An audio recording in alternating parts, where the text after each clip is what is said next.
My name is Marcus. I'm the compiler of a collection of therapy quotes entitled 1001 Windmills of the Mind, a collection of advanced self-help quotes taken from what's often called the psychodynamic or the psychoanalytic perspective, which long ago, as I understand it, was referred to by some as philosophical medicine or narrative medicine, for the love of narrative medicine, to borrow a line from the singer Steve Perry, who has a song entitled For the Love of Strange Medicine.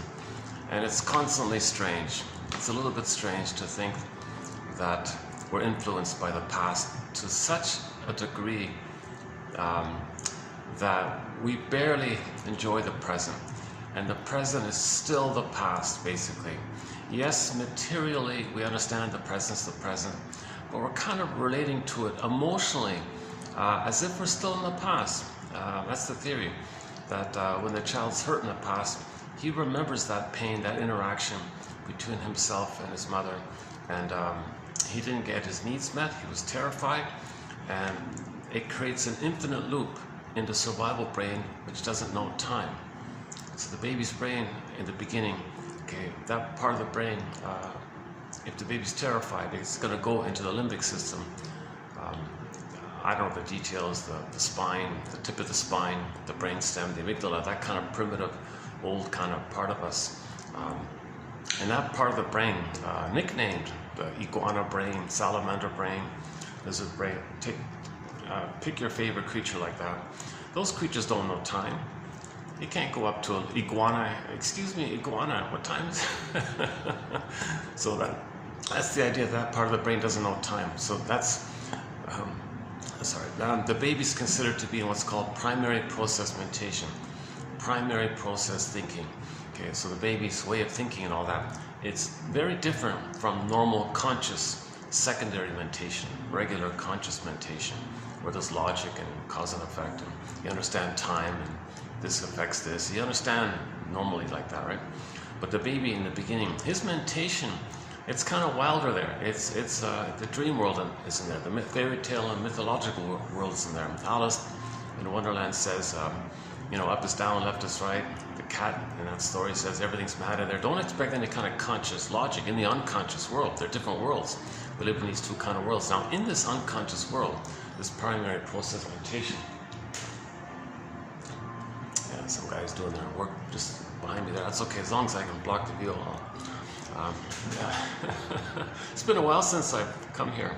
I've tried to come here a few times. It's usually pretty busy. It's funny how things work out. So, yeah, so hopefully we'll hold out here for a while. It's got great AC, excellent AC. I'm finally at first time I've done a video in the without being drenched in sweat. Okay. Yeah, let's quickly do my disclaimer here. I haven't been analyzed. I have anxiety. And by the way, a quick footnote, a quick tag on about yesterday's discussion about anxiety, something I missed a little bit. If something in the present triggers something in the past, but that event in the past you don't remember. Okay. So when the baby's hurt by his mother, he's terrified like that. A lot of pain, fear, anger like that, right? Abandonment, depression, persecutory anxiety, he's not going to make it. He can't even know it kind of thing. But it's recorded there. Now later on, when something is analogous or represents or symbolizes or appears to resemble or something that kind of looks a little bit like it, it's going to quote-unquote trigger what you couldn't have felt back then, right? So you're going to try to feel what you couldn't have felt. Now the language of that old primitive fear, the babyhood time fear with the mother, it's going to come to us, it's going to reach us in what's called anxiety, okay? And it's visceral sensations, so stuttering or, you know, or being a little angry or something, or maybe wanting to move or something, or whatever symptom, people blushing or something. So it's like physiological kind of things, right? Like when I speak, there's a lot of ums and ahs kind of thing in my speech. That's my anxiety. Okay? So in the Disney film Inside Out, we saw the character anxiety, the orange mop-haired character who ran the console, right? And in the trailer, you see anxiety saying, "I prepare for the future."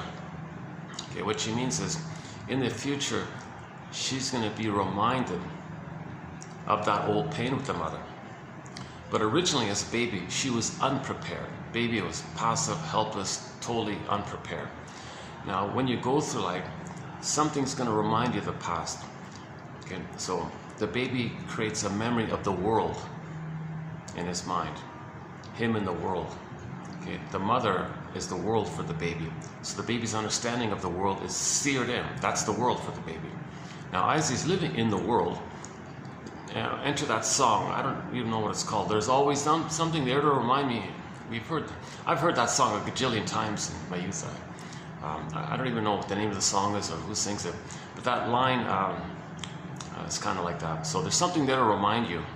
So as you're living in the world, there'll be something that's going to resemble their first world, okay, the original prototype world.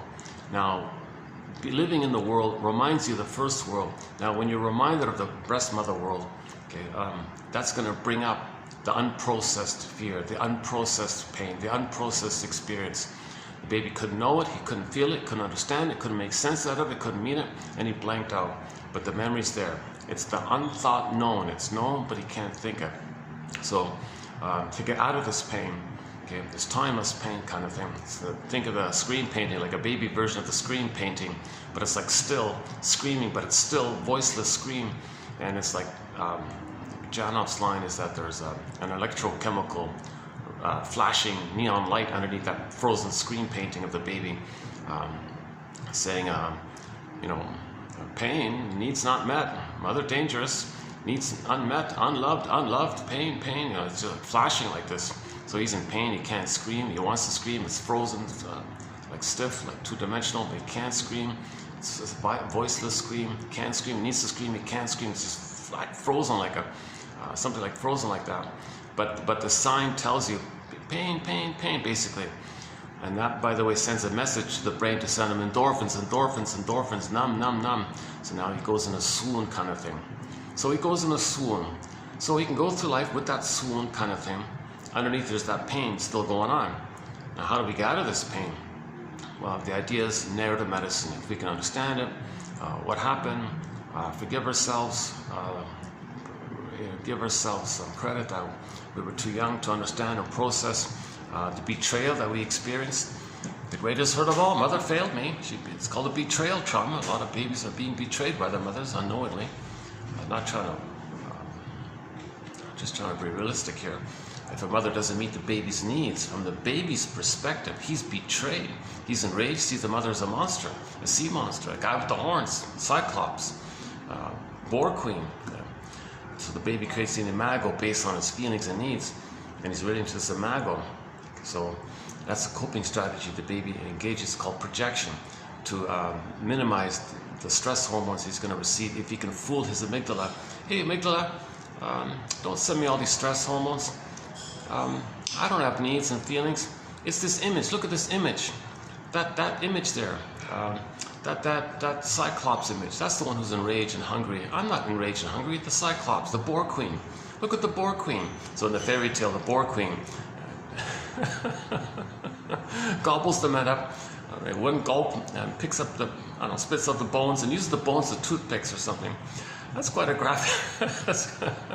that's quite a graphic image of the oral rage the baby's feeling.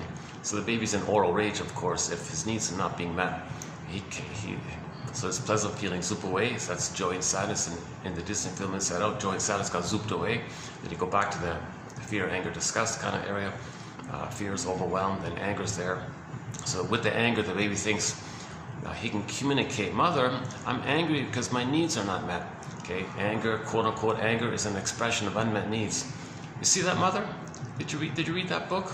Anger is an expression of unmet needs. My needs were not met. That's why I'm angry. If there's some old cunning tale with the mother, you know, she's stuck with her pain in the past and she can't see the present because she's swimming in her pain, and the present is still the past for her, emotionally speaking, or she feels a compulsion to try to get what she didn't get in the past by brainwashing a baby to take care of her, called childhood parentification.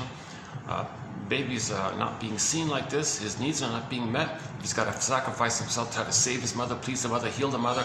What about him? That's not the way it's supposed to be. Babies are there to receive mother's love. They're not created to heal the mother. Enter the Anne Sexton poem, 1960 poem by Miss Anne Sexton. She has a line in one of her poems, I made you to find me. In the poem, it's about an old lady apologizing to her daughter in midlife in her 40s or something, whose her life was a mess and all this. So she came clean and said, I'm sorry, daughter, I think I know what's going on here. When I had you, you see, I didn't know who I was. I didn't get love from my mother. So I had the idea that if I had you, I could brainwash you, condition you, use guilt trips on you, traumatize you so you'd be cling to me. Then if you clung to me, I thought you could be there for me, stable for me, reliable to see me, respond to me, be there for me, so I don't feel alone, so that you could function as a secure base to give me some safety so I could find myself. I made you to find me. That was her way to apologize and make amends, to help the daughter heal like that. So that's an old cunning tale. Some others could play the clip from Now Voyager, the classic film Now, Voyager. There's a scene in there, the staircase scene, where it's about a very aggressive, verbally,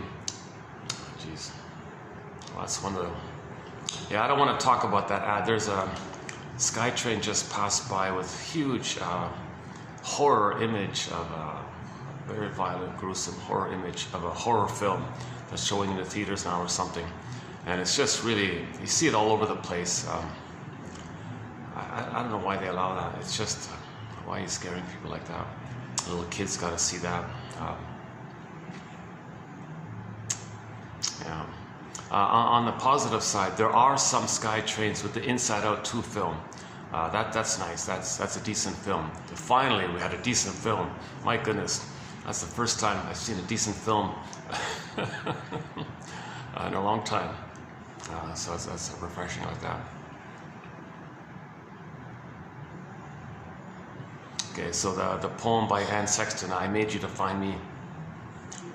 So some others, I think, quote unquote, they got this compulsion to get their needs met. Okay, when a person's needs don't get met, they have the unconscious hope for the fulfillment of old unfulfilled needs. That mother who did that when she was a baby had needs for mother's love. She didn't get it, so she's searching for it relentlessly, unrealistically, again and again, like a loop, for that love. So one day she has a baby, she gets the idea, aha, maybe I can twist the baby to be a mother for me, wrench the baby to be a mother, someone said. So this is unrealistic. That messed up the kid, of course, so she came to her senses and wanted to make amends and apologize, kind of thing. So play the Now Voyager clip. There's a scene with Betty Davis. She was victimized by her aggressive, verbally abusive mother, Miss Vale, I remember. She would shout at her and dominate her and tell her, order her around, and basically turn the daughter into a servant for her, kind of thing. So she was getting distressed and having symptoms and all this, and problems were coming about by this. So the shrink was finally brought in. The shrink said, what's going on here? What are you doing to your daughter here? Why don't you give her any freedom to be herself? Are you kidding? I have the right to be taken care of. Mother's rights. Okay, nonsense. Okay, what she's talking about is that when that mother was a baby, all babies have a sense of entitlement. All babies think they're little kings and gods, and they're meant to receive. They're meant to be loved and all this. That's called entitlement. So babies are entitled. She was frozen there. So she felt entitled, quote unquote, mother's rights, she said, to do that to her daughter, because she still didn't get enough love to get out of that entitlement kind of place, this little delusion that you're a little god or a king like this. Even though she's a wealthy woman, never mind that kind of side of things. Doesn't matter her finances, doesn't matter their status like that. So the shrink, Dr. Jack Quith, I remember, oh, nonsense, you gotta be kidding me. Your daughter has rights to have a mother, to be loved. She has a right to find herself, to have her beingness, to have her identity, to have her autonomy. She has the right to explore, to find herself. Now, okay, so, your daughter has the right to grow in her own soil, the line was. And she finally came around with a joke. What are we talking about, gardening now or something? She was sarcastic. So she kind of grudgingly came around.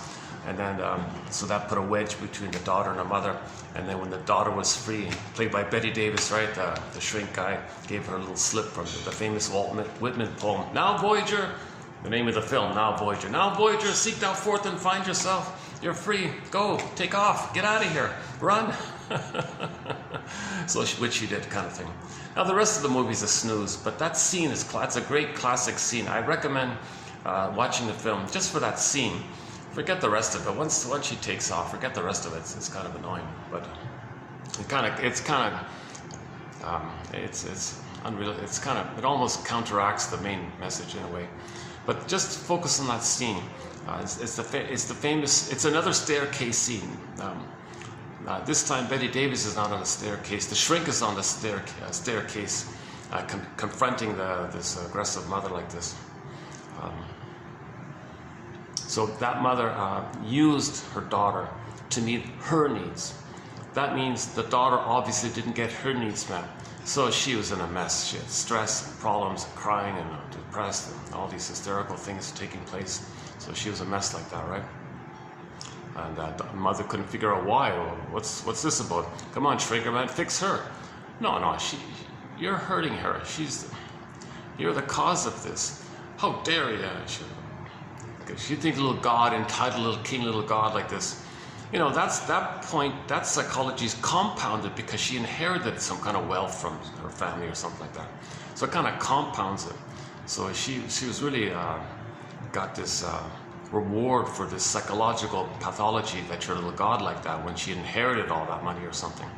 It kind of reinforced it or something. So yeah, I told you I'm a little God or something. I have all these rights. I'm entitled.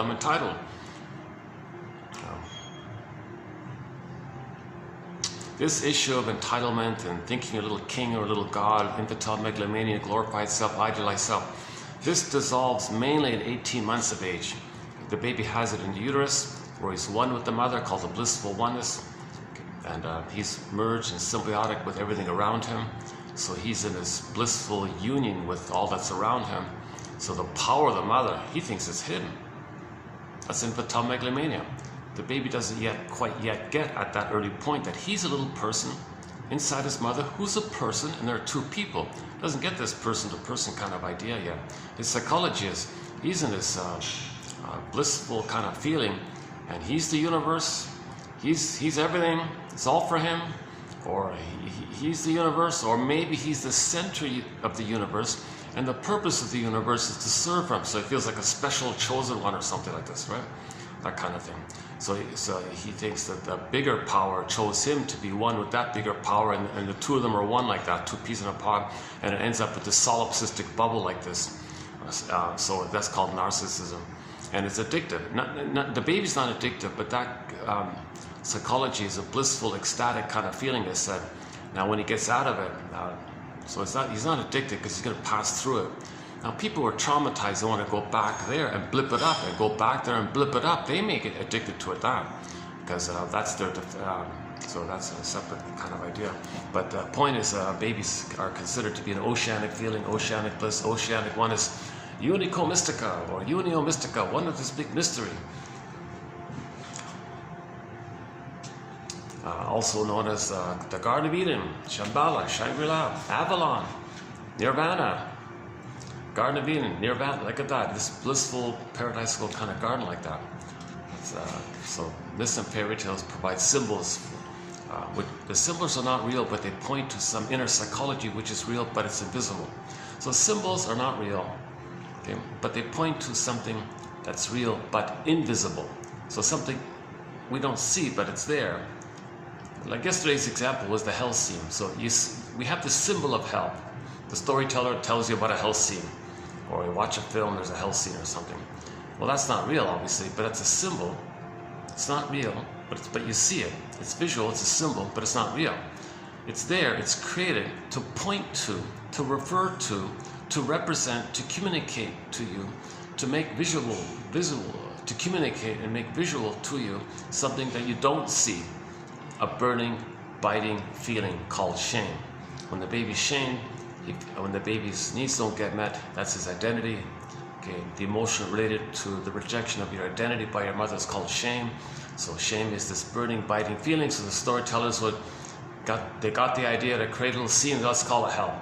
So hell is a metaphor or a symbol for the emotion of shame. Shame is real, it's inside, but it's kind of invisible, but we feel it, we know it's there. So the hell is, that's like that, right?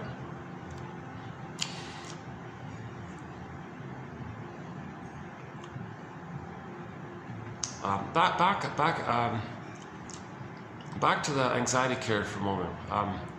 So in the clip, in the Inside Out 2 clip, anxiety says, I prepare for the future. You know what, maybe one new idea just came to me when I was like kind of walking up over here about there's some news about an airline or something. What about Transference Airlines? Transference Airlines. So something in the present, oh yeah, that song, always something there to remind me. So when something in the present, you see something in the present, and somehow it just resembles, in any little way, it could be even a micro little thing, it can be a tiny little thing, but it somehow resembles it. If it resembles some pain in the past, that old pain from the past will come up. So imagine that old pain from the past hopping on an airplane, Transference Airlines, and it transfers it to the so now it's there in the present.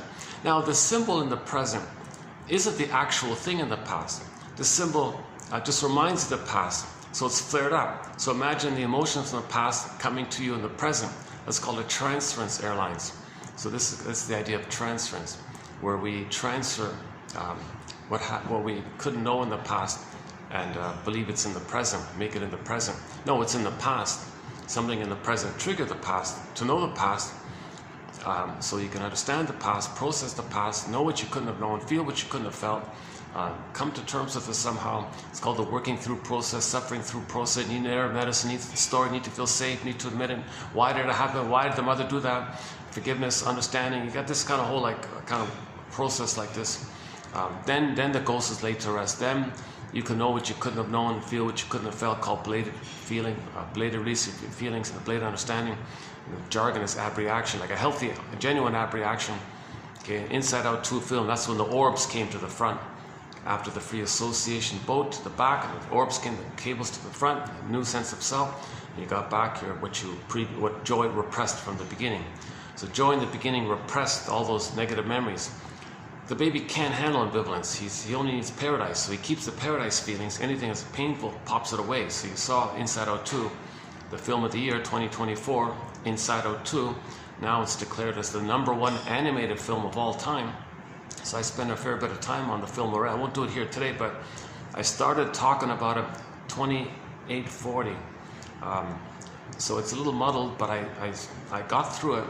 I thought it's not too bad. 2840, if you want the world's only analytic interpretation of Inside Out 2. And I've kind of updated it from that time till now, a little bit by bit. But just to give you the table of contents, we see the inner dynamics put in symbolic form. So the images in Inside Out 2 are not real, but they point to something invisible that we believe is real. So it's an attempt to communicate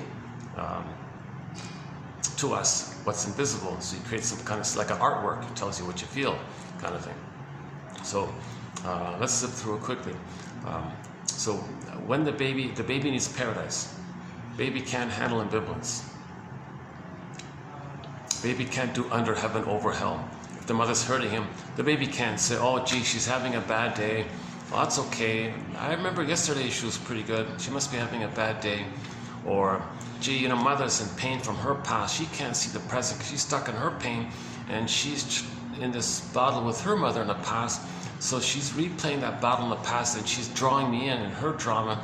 So she can't see me because she's stuck with it. Well, I'll forgive her for that. She would have if she would love me if she could, but she can't because she's in too much pain. Well, I understand that. And she's trying her best. Nevertheless, I can handle this ambivalence. That's okay. No way, baby can't do any of that kind of stuff.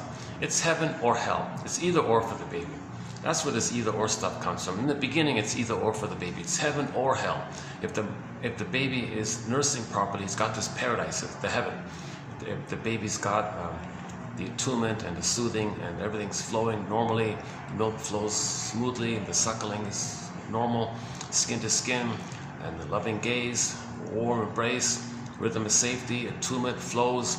You let the music play on, and the baby gets this kind of interpersonal womb-like condition, like a land womb-like version of the inner womb-like biology. That blissful oneness has to continue for the first 4 to 5 months. When it comes out, that's got to continue. So the mother, the role of the mother is to establish and preserve that continuity. So you leave the cord, leave the placenta. Okay. So if you remove it, yesterday's topic, yeah.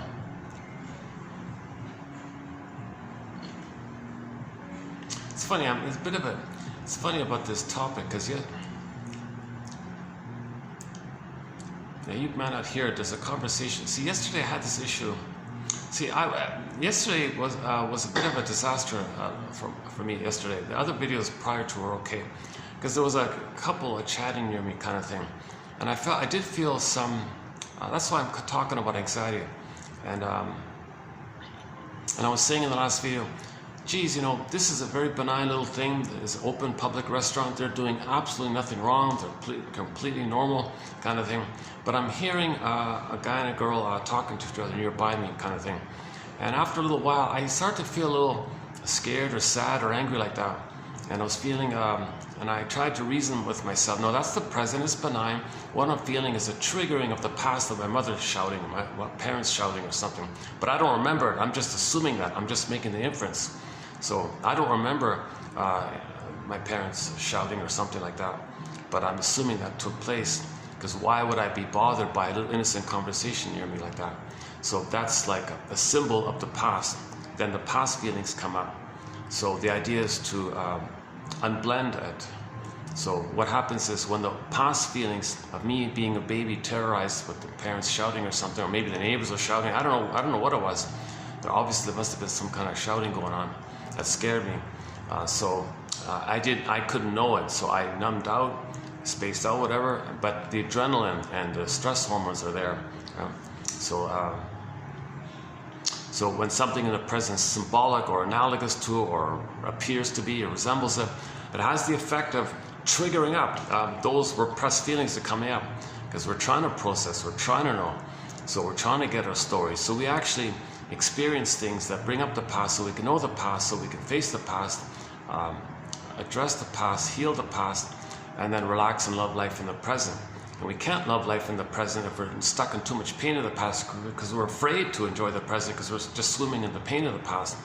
And so I was thinking, just now there's another couple just, so I'm kind of reminded of that. That's even more benign. So but I'm still feeling a little of that agitation with a couple just behind me there. Even though I've got the door closed there, like, look at that. Even if I just hear, so I'm very hypersensitive right now about this kind of thing. And I didn't want to go back to yesterday's place because it reminded me of it. And I thought, no, let's give me a break. I still have to wind down from it. So I brought up some old terrorized feelings. I felt some old. So that's called embarrassment, right? So on the inside out too, you'd see embarrassment. That old shame I felt when the parents were fighting. I felt shame or something. I felt scared. My identity's at stake or something. I felt really shame. That's the emotion of shame, right? So in inside out too, shame was played by disgust, but disgust was repressed. And the spokesperson for shame on the surface was embarrassment. That big character, the purple, what is it? The pinkish, the large pink character called embarrassment. Okay, that's the link to the shame underneath. So when shame's underneath, you got embarrassment on the surface, and you had these 5 pairs like that, and inside out too, right? So we could run through them here, like fear, anxiety. Fear was in the bottle. Anxiety was the spokesperson. Sadness in the bottle, and then nostalgia. They didn't play much in that film. Joy was in the bottle, and they had ennui. Anger was in the bottle, had envy. Okay, and then shame for embarrassment. They had the 5 pairs like that. So it like a leaked out kind of thing. That point's clarified in 2840. So they're kind of settled in there. Just like yesterday, the couple was kind of settled in there. You know what I could do is I could go up. I could go upstairs. If I'm lucky.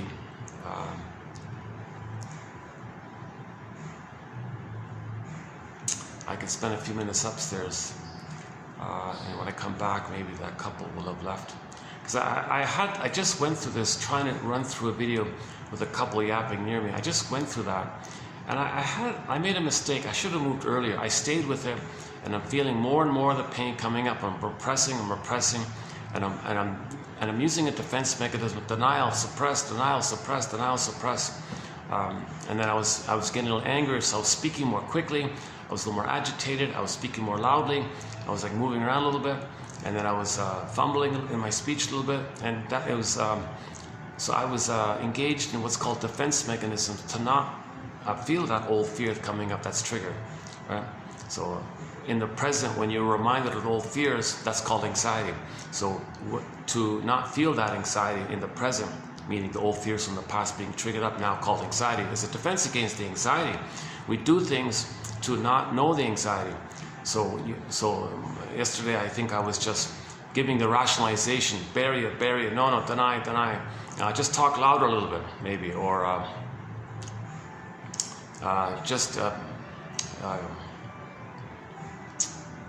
tell yourself it's nothing or something. Deny, suppress. I kept making excuses. I kept trying to make myself not feel anxious. So I was, but the result was I was getting a little angry, a little agitated. I was making a little speaking mistake, more speaking mistakes than normal kind of thing. And so the video became a disaster because of that. So that's the power of there's another group. Well, there's another group to see. Hopefully actually, it's funny, if there's many groups and it's all blurred, maybe it doesn't affect me. It's just like a couple when a couple speaks alone like that.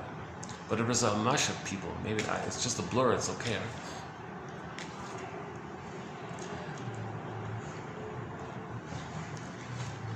Okay, so once again, let's clarify here. In the trailer, Inside Out 2, anxiety says I prepare for the future. Okay, meaning, when you go live your life, there is always something there to remind me. I don't even like that song, but I've heard it a billion times. So there's something to remind you of the past. Okay, I'm not talking about the song meaning about a breakup and something that reminds them of the relationship. I don't mean it like that, but I just want to bore that line. So there's something to remind you of the pain of the past, because the world in the present triggers the prototype world experience, imprint, blueprint, template, seared in world that you created, an understanding of the world. So you understand the world by that first world. Okay. And if there's pain like that, living in the world brings up the old pain, and that's called anxiety. The release of the old fear to the present. Remember, anxiety means you're afraid, but you don't know why. Geez, I'm afraid, but why? I don't know, right? That's called anxiety. The fear is past. 99% of anxiety is past fear. We're not talking about the benign, realistic anxiety about something in the present. 99% of anxiety is you're afraid, and why am I afraid? Why am I stuttering? Or why am I vigilant or something like that? Why am I sweating or something like that? You don't remember that kind of thing, right? So anxiety means you're afraid and you don't remember why or what's going on about it. But it's a fear, but you have no knowledge about it. It's unknown. But this old fear is being communicated to you in visceral sensations, within visceral, bodily, neurochemical, chemistry, sweating, poor blood circulation, speaking, stuttering, whatever, those kind of bodily kind of things. That's called anxiety, right?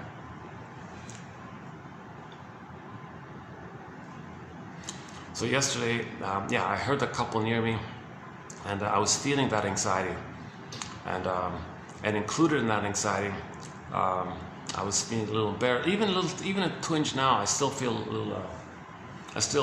little bit of embarrassment now because today's milder one is reminding me of yesterday's one. It's funny, right? So it has this kind of kindling effect. If you don't face it, then the next stimulus can be minor, smaller than the previous one. Like if I didn't experience yesterday and I heard that couple there, I probably wouldn't notice because there's enough space here, right?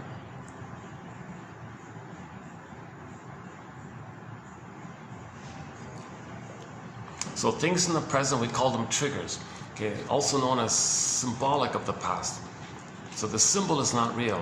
So a nearby couple at a restaurant, that's not a cause of immense fear, obviously, right? They're just a couple having a conversation. There's nothing to do with you, nothing to do with you. Right? So there's no fear there. But that interaction might remind you of something unprocessed in your childhood with the parents arguing. So Transference Airlines. The pain of the past hops on Transference Airlines, flies to the present. Here you go, here's your pain in the present. Where's pain in the present? Where'd this come from? Hey you guys, pain, Mr. Pain, Mr. Pain, all these pain characters, where'd you come from? We just flew here from the past. How'd you flew here? Well, we got on we found ourselves on a plane called Transference Airlines. From where did you transfer from? Well, from your past. From my past, you came to the present? Why'd that happen? I don't know. Because it's for you to know, I think it's for you to know that you felt a lot of pain in the past. And so it's coming to your attention now. So here we are. We're visiting you. This is your pain from the past. Can you see it? Can you admit it? No, go back in the plane. Go back to the past. Turn the plane around. Take it back to the past. That doesn't work like that.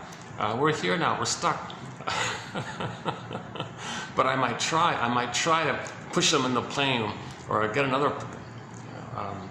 I might try to.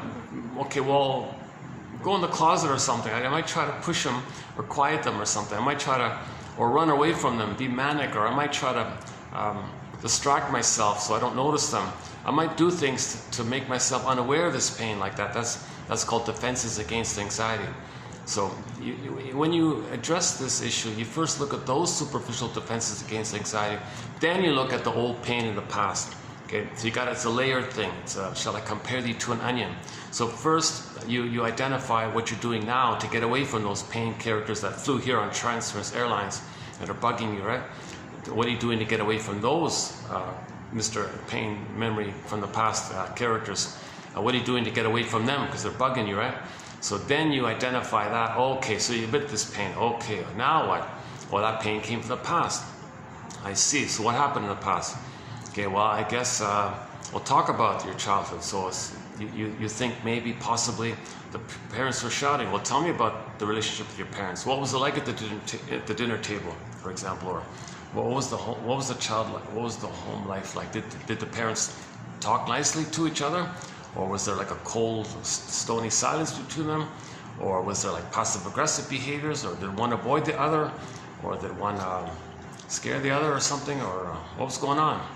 So obviously, if there was some kind of covert fight going on between the parents, well, that's obviously fighting like that. And maybe you don't remember, but maybe you can make the inference that maybe at some point they were shouting at each other or something. Or maybe not. Maybe you heard it from the other people nearby you or something. Maybe some other kids were fighting. Or maybe at the kindergarten there were kids fighting and screaming. I don't know. We don't quite know. Right? The idea is that when you experiment and hypothesize, brainstorm, brainstorm. Maybe this, maybe that, and just free associate. That's called free association. The broccoli boat. When you get on the broccoli boat, that's what that means. You kind of free associate. I think it's this. It could be that. You don't know. And then sometimes it feels right. You may get like a feeling up, really. So that feels right. Yeah, that kind of feels right. And the evidence is when you go to sleep and something comes up, you're now feeling what you couldn't have felt. So you get it up in your dreams as well. So this is like the suffering through, working through process to take the broccoli boat to the back of the mind. Okay, where all those repressed, unknown, fearful, unprocessed, undigested, unthought, unseen, constructed, identified experiences that you couldn't handle. And now you're older, and now you want to face that. So you want to bring that to your consciousness. Hence the avalanche scene, and the cables came up to the present. And then now, oh, what is all this? Oh, this is the past. That's what's happening. I see. So in the past, I felt all this, and I thought all this, and gee, that's kind of painful. I thought I was okay, but really I felt ashamed in the past. Am I good or am I not good? What is it? And then finally you want to come to some kind of compromise called the golden mean, the the middle way, the middle ground, the third side of the coin, which holds the other two sides. Some kind of broader, inclusive sense of self, that you're good, but maybe, but you understand that you're hurt. And mother was well-meaning, but she was hurt, and despite the fact that the mother was hurt, she tried her best, but she was hurt and she couldn't, but she tried. She would have done better. We're all members of Homo Traumacus. We're all, everything's love or a cry for love. So part of it was love, part of it was a cry for love, and we couldn't see. So, and same with us, a little kind of a three-dimensional compassion and three-dimensional compassion. It's called personhood, people, whole object relations. I'm okay, you're okay, kind of thing. To separate people like that. You want to get to this kind of fuller sense of self, where you include the truth that you were born with an authentic self. You lost it, now you're kind of getting it back when you accepted why you had to deny your beingness, why you had to split off your, like Joy popped it away. Why did you have to do this? And now you want to get it back. So when Joy popped away the negative feelings to the back of the mind, you want to get it back, kind of thing, and get that whole sense of self, and not just split it. Well, everything's good or bad, either or. That's what babies do, because the ego is so limited. He can't process and hold a three-dimensional idea like that. So he splits it. So again, back to heaven and hell. When the baby's nursing, it's a question of heaven and hell for the baby. If the mother's, let's just say the mother's doing it okay, there's his heaven. He's got it. He's got nirvana. He needs paradise and Garden of Eden, Shambhala for the first 4 to 5 months. So he's got it. Okay. Now sometimes the mother messes up. Okay, he can't. There's no time there. So poof, there's no mother. And the mother might be hurting him, force feeding, schedule feeding, not around kind of thing, missing, rough handling, doing it poorly, or baby's terrified now, makes her a monster in his mind, sees her as a dangerous monster, a cyclops, a sea monster, or a boar queen or something. So now he's got to deny that, and he feels shamed by this. He feels never good enough, tried to save the mother, tried to please the mother, the baby's being punished or something. What's wrong, mother? Why aren't you feeding me? Where's my paradise? I need paradise. And you're rejecting me, you're hurting me, you're punishing me. Did I do something wrong? Am I guilty? Did I do something wrong? Can I fix it? What do you want, mother? Baby tries and tries. He can't save the mother. So he concludes he's no good, he's defective, he's flawed, no good. And anxiety said, I'm never good enough, I'm never good enough. Baby, I'm never good enough, it seems. What's wrong, mother? Geez, you're an impossible to please monster or something. Oh my God, I can't accept this. I can't accept this setup here. This side of things, I can't accept it. Although it is what's going on, okay, him feeling so worthless and the mother's so rejecting and sees her as a monster, and he's not going to make it in this kind of relationship. Enter the splitting mechanism. He puts that relational memory of himself in relation to the monster in his mind now, and compartmentalizes somehow, creates a neural circuit in a deeper part of the brain, and it's quote-unquote split, because he'll bury that side of the painful experience. In effect, say, that monster, that's not my mother. No way, I cannot admit, I cannot accept that monster is my mother. No way, I cannot do it. And I'm not gonna, I can't admit that, because I'd be a goner. If the boar queen eats me, I'd be a goner. I can't do this. So he splits off the reality. The mother's hurting him, and things are exaggerated, and the pain is immense. Baby's passive and helpless. He can scream and cry all he wants, a little helpless baby, to this massive giant that's going to gobble him up like the boar queen. So he splits that whole experience that he's having when the mother's hurting him, Mr. Malatu, not around, rough handling, or whatever misattunement is going on with the mother. He splits that off, that neural memory, that memory set of like that relational unit like that. He splits it off, so to quote unquote, just a metaphor. That's the jargon. It's called psychic splitting. And then, what is he going to do now? What is he going to do now? So he's got to have some kind of paradise. Enter delusion. He'll just make it up. Oh, there's got to be a goddess somewhere. Oh, there's got to be an ideal breast, a loving mother, perfect, and he's special with that. Oh, there's my paradise. It's all a lie. It's all made up. But the baby survived. He survived on a lie, I guess. He tricked himself, but he had to fool himself to protect himself. So the baby's quite clever to manage this frustrating mother if he can delude himself. Oh no, my mother's a goddess. She's all wonderful. She's heavenly and beautiful, and go on and on and on with all these exaggerated adjectives like this, and you feel special and loved and chosen and safe, and and you got your paradise. There you go, you got your paradise. Babies need an extended paradise. The reality was split off. Okay, so in the imagery, it's got goddess and demon. Now, from the goddess side, he feels like a special one. That's narcissism. Feels entitled and special like that, little king, little god like that.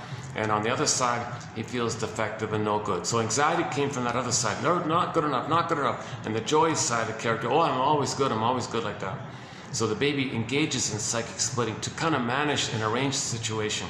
So he denies that the monster is his mother and makes up a new mother. Now he's got two mothers. They're both dreams. They're both exaggerated dreams. Neither of them is reality. The mother's not like that. The mother's a human, not a goddess or demon. But in the baby's brain, he's relating to goddess and demon. This is known as psychic splitting. So the baby's kind of just trying to figure things out. Okay, primary process meditation. Now that's the splitting. So in Inside Out 2, you see the splitting. Joy pops away, although in that orb, puts the negative, painful memory orbs in the popping machine and pops it all back to the back of the mind, way, way back to the mind, called repression. So that's the repression of the negative side. It keeps the positive side. Okay, now in the innate drive for healing, that's a lot of pain like this. That's a lot of pain to not have a mother and to live with these lies like this. And meanwhile, all your energy is in that unconscious part. It's the puppet master. It's driving. It's really motivating you, kind of thing. And you can't live with this. You can live with this lie for so long or something. You feel empty. Something's wrong. You feel shallow. Something's wrong. It's fake. It's delusional. Even I remember a scene in the film. The character Anger said to Joy, "You're delusional or something." Me delusional. So that was a fun way to sneak that in, that she was being delusional like that, and that side of it all. Okay, so when anxiety pops on the scene in Inside Out 2, this year 2024 film Inside Out number 2, anxiety pops on the scene in reference to the innate drive for healing to bring the splits together. The baby split in the beginning, but when you heal, you got to bring it back. You got to resolve that issue. You got to see the two sides of the coin and have a new coin that holds the two sides. So on the joy side, you have a part sense of self that you're going by, and then when anxiety comes on the scene, okay, then you got a sense of self on the anxiety, fear, rejected side. Never good enough. Never good enough. And joy, delusional side. I'm always wonderful. I'm never good enough. Never good. It's kind of exaggerated. No one's really like. It's not really like an either or kind of thing. All good, all bad kind of stuff. Idealize, divide. It's not really like that, right? We're people. We're confused, ups and downs. We're wounded. We try to love, or we're confused when we're hurt. And trying to heal. We're all trying to heal. So it's a little messy like that, right? So anxiety appears. The joy side gets popped down to reflect the other side. So we're seeing the two sides, the joy side part and then the anxiety side part, the two sides coming like that. Now the anxiety side part, we saw her attempts to redeem the mother, save the mother, cure the mother, fix the mother. So she's got to be perfect, got to be a star, got to be excellent, got to save the mother basically. So because she always felt not good enough, and anxiety had this factory.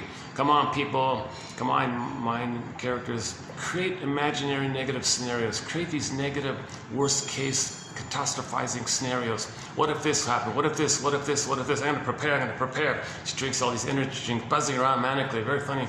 So she's going to, maybe, okay, if that happens, I'll do this. If that happens, I'll do this. This takes, I'll do this. So she's preparing for the future. So she's imagining all these negative scenarios, because every time she's living life, she's reminded of that battle with the mother, with the monster. Now she can be prepared. What if the monster does this? I'll be prepared. What if the monster does this? I'll be prepared. She's kind of thinking in those kind of terms. So she's exhausting herself, drinking 20 energy drinks, buzzing around. And she was, and poor Riley almost collapsed and fell down and fainted or whatever. So I have to call an ambulance or something. Like this is too much stress like this. But she's manically trying to get this monster to be a loving mother. So she's trying to manically, what do you want, monster? How do I make you be a human loving mother here? How do I redeem you? What do you want, monster? Well, the mother said to okay, back to Ansect, and the mother, I made you to find me. All right, what do you want? How do you find yourself? How do I help you find you? What do you need, mother? Well, baby, when I was a baby, I wasn't seen. My mother didn't respond to me. She ignored me. She didn't see me. She didn't give me a blissful oneness. She didn't soothe me and see me and accept me and support me and She didn't like validate me and welcome me and all that. Okay, well fine, I'll do all that for you. I'll mimic you. We're already one, so I'll just be just like you. I'll be exactly just like you. I'll mimic you, and I'll be your mother by being a superstar or something like that. I'll be so excellent that, and then with my excellent status, I'll see you as all good.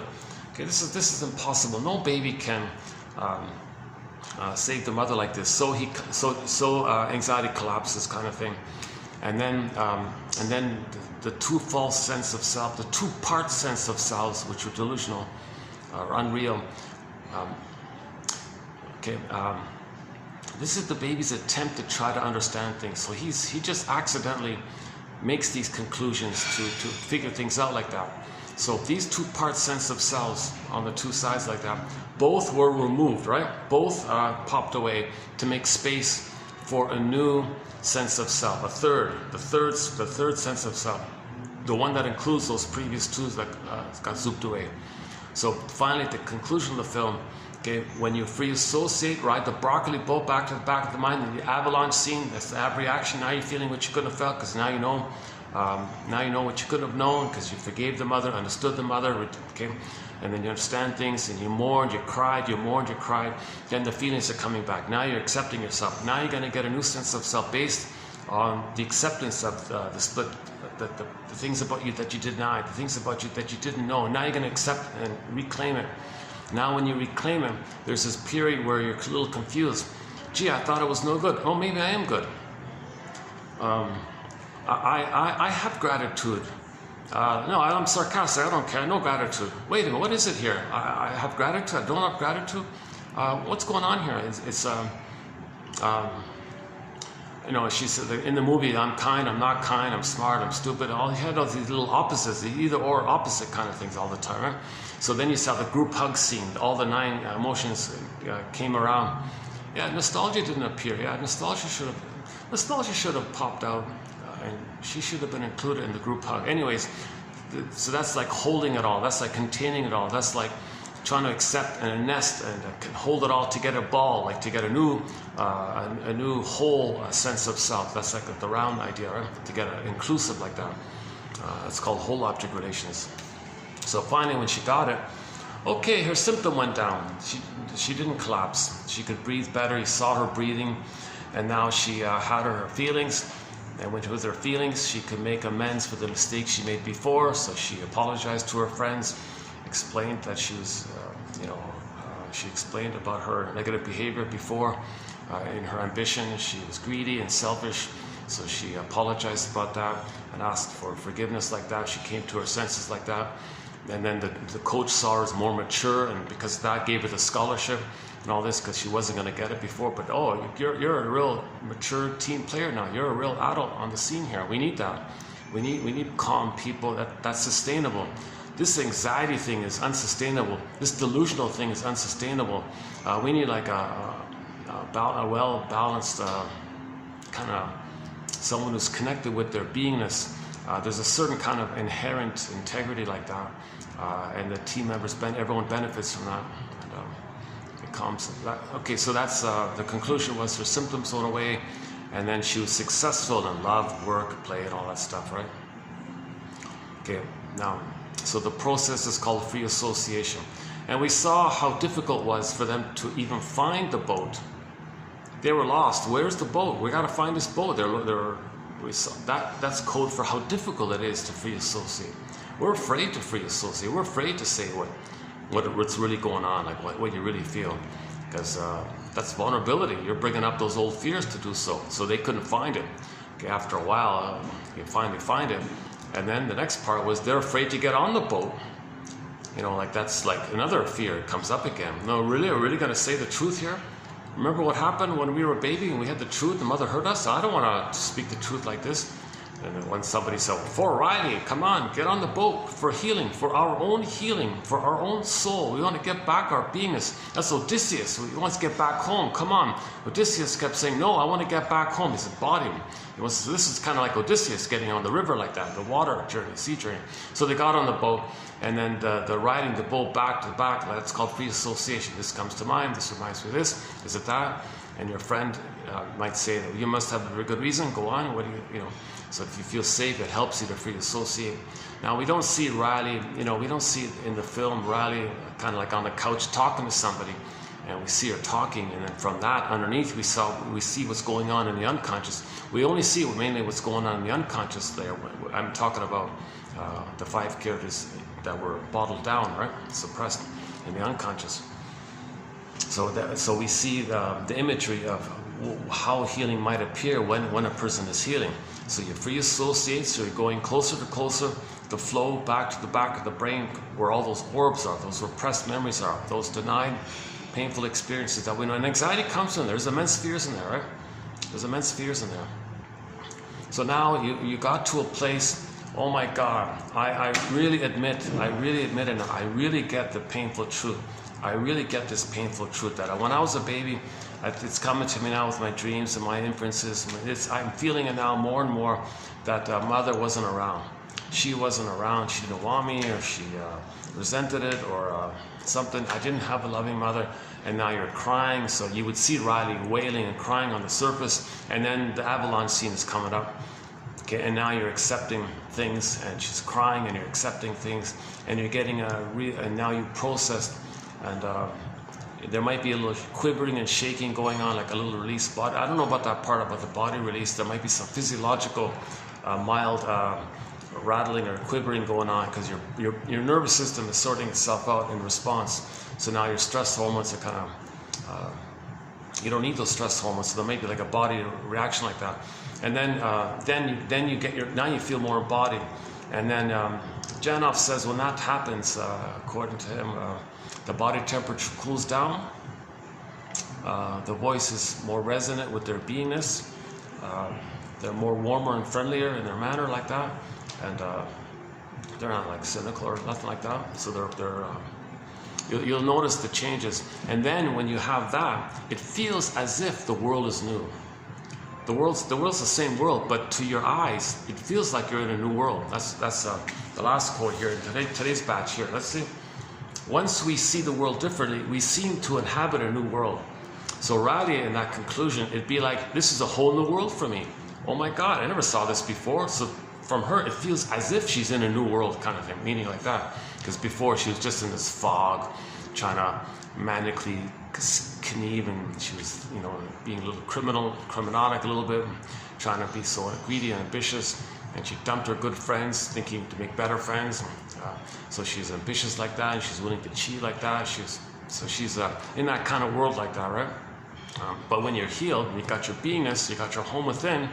Okay, when Odysseus gets back home to Ithaca and reunites with his feelings, Penelope, okay, then it seems like you see things more realistically in the present, not just clouded by the pain of the past from Transference Airlines. So the pain characters hop on the Transference plane and go back to the past, and those pain characters are laid to rest. The ghosts are laid to rest. The pain characters become little ghosts. They can be laid to rest. Lowell calls them ancestors now. And you're free now. Your life force is free. Now your life force comes up to you. That's Penelope. Now your beingness comes. Snow White comes back. Rapunzel comes back. Iron John comes back. Golden Ball comes back. Okay, now you got your beingness. That's called embodiment. Now you make sense, and now you see. Now it feels as if you're in a new world, quote unquote. Not a perfect metaphor.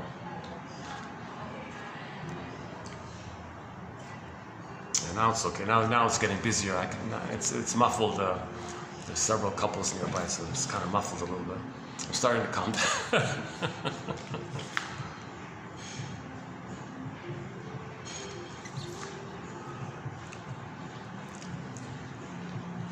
Okay, we're born with a beingness, right? We're born with this at home within us called the true self, the authentic self, the ontological self, the sense of embodiment. We're born with this beingness. Now, the child wants to protect it when the mother's abusive. He wants to hide it from her. She's dangerous. She's a monster, remember? So he wants to protect and conserve his beingness. So flash frozen. He freezes up his beingness so that now the emotions are frozen. Emotional hypothermia, emotional coma, emotional catatonia. And now he's going to detach it from himself and make himself very unaware, it'll go down in the survival brain. So that's like deep in the unconscious. The symbol is the forest.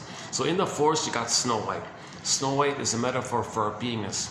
Okay, and the condition of Snow White, okay, she's sleeping in the box, and there's a glass wall there, so it doesn't animate into you. You don't feel your feelings, right? And there's like a wall there, so you can't access your beingness. So you don't feel your beingness. But your beingness is protected in the box, but it's in the forest. Or sometimes that's a less traumatized version is Rapunzel, because she's kind of alive like that, and she's in the tower. But both are in the unconscious. Okay, so the forest is the unconscious, and the regular land is the conscious kind of thing. Oh, oh, there's a staff meeting beside. Oh, jeez. Oh, there's a whole. They do that sometimes.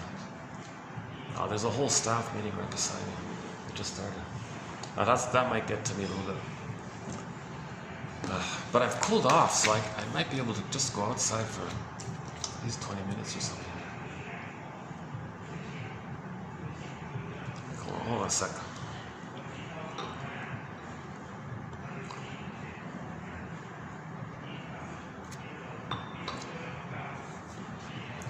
I'm just bouncing around, doing a little improv to try to get these videos out. I'm in a very busy, popular city, and it's very hard to find.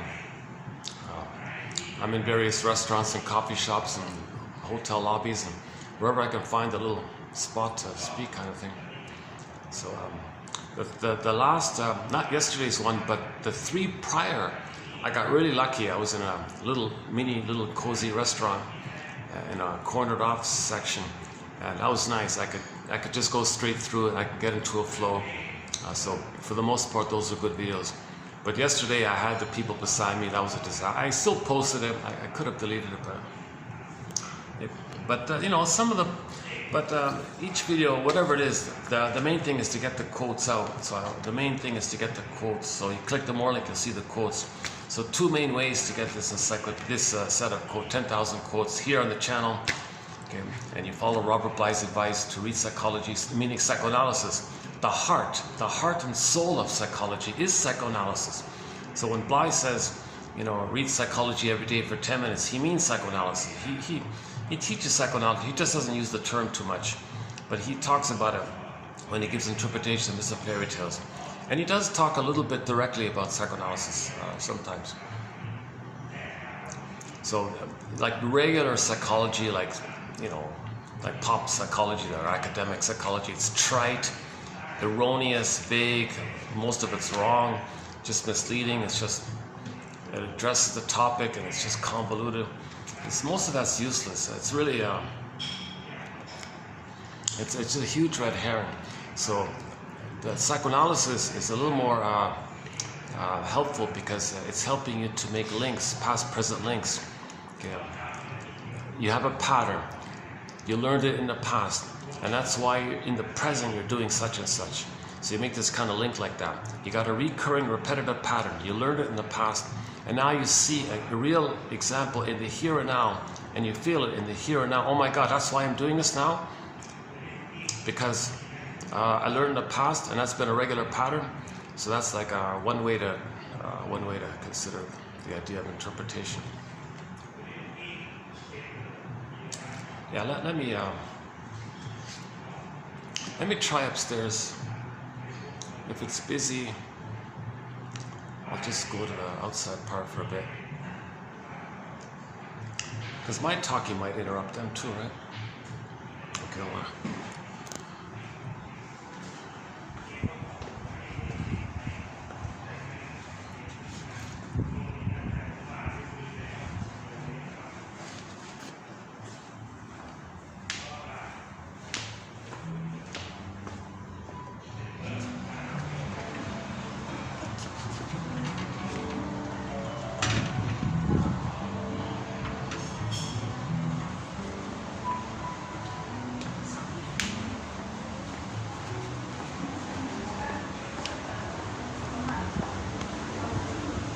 I'll be back. I'm just gonna go for a break here.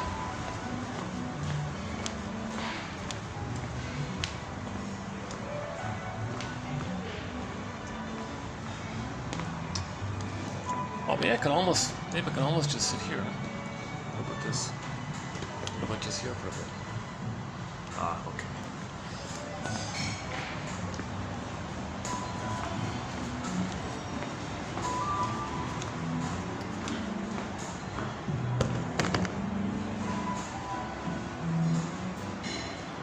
Let's see if we get lucky. Once in a rare blue moon, the little fitness room up there is empty. But if somebody's there, I can't. I'm not going to go there, but just take a peek. Maybe by that. I want to wait till their meeting is finished and I'll come back. So when I come back to the room, we'll do the quotes. Some very good quotes. We got a really interesting, unique, an assortment of quotes on different topics. Some on transference, of course. That's usually involved. That's by far the #1 topic, transference. Transference and repetition compulsion. Okay, so Mr. Freud's famous essay. All right, memory, repeating, and working through. We repeat symbolically and reenact that interaction in the past, okay, because we don't remember it. We're trying to remember it. So we repeat in an effort to remember. When we finally remember, we can stop repeating. Okay, that journey like that, it's called working through, suffering through. Okay, so the baby doesn't remember. So we repeat, and we keep repeating. When we finally remember, oh my God, that's what it is. And then you stop repeating. That's the main idea.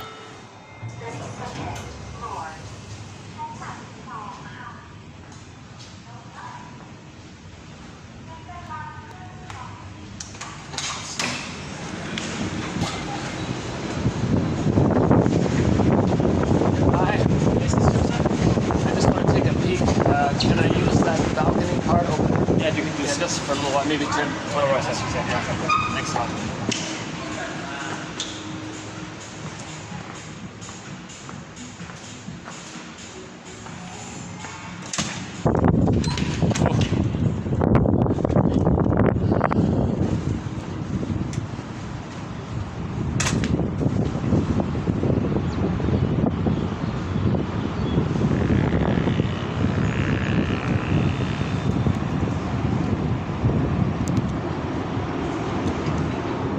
Oh yeah, okay, so this is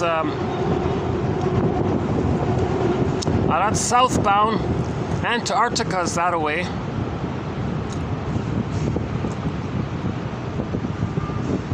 Okay, there's people in the pool, so I won't show you the other side. That's eastbound, I think, yeah.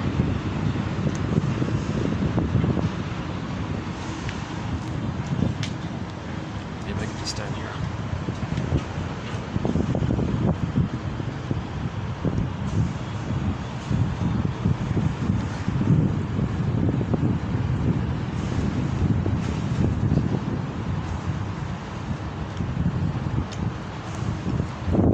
Okay, in recent videos I went through some of the images describing our beingness being frozen, petrified, turned to stone, exiled like that, and then we feel empty, and then use defense mechanisms and create a defensive self called the false self, and we live with this false self. And yes, with the false self we can function in the external world, pay the bills, drive a car, even get 10 medals or 10 PhDs, but something's missing. There's a famous split between the real self and the false self, and there's a pain like that. So in other videos I kind of went through that kind of topic. And then at midlife, this pain comes to your attention because the false self dries out, the sponge dries out.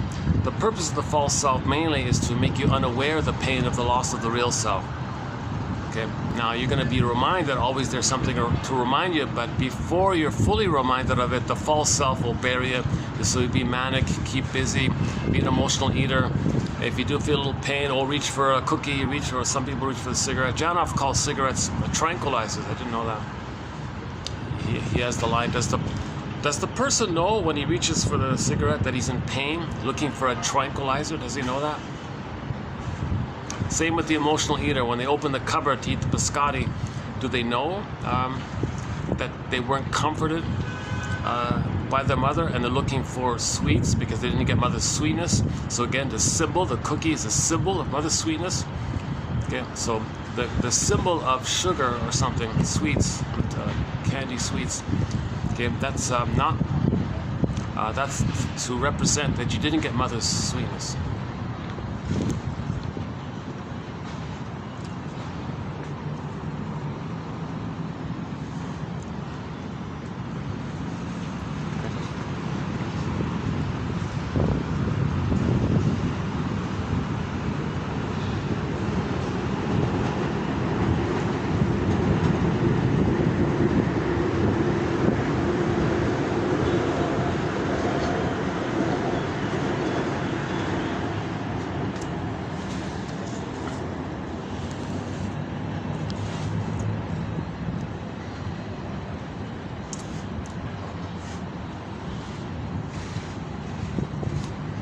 Yeah, I can't use the fitness room, the main security guards and that kind of thing.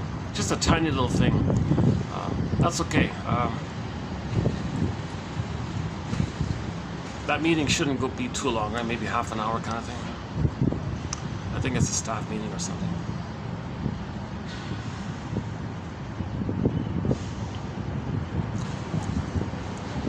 So Odysseus is on the journey to get back his beingness, right? Odysseus. So the whole thing about the Odyssey is to get his inner home. Remember, he's looking for home. He wants to find home. So Ithaca is not an outer physical place home. He means a metaphor, symbol for the missing inner home. So our embodiment is our home. Our sense of self is our home. Our beingness, okay, that sense of beingness, your sense of self, that's a kind of like inner home. We mean like an inner home, like a connection to yourself home. This like comfortable in your own skin kind of quality or whatever, however it might be said. So that's they mean like that. So it's a pain to lose that kind of beingness in a body.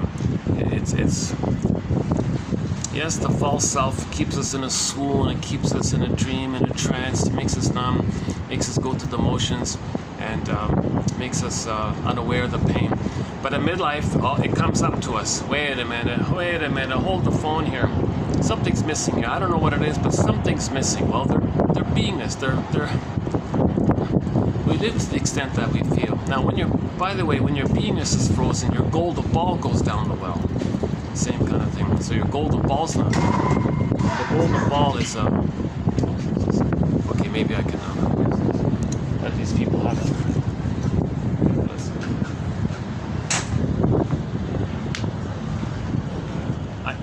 These guests have priority over me. Okay, thanks a lot. Yeah. See you next time.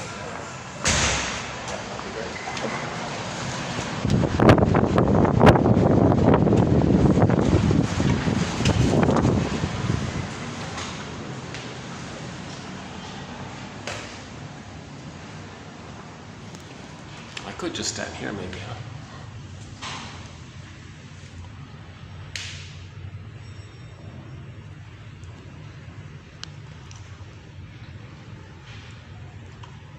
So the Poseidon voice, the ocean, right, the wave, Jim Henson, the puppets people, that wave was speaking. Okay, so sometimes the unconscious, all the energy in the unconscious, all that power like that, symbolized by the ocean. So the wave from the ocean was talking to Odysseus. Hey, you, I don't like how you've been denying. I don't like that you've been denying your beingness like that, your Ithaca, your Penelope and all this, your inner home. So you're going to suffer now, meaning suffer through, work through this process. So who are you? I'm your unconscious. I'm the voice of your unconscious. What's an unconscious? What's that? Well, I'm your double self. I'm your secret self. I'm your shadow self. I'm the one who walks with you, who's not like you, who is you. Okay? I'm the one who's living your life. You don't even... Okay, you're ignoring me. You're just doing this dreamy kind of symbolic pursuit kind of thing of infantile megalomania and thinking a little God, a little king, don't need anybody, you're self-sufficient. Okay, the baby thinks the mother's him, so he thinks he's self-sufficient. Not knowing that the mother's a separate person. If he thinks the mother's him, he thinks he's self-sufficient. The mother's feeding him, he thinks feeding himself, self-sufficient. I don't need anybody, I don't need you. Well, that's the arrogance. No, that's trauma in that time.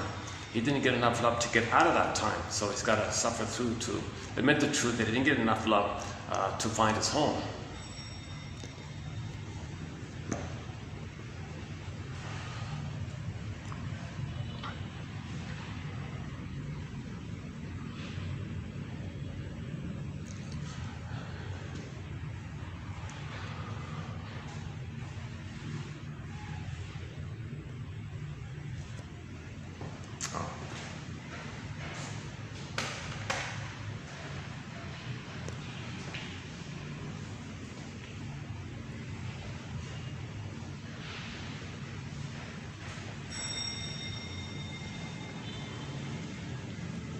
Okay, that's westbound. Yeah, that's westbound.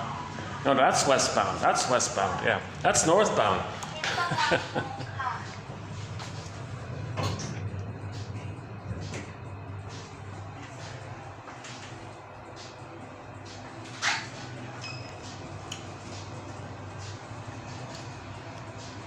Okay, so we do discuss the Odyssey story, a little bit about Orestes. A few of the stories that Alan Chin and Robert Bly like to tell. So again, myths and fairy tales are metaphors for psychological trauma. Okay, they're true on the inside.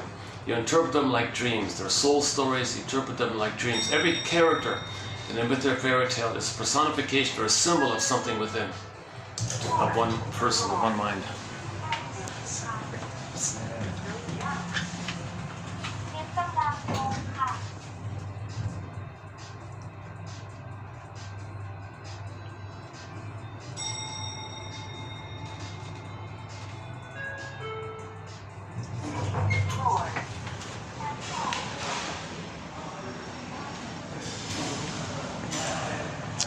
It's busy down here. It's too busy down here. They got a really cute lobby here. It's a fun, cute, decorative, very, very decorative kind of lobby, but it's there's only like 1, 2, 3 little bay area. Oh, that's packed as well. Oh, all 3 of them are occupied. Let me just hang out here. Let me just hang out here at the stairs part.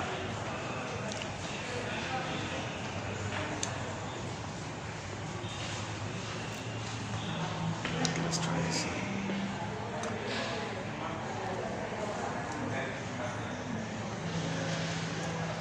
Yeah, underappreciated author Alan Chin. He's got 4 books.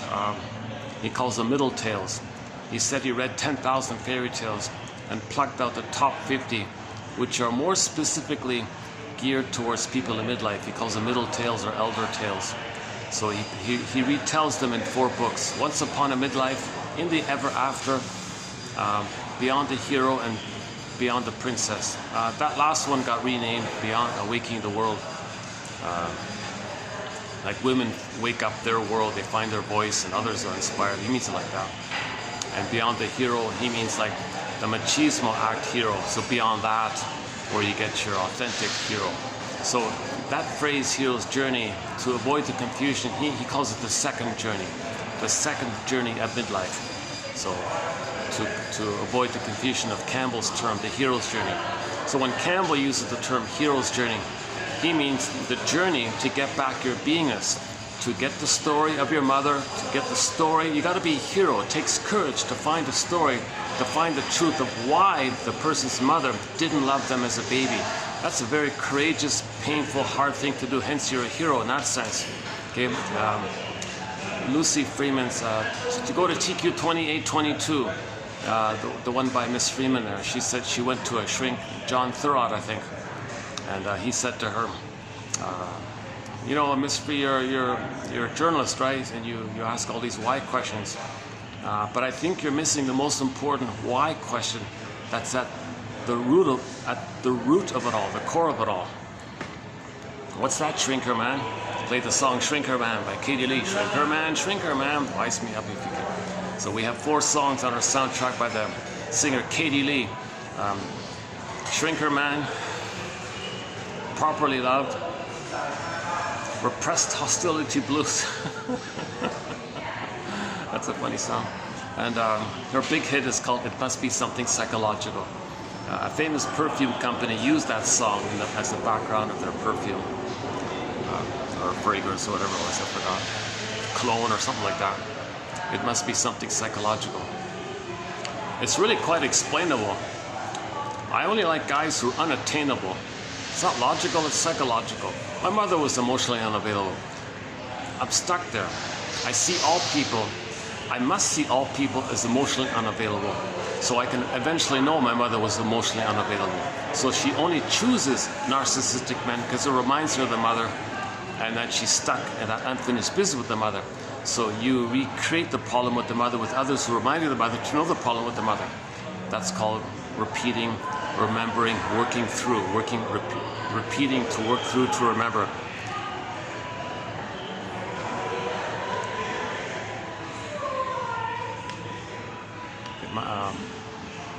Oh yeah, back to Miss Freeman. So the shrink said to her, you're a very good journalist. You ask all these very good why questions. But you're missing the most important why question that's at the root of it all. Really? What's that, shrinker man? Shrinker man, shrinker man. What's that?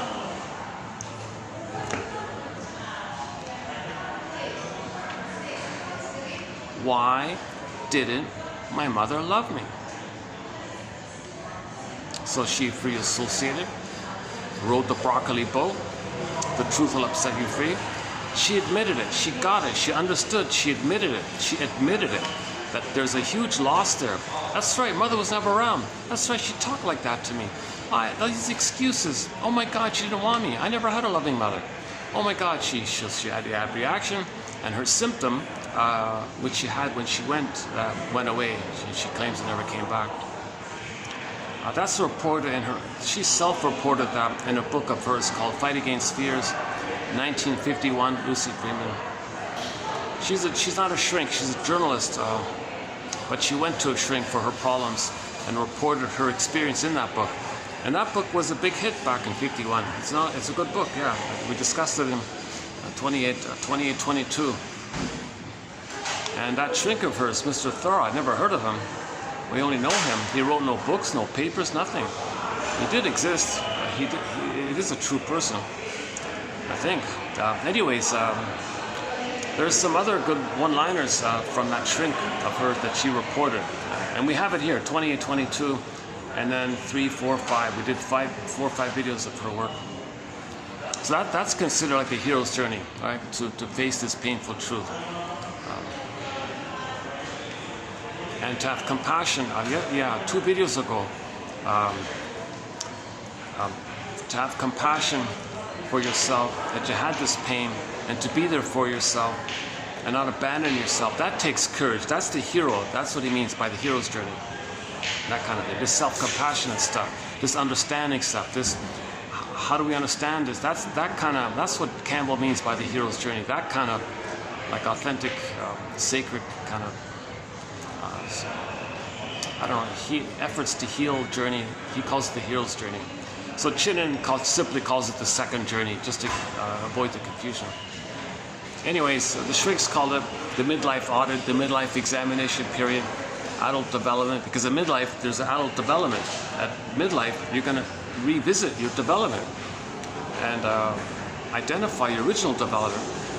Because if you don't, you're just going to repeat the problem of the past. So you can't develop, you're stuck there. So that stuckness comes up again. So you got to face the past. What happened in my original development? So identify that to be free of that, so you can finally be resume development and to be an elder late in life. If the person's not an elder late in life, they never did that midlife audit, midlife examination period, hero's journey, second journey. Okay. And this comes to your attention usually at midlife, usually around 40. It comes to your attention with the hunch that you're not enjoying life, with the hunch that you're not mourning, with the hunch that all you have at the console is anger, envy, ennui, embarrassment. You know, what about the joy and sadness characters? Well, they're bottled down. Gotta get it up. Joy and sadness are at the console.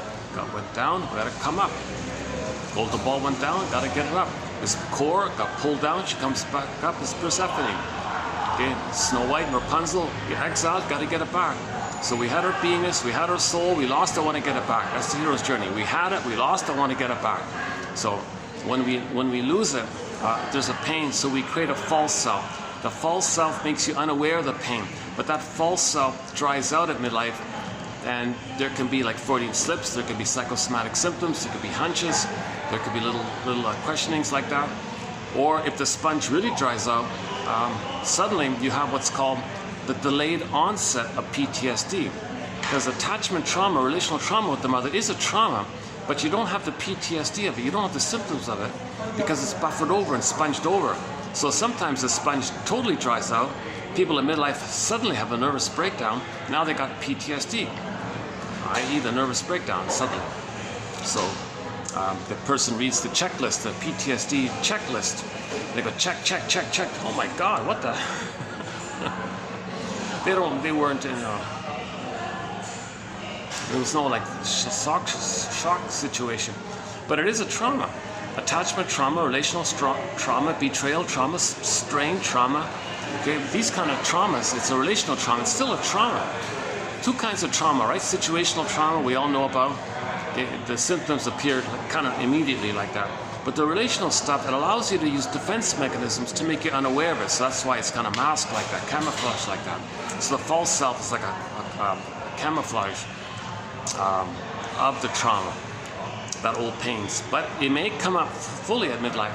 That's called the nervous breakdown or soul loss or PTSD, the delayed onset of PTSD. So the delayed onset of PTSD immediately makes the inference that there was a trauma. If you have post-traumatic stress syndrome disorder, that means you had a trauma, but you don't remember it. So again, that's another clue that we got to go on the second journey of midlife. So the second journey of midlife. So that's when people start reading and maybe, kind of thing. So Robert Bly's advice at this point was, okay, well, read this stuff, just 10 minutes a day. Do it slowly. There's no magic quick answer here. Just slowly weave a basket. Slowly stitch together a basket. Okay? Find a lasso of truth. So I think these quotes, we have 10,000 quotes here. If you find 1 out of 10 that you like and have 1,001 quotes, it's kind of like a lasso of truth to bring up the truth in yourself, to bring up the truth in the mother. You got to get the truth about the mother. Remember Thorat's question, why did my mother fail me? You got to get that truth. You got to get the truth of why the mother failed. So you got to get the key. In Iron John, again, Robert Bly, the soul is in the cage, locked. Where's the key? Under mother's pillow. The image of the key being under mother's pillow, that's code for it that the mother used the baby to meet her needs. That's the secret, dark, unconscious, under the pillow's dark, unconscious, there's the key there. You got to get the key. Bly says you got to get the key. Mother, give me the key. Well, she won't give it to you. Very embarrassed, she can't do it. She's too much pain herself, she can't speak truthfully. It'll bring up her pain. She never went on the second journey. She never went beyond the princess or whatever. She never did that second journey or awakening her world or whatever. She never found her beingness. So she's resistant to it. I'm not going to give you the key. I don't even know the key. She doesn't even know that there's a key there. No, there's a key there. Give me the key. Why didn't you meet my needs? Come on, tell the truth, tell the truth. Lasso of truth, come on, lasso of truth. And if she's stubborn, she's resistant, because it'll bring up because the adult child confronting the grandparent like this, if they never did any self-reflection, self-introspection, any kind of self-awareness like that, they're clinging to their curmudgeon identity kind of thing. So if they lose their curmudgeon identity or something like that, they're resistant to it. So Robert Bly says you still got to try, get some information, be a detective. Be a detective. Try to be a detective. Make clues, make inferences. Find some way to get as much information as you can from the parents before they're gone. Play this, when they're gone, they're gone. Sing Instrumental by Bruce Coburn. The first one, not the second one. Dun, dun, dun, dun, that one there. When they're gone, they're gone. So Robert Bly says before they're gone, interview them, interview them, interview them, get their story, get their story. Again, get their story, get the lasso of truth. Come on, give me your story. I want to know why you failed to love your baby. What was going on with you? What pain did you have? What pain did you have? You're people. I don't want to just see you as ordinary parents. I want to see you're human beings.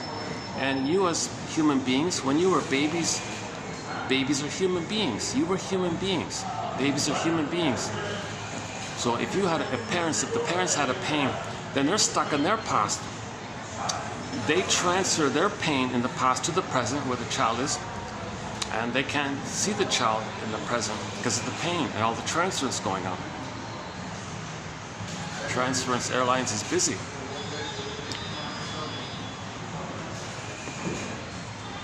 Yeah, that's a new one. That's a new one today. Transference Airlines. Transference Airlines. Your pain from the past, your memories from the past, your unprocessed pain from the past. Airline comes to the present. Oh, here we are. This is invisible psychic airplanes called Transference. Invisible Airlines. Transference Airlines. My God.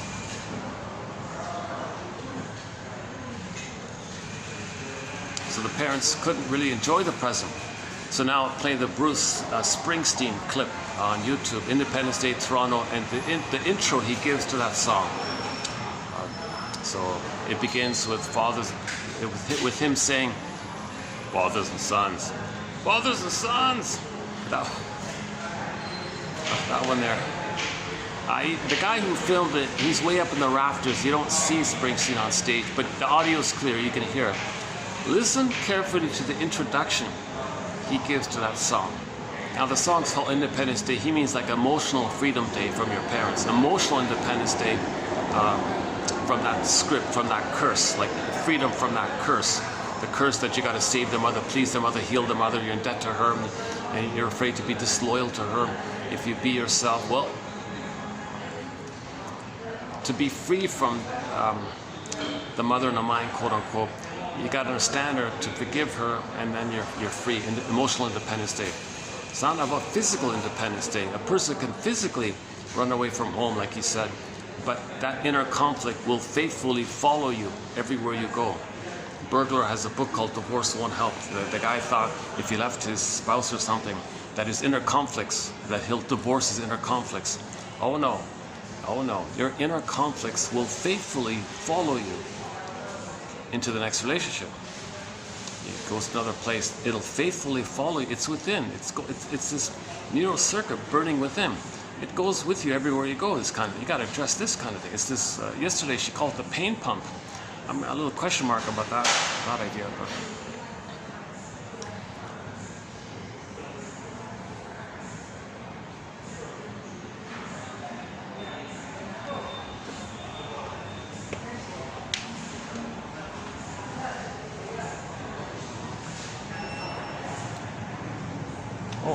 oh, hang on. I see one spot available.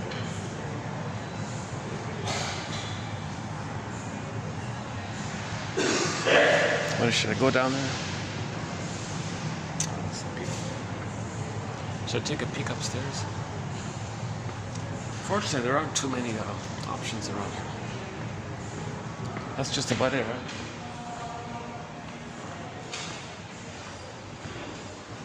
Okay, let's see if we get lucky. Let's see if the meeting's over.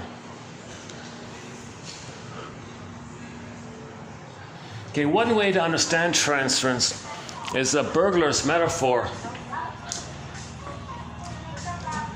A burglar's metaphor of the record.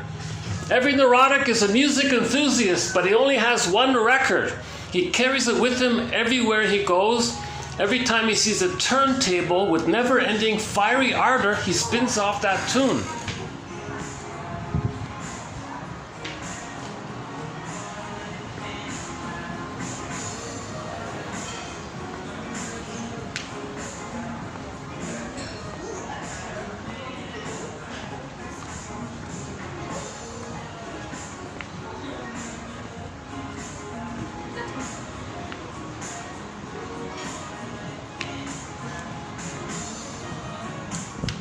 Oh, good.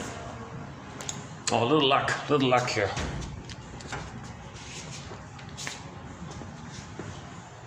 Okay, that's okay. There's some people there. All right, it's okay. Oh, good, they're finished. All right. A little luck here. So the child has a conflict. He had needs. They were not met because of the pain. So he's not going to know the needs because of the pain. Simple, basic, Pavlovian, classical conditioning. Needs, pain, I don't want pain, I don't know the needs. But he has the needs. Okay, but he doesn't know it because of the pain. Huge conflict, inner conflict. Okay, he didn't get his needs met. And he needs to get those needs met. Well, he's going to search. He has the hope to get those needs met. He has the hope. He still has the hope because it's in a timeless part of the brain. There's no time. All time is that time. So because of the timelessness factor, he always has that need. So he goes through life with the hope of getting those needs met. So Janov calls this symbolic acting out. Something symbolic, a mother, disappointed. Okay, something symbolic, a mother. Cookies, no, disappointed. Wine, disappointed. The slot machine, disappointed. Buying stuff, disappointed. So you were disappointed, so you go through life disappointed, disappointed, disappointed. Then it can lead to ennui eventually. Then you're sarcastic. Because,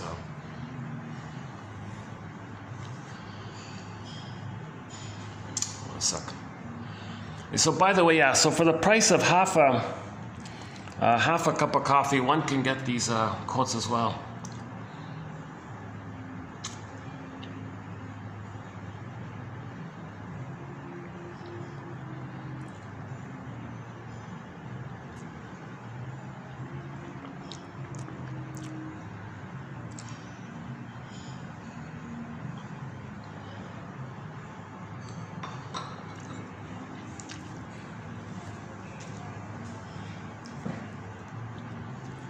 Okay, so this is called neurosis, this kind of conflict. It's called neurosis because it's going to make the person neurotic or dysfunctional because they're not going to enjoy the present, live life in the present, express their uniqueness.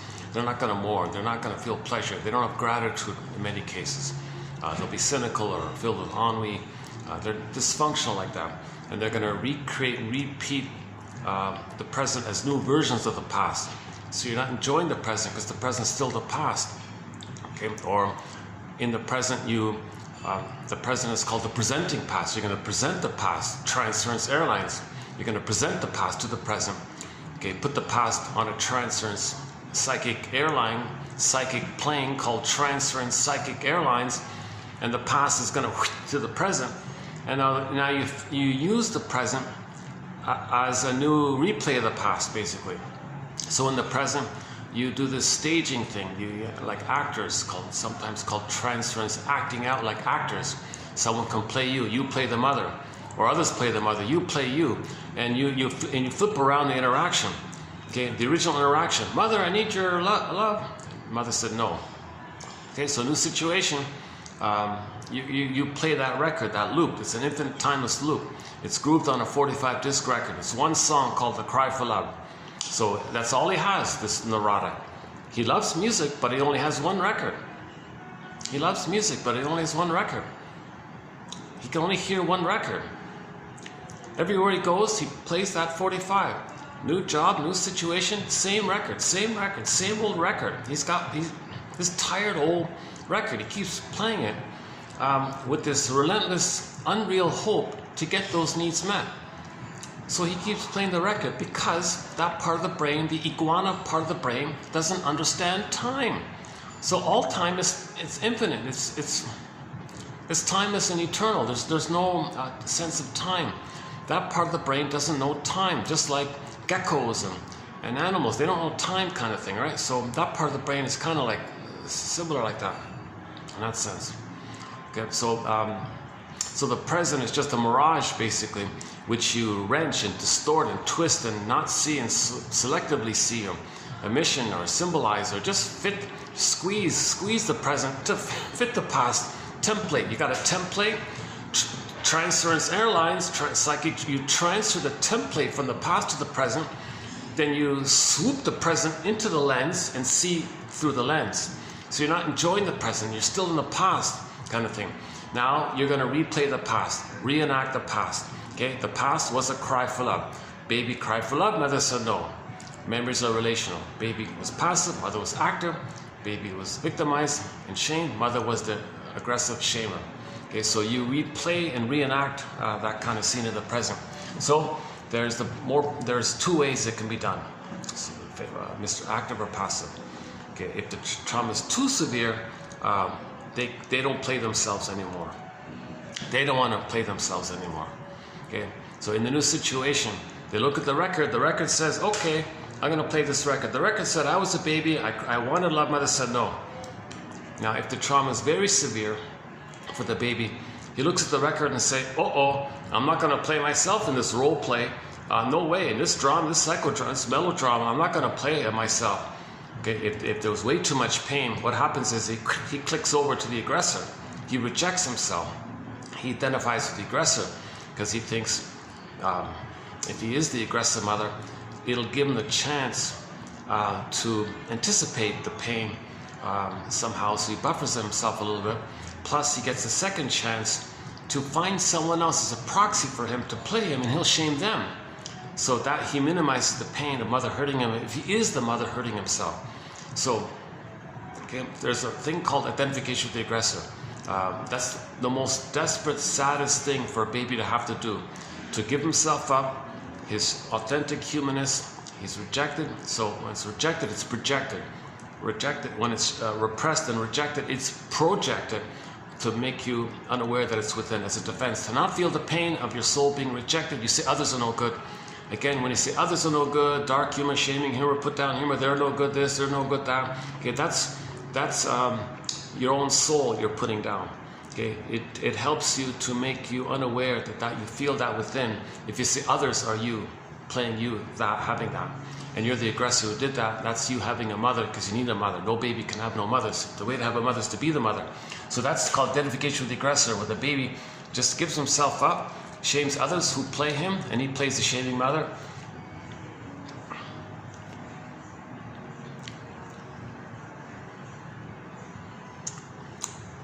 Yeah, the coffee here it's a very good coffee here, a little on the stronger side. I noticed the effects already.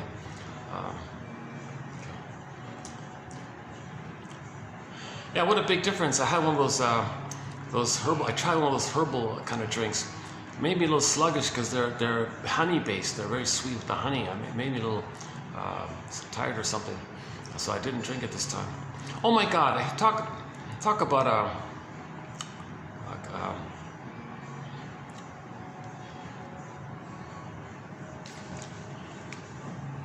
I've had the thought in my personally. Why don't they have herbal ice creams? Like ice cream? And sure enough, I think this morning I saw a news clip. There's an ice cream shop, I think in Shanghai somewhere, where they specialize in herbal ice cream. Oh my God. That what a great idea. I had that a long time ago. I was thinking of that. Why don't they just simply put the herbs in the ice cream? Like if the kid, if you want to eat something healthy or something, why not put it in ice cream? My goodness. I had that thought a long time ago, and sure enough, this morning I saw a news clip that in Shanghai they're selling and somebody said, well, how do you make it sweet for the kids? He said, well, they put things, they put like natural fruits that are sweet, maybe like apples or pears or whatever, so that they'll include natural sweeteners from natural items, and then they'll put the herbs in, and the right combination, I guess. What a great idea, right? I thought at first. Just kidding. I never told anybody, that's the problem. It was just my own private thought. I almost wanted to investigate it. How do I'll confess, I did look into how do you make ice cream. I was looking around for these ice cream machines. How do you make this ice cream thing? So I was researching how to make ice cream. And I kind of fumbled around a bit and got distracted. Yeah, what a pity. Janoff would say, oh yeah, well, that's because your mother took an epidural. Really? How do you make that link? That's quite a stretch. Janoff's theory that when the baby's coming out of the canal doing his thing, and the mother takes painkiller, anesthesia, epidural, and she's numb, that numbing stuff goes to the child and he's numbed out. That sets a prototype, that sets an imprint, and it's an infinite pattern. And the pattern is, later on when you try to do something, your brain's going to release endorphins and you give up. Like the original setup, the baby was doing his thing, crawling out, trying to get out of the womb like that, but the mother, for whatever reason, took painkillers that went into the baby's brain, and he had this wish feeling, because the mother didn't want to feel pain. That painkiller went to the baby, and he felt numbed out by it. And that's a pattern. That could be, that's his theory, that later on, when you initiate something, the act of initiating, there'll be a point where your brain remembers the past, okay? And Transference Airlines, that past comes to the present. So in the present, the wish in your brain will come in, where your brain sends you endorphins, because that's how you dealt with the pain of trying to come out of the uterus. Now, it wasn't your pain, it was the mother's pain, but you're fused, you're one like that, so you adopted her strategy to deal with pain, even though you didn't have pain. She had pain, but you think you had pain. So when you try something, you have pain, you give up.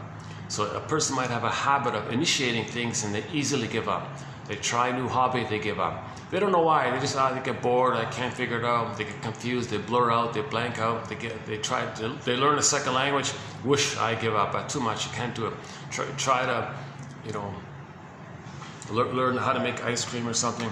Geez, how do you read this instruction booklet or something? Oh, I give up, whatever it is.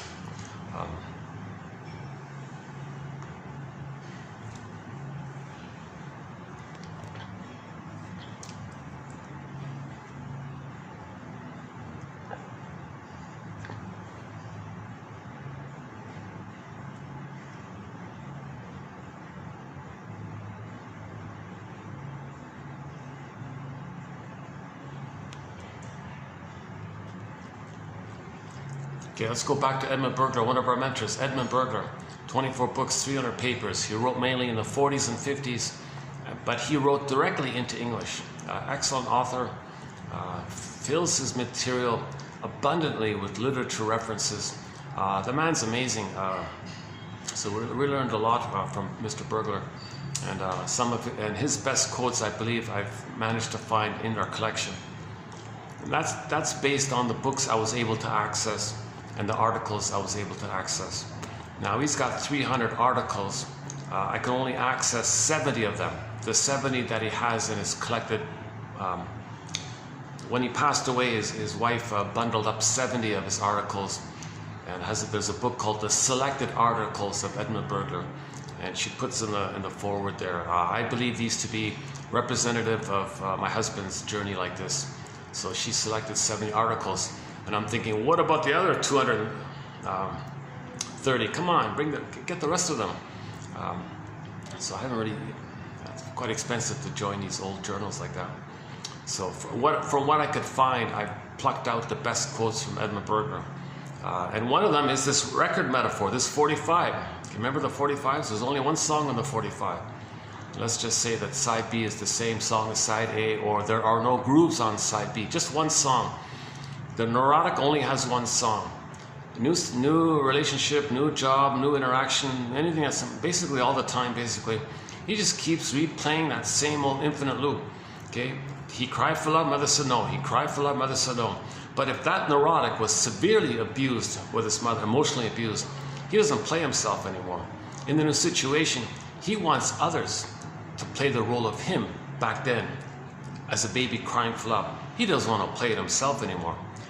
Now, he was hurt by the mother, but he wants to play the hurting mother who hurts himself. So he's going to play the mother who hurts himself, because he's like an advance notice or something. He's like prepared a little bit. So I'll play the shaming mother. How's that going to work? The immense pain made him identify with the aggressor. So how he's going to shame himself? Because the pain made him click over to identify with the aggressor, to deal with the, he sees the mother as the guy with the horns. That's what they mean. He's got her power, lives forever. That's what he means. So he makes the deal like that. So how's that going to work? Well, that's evocate, that's proxy, that's emotional triangle, scapegoating, etc. So he'll proxy phenomena. So the person in the present, he'll attribute, assign in his fantasy, Transference Airlines, he'll fly over in his fantasy that other person in the present is him, is going to play the role of him. All right, you in the present, I'm going to see you as me in the nursery. You need love. You need mother's love. You cry for love. You trust. You be vulnerable. You be weak. You be sensitive. You be innocent like that. You be trusting. You be pure like that. You ask for love. I'm going to see that in you. Okay? So that's playing the record. So again, proxy means when someone feels for you, does something for you, plays a role for you, has an identity of yours like that. It's just a defense mechanism to not make you feel that it's you. The proxy plays you, it distracts you that it's you. So it's externalization, your attention is out like that, so because you don't want to feel inwardly. So proxy, you play me as a baby crying for love, I play the mother says no to you. Okay, so in the interaction, he'll put them down. He'll verbal comment that puts them down. You're no good and I'm good. Okay, so he's the mother who does the act of shaming, and the proxy, who's him, he shames himself. So he shames his own soul. Again, the way his mother shamed his own soul is called introjection. The mother treats him a certain way, he does it to himself. How the mother treats him, it's wired in. It's called introjection. He internalizes it. He does it to himself in a loop. So to get away from the pain of it, he does a sleight of mind kind of thing. Okay, you play me. I'll shame you to distract me of how I'm shaming myself, because he is the mother who shames himself, but he shames the other to distract him of how he just shamed him. So he does both. He shames himself and the other. That's why he's called the stingers, stinger personality patterns. He replays the hurt onto himself, onto others, but doing it onto others distracts him of how he did it to himself, the way his mother did it to him, because he's loyal to her, because he's got to have a mother. Okay, now that's part A. Part B, the truth is, at the same time, he is angry at the mother for all this. So how's that going to... Oh, jeez. Hold on a second.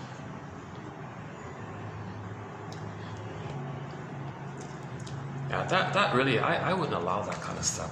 Little kids being bombarded with these high def, like the whole SkyTrain, like every panel on the SkyTrain has a horror, gruesome horror.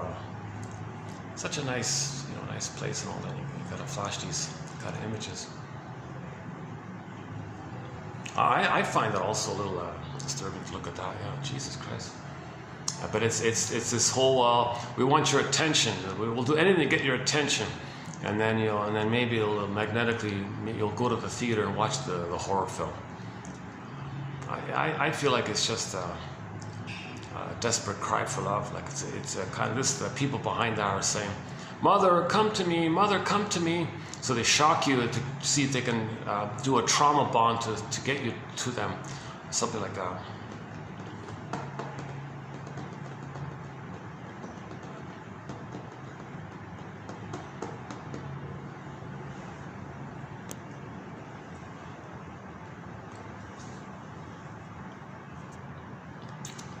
That's okay. The cat food commercial ad, that's nice.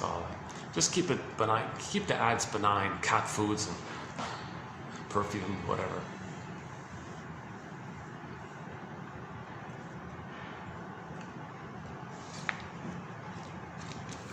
Okay, so let's go back to the record. Every neurotic is music. Yeah, so we did that already. Okay, so in a new situation, if the person's traumatized prior to 18 months, he develops one of the stinger personality patterns. Okay, now there are a variety of stinger personality patterns. Okay, you got the various narcissistic patterns. Okay, the familiar exhibitionistic one that everybody knows about. Okay, and the Don Juans and the playboy womanizers and the peer against, the selfish, greedy, and don't care about others. And they're exhibitionistic. Then you got the voyeur one. The voyeur one who fantasizes, they're the exhibitionistic one. So they bask in the exhibitionistic narcissistic display, and the voyeur ones think it could be them. Okay, you got the clinging vine one, the turtle one. Okay, and there's a couple of others. You got the bully pattern. That's obviously narcissism is embedded. The stinger personality pattern is clearly embedded in the bully pattern. Iago is that sneaky one. Okay, who spreads rumors against others to get others against themselves, because he's filled with envy and ennui. Envy, okay, envy means hatred of the good. So if A over there has goodness and B over there has goodness, well, he'll spread rumors against A and B to make them destroy each other's goodness. And Iago feels, hey, mommy, look, you destroy my goodness, I'm you. We're two peas in a pod. And he maintains the trauma bond And in the oneness with the mother, there's a blissful oceanic feeling. So he gets a gleeful excitement, like ecstasy kind of feeling, okay, when he does to others what his mother did to him, because he's the mother. Okay, so that's called Schadenfreude. He feels pleasure at the hurt being done on others that he orchestrates with the rumor tactics called the Iago pattern. Iago. That's another pattern. It's a huge topic. He's filled with envy. He doesn't overtly do it. He does it through these various clandestine, shell, covert, all these layered things. Because usually the Iagos cooperate with those of the bully pattern. Because the bully pattern's behavior is destructive, and that's what they want. The bully pattern has the hope for love, because if they control the lackey, that could be the mother.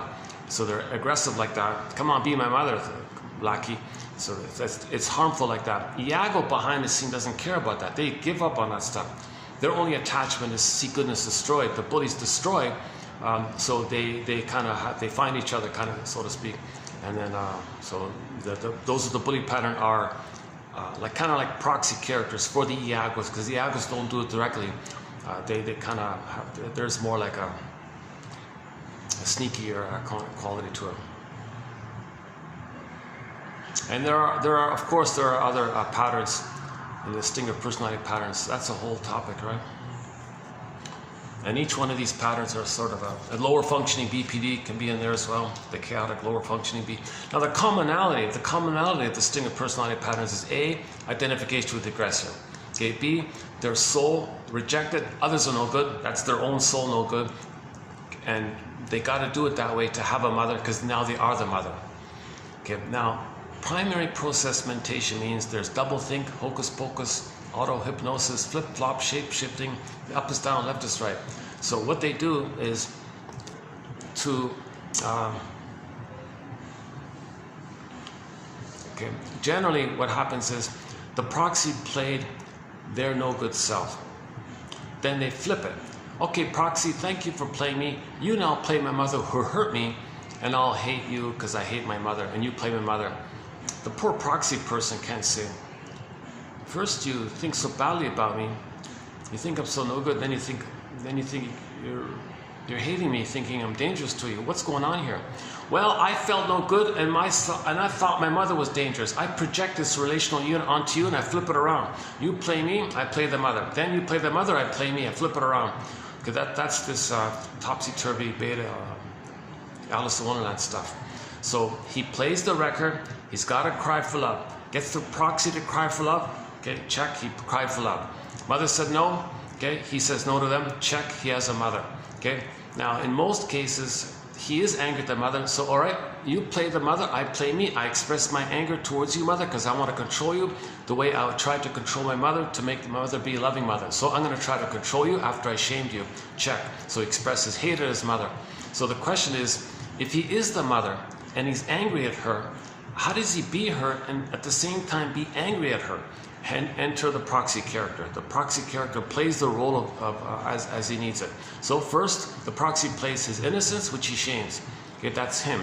Then he flips it. Okay, proxy, you play me so I can play myself to express my anger at my mother in my efforts to control my mother. So he'll try to control the proxy one with his anger and his hate. He's going to try to control them. Because the prototype is the baby at the fantasy that if you can control the mother, maybe the mother will be a loving mother. When the baby's enraged and angry, he had the fantasy if he can devour the mother like a hungry wolf imagery, he can maybe possess the breast, control the breast, make the breast manageable. Don't be pained by the breast, make the breast be stable. Come on, mother, be a loving mother, don't hurt me. So he's fighting with his mother like that. So he's going to continue this kind of thing. Now the poor proxy person can't say, hold the phone here, stop the presses.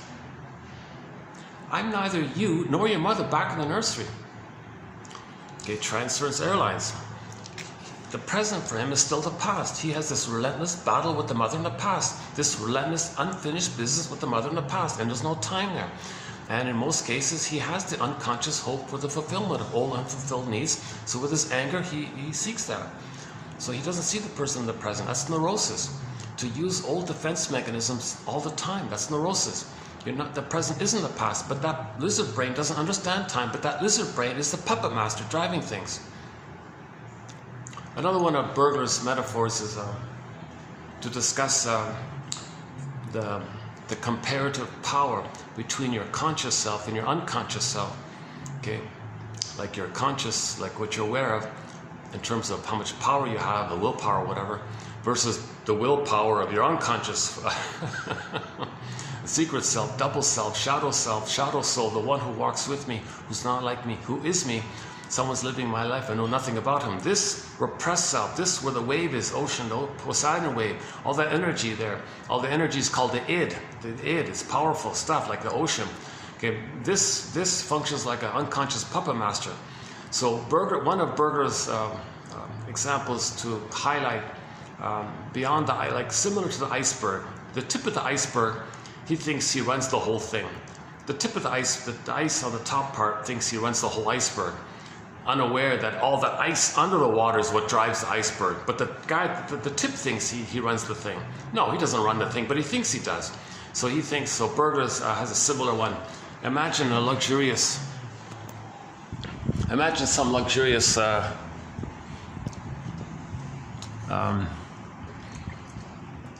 okay, so anyways, imagine some, should we use this one? I don't want to personalize it. Just imagine some,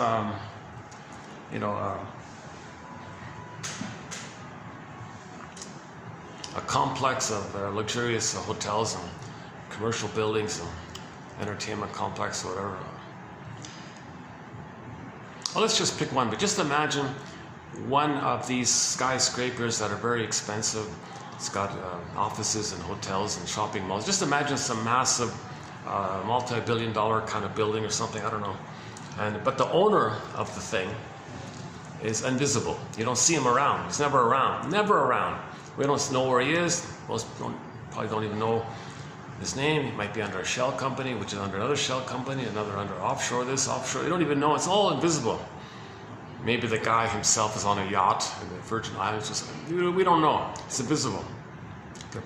Imagine the doorman of that building, whom you see. You see the doorman. And Berger says, imagine the doorman being a little braggadocio, a little pompous, thinks he's a big shot like this. But in reality, who has more power? The doorman or the owner of the thing you don't see? The invisible owner or the visible doorman you see? Who has more power? So he kind of uses that to highlight the difference between the power of the unconscious versus the power of the conscious. Humanity's third narcissistic injury. Really? There's such a thing as an unconscious? You mean I'm not the captain of my own? You mean something's driving me like this and I don't even know what it is? What does my unconscious want? So you ask your unconscious, unconscious, what do you want? Unconscious says, I want you conscious, mind, you, I want you conscious self to be and make the inference and put words to remember what I'm telling you. I have the knowledge, I have the known, and I need you to think it. I need you to formulate it, find words for it. I want you to make the inference, get the story, narrative medicine, lasso of truth, read quotes, read Masterson, read Karen Horney, read Edmund Berger, read 1001 Windmills of the Mind, read the comic psychoanalysis, read the Enneagram, read codependency books, read object relations theory, read Thomas Ogden, Henry Guntrip, and Fairbairn, and Master Rinsley, and Althea Horner. Read this stuff. Read. Okay, find words to it. That's what I want from you. I want you to have a nest. I want you to have a conscious formulation, like acceptance, like an admittance somehow. Admit it. I want you to admit something. What do you want me to admit? Well, something happened to you in the nursery, okay, and you didn't admit it back then. I want you now to admit it. So how does that work? Well, I'm gonna be like a puppet master, and you're gonna be my puppet, and I'm gonna get you to restage and replay what's on the record. I want you to observe it, step back, like freeze frame, observe yourself. What are you repeating in the present? Okay? What are you reenacting in the present? I want you to make the inference that that's what had happened to you in the past. Now, if I get you to shame others, that's for me. I'm telling you, your mother shamed you because you become her. I'm telling you, you become the mother and you find proxies to play you and you're shaming them. And I want you to know that's my way to communicate to you with the behavioralism of it all. And I want you to translate the behavioralism of it all, the actions of it all, put it into words, please. Conscious person, you, conscious mind, put it into words. You mean unconscious? Are you trying to tell me that if I shame others, you're trying to tell me and communicate to me and wanting me to put into words that my mother shamed me? Okay, now you're getting somewhere. I see. That's disturbing. Now you're getting somewhere.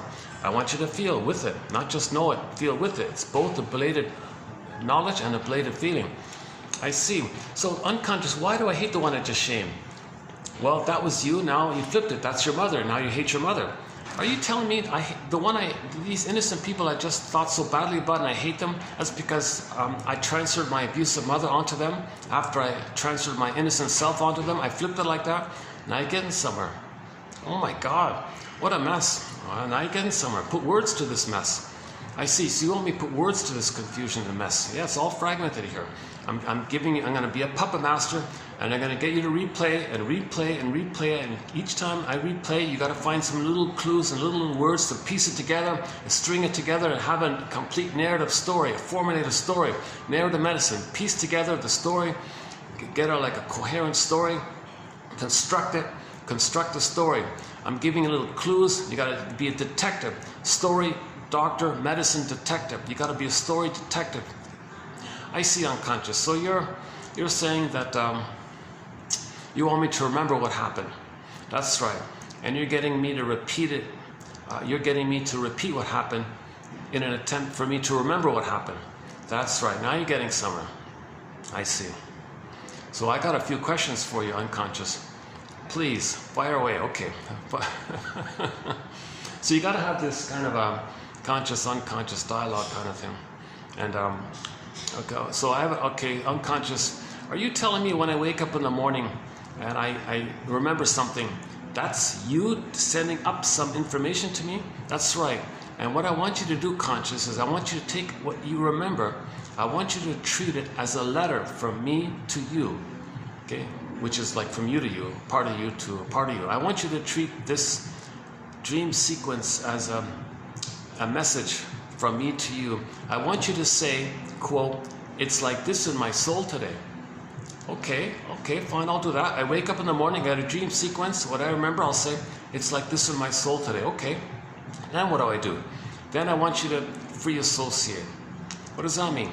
Well, take that sequence that you remember and ask yourself what that reminds you of. I see, I wake up in the morning, I remember something, and I say, it's like this in my soul today. What does this remind me of? That's right, write it down, think a little bit, and I'm trying to get you to be more conscious like that. I can present to you some of it, but you got to do the rest of it. I'm going to bring up what I can for you, and you got to show me that you can handle it. So if you practice this, I'll send you more. Okay, if you read more quotes, I'll send you more. The more you prepare, the more you make a nest, the more emotions I'll send up to you. Okay, so the image is the firebird, a phoenix, the firebird from the ashes kind of thing. Okay, psychoanalysis looks for an egg and a basket that's missing. Okay, conscious mind, I want you to be like a bird and build a nest, build a basket. And when the basket's there, I'll send you little eggs, I'll send little potentials. And then maybe a feeling, a firebird will fly out. That's like a little feeling that comes up like that. You're getting your feelings back kind of thing. Okay, unconscious, I see. So you're actually trying to help me, aren't you? You're not trying to hurt me or anything. That's right, I'm trying to help. You got to cooperate with me. I see, you want me to cooperate with you. That's right, it's for the, well, if we use inside out too, it's for Riley here, right?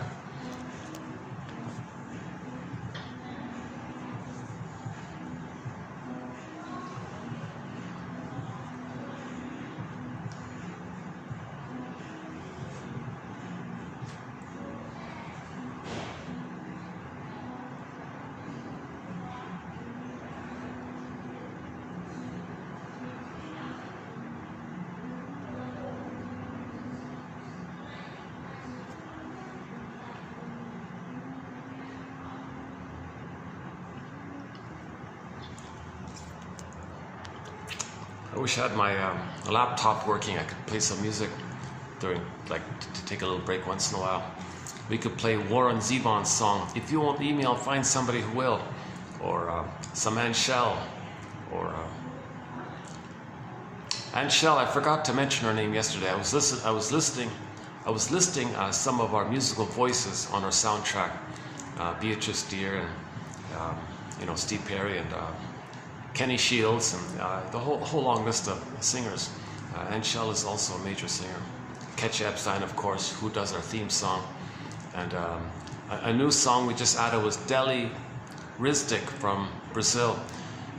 She's not a professional. She has no CD, no contract or nothing. She just plays in front of touristy areas, in front of nice restaurants. She just plays the guitar there. She does a very good cover of Carry On, Wayward Son. Carry on, my wayward son. Now you no longer feel empty. The conclusion of the song was, and now you no longer feel empty. Now your life is waiting for you. Now a whole new world is there for you. That's like a bit of one interpretation of that song. It's kind of like this journey, carry on, like this. Means if you feel stress, well, remember your mother sang you a lullaby. Carry on, everything will be okay, don't cry, everything will be okay. So that'll come up. So you have some support, some memories of mother supporting your healing, your identity, your growth like that. So that's with you like that. So carry on. So when you feel stress, there is some memory somewhere, somehow, of somebody supporting your identity. And you got to remember that kind of thing. That's the role of the mother is to give the baby lots of this positive soothing. And baby can't soothe himself. If the baby's distressed, he goes to the mother for soothing. Then the mother shames him, double insult. The mother's got to soothe the baby, then he can soothe himself. The mother's got to see the baby, he can see himself. If the mother's present to the baby, he'll be present to himself. Okay, and so on and so forth. How the mother treats him, it's wired in, internalization, he picks up on it, does it to himself. Mother hates him, he hates himself. That's called the inner critic. Mother betrays him, abandons him, he does that to himself. How the mother treats him, it's wired in. Human connections lead to neural connections. Okay? Human connections lead to neural connections. The interpersonal leads to the intrapsychic model, internal working model, endopsychic structure, psychic structure, template, blueprint, stencil, script, schema, working model, intrapsychic setup, whatever you want to call it.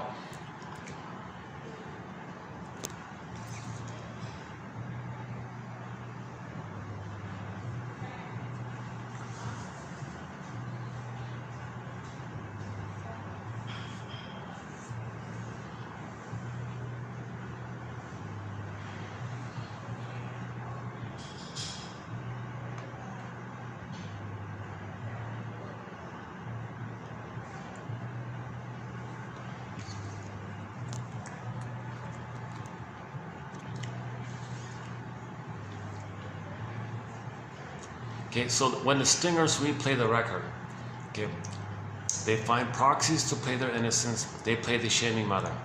Then they flip it. The proxy plays the mother, they play themselves, and they continue their fight with their mother. Okay. Imagine a mother doing this to her own baby. Mother has a baby, all right baby, you're gonna play me when I was a baby. Okay. And I'm gonna play the mother who shamed me. So the behavior is, when she replays the record, the baby stands in for her back in the nursery. She plays the shaming mother. She shames her own baby because she's still in the past. The present is called, okay, the present is still the past for her. Yes, materially she understands the present, but she's relating to it as if she's still in the past. Okay, so she transfers the past to the present. Transference Airlines. She transfers the past to the present. That's an original, huh? Psychic Transference Airlines. That might be, that's some potential. Let's work on that. I could see that as a book, Transference Airlines. What's that? Well, it's a psychic thing. It's an invisible thing. It's an invisible airlines in the mind, an invisible airline company in your mind. And what it does is, it takes your past in the plane, in the transference planes. It flies to the present, unloads, and now you got your past in the present, and you're going to continue that struggle with the mother, fight with the mother, imitate the mother, tell the world how bad the mother was, because you want to show her up. One version is, again with Berkler, one version of this attempt to express your anger at the mother. I still haven't fully figured this one out, is he calls it showing up the mother. Look, world, look at what my mother did to me. You see my negative behavior? Come on, world, where did I learn this? Who taught me this? Somebody taught me this, world. I'm telling you, my mother taught me this. I'm imitating her to tell you what she taught me. I'm showing her up. I'm exposing her. Can you help me out here? Everything's love or a cry for love. So he's crying for love by showing up the mother. Doesn't make sense because no one's going to interpret that. What can people do, kind of thing. Maybe, you know. So you got to observe it yourself and make the inference. Oh my God, am I showing up the mother? Am I trying to cry like this? Everything's love or a cry for love. Cry for understanding. Cry for understanding. Cry for help. Everything's love or a cry for love. So you got to make the inference like that. Transference Airlines. So it's not a physical thing. It's an invisible psychic airline company in the mind, in the psyche.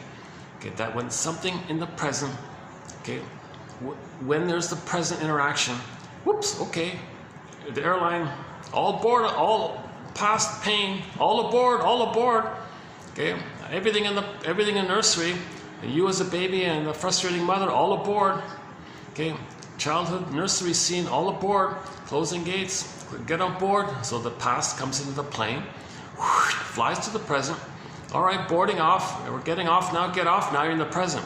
So the past characters say to the people in the present, where are we? Oh, I see, we're in 2024 here. Wait a minute, we were just in 1950 or 60, whatever, you know. I see, oh, we're in the present now. Okay, well, we'll just continue what we were doing. They don't care about the present, they're still in the past. We transfer the past to the present, and the past doesn't understand time or appreciate time or care about time. Yeah, so forget about that. They don't ask what year it is. They don't care. Yeah, forget that part. Yeah, they don't care what year it is. All time is that time. It's timeless, infinite. Timeless, infinite. So they get on the transference plane. It's still the past. Right? So where are we? I don't know where we are, but we'll just keep playing it. Just keep cry for love.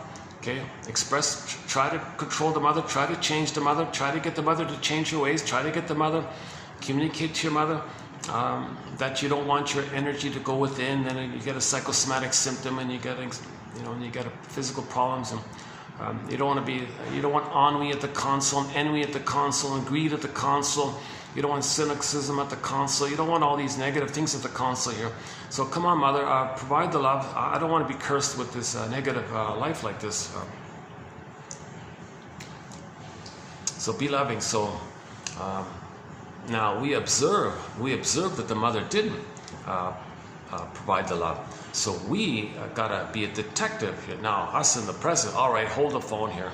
Hold the phone here. Flash freeze. Go back to the past. Fine, they go back to the past. The plane turns around, the past that came to the present goes back to the past. In the past, all right, you planes, you transference planes, you just stay in the past for a time being, okay? Let me sort this out here. If I can understand the mother, we won't need this psychic thing take place anymore. We can enjoy the present. So how do we understand this thing? Okay, Lasso of Truth. Okay, that's the album. There's a Nigerian pop diva singer called Omowumi. We have one of her songs on our soundtrack, a fun song called When the Boss Is Coming.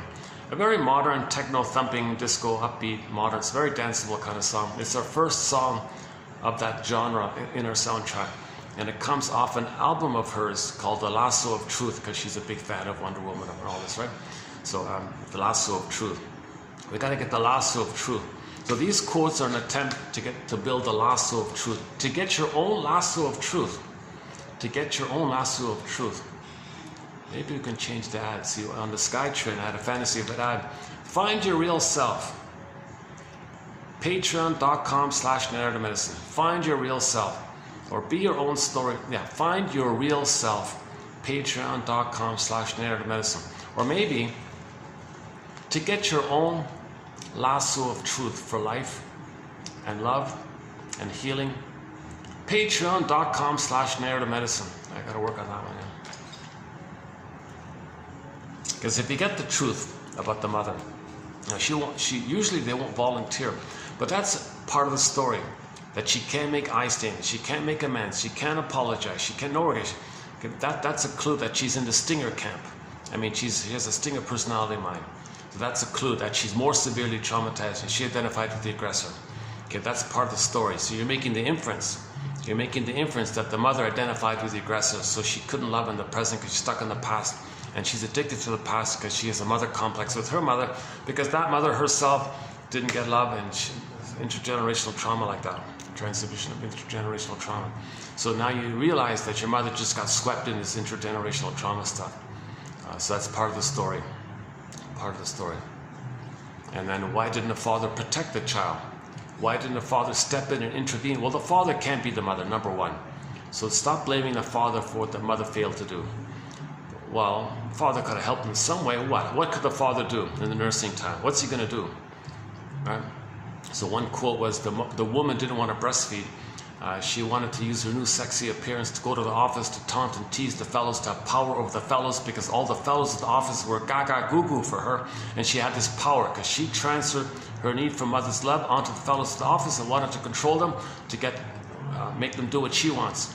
The husband, meanwhile, said, what about our daughter here? What about our baby here? Needs a mother. Oh, give them the powder stuff. Who cares? Give them the powder stuff. They won't remember. Yes, they do remember. The amygdala is fully formed at birth. The amygdala, the baby's amygdala is fully formed at birth. They do remember. They do have stress responses. They do get adrenaline. They do get stress hormones. And they can blank out as a result of, well, whatever, I don't know. I'm too busy trying to get mother's love. Those fellows at the office are not your mother. It's a symbol. Okay? It's not real. It's a symbol to you. It's telling you that you didn't get mother's love. And you're still trying to get mother's love by transferring your frustrating mother, your need for a loving mother, to those fellows in the office, thinking they can provide constant affirmation and admiration and so on like that. Meanwhile, what about our baby here? Oh yeah, like I said, just give him the powder stuff. He'll survive like that. And so what can the father do, right? Not much he can do. So he can. No, really, your baby needs love. Can I persuade you to change your mind? No, you know what you're talking about. Mother knows best. She has immunity. She has all the power like this. Father can't do anything. It's got the mother. The baby has to attach to the nipple, to the mother, the breast. The mother's got to hold her. She refuses like that. So how do you blame the father for this? Okay, let's go to the shrink. Psychobabble, nonsense, whatever. So he might try a little bit like that. But how can he protect his own child like this from this neglecting, abusive mother? How can he do like that, right? And so most fathers say, well, I give up, mother knows best. And so they're kind of passive like that, and they're not around usually anyways.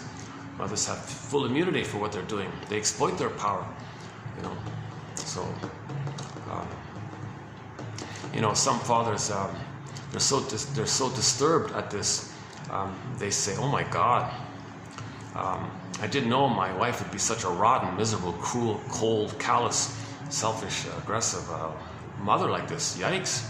Yuck, I didn't know this. I'm sorry, baby. I'll do what I can, but I don't know what to do here. I can't be the mother that you need. So the father's really limited.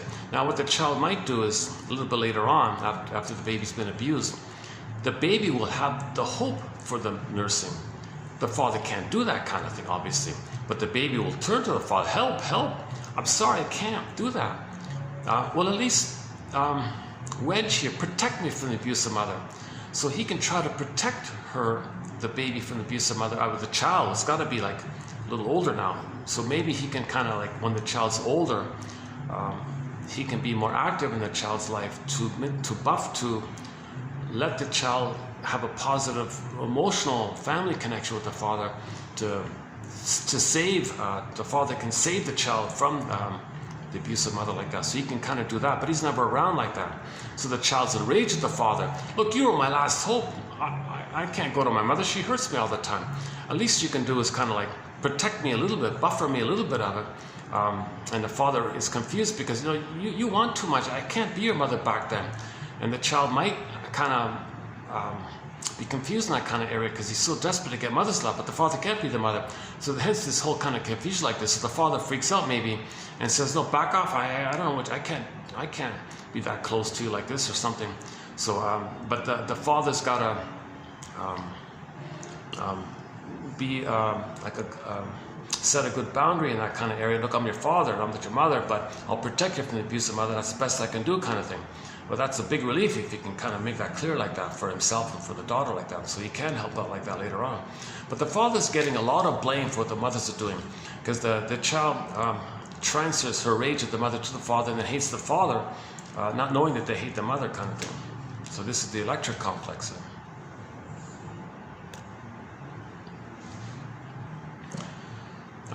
Sometimes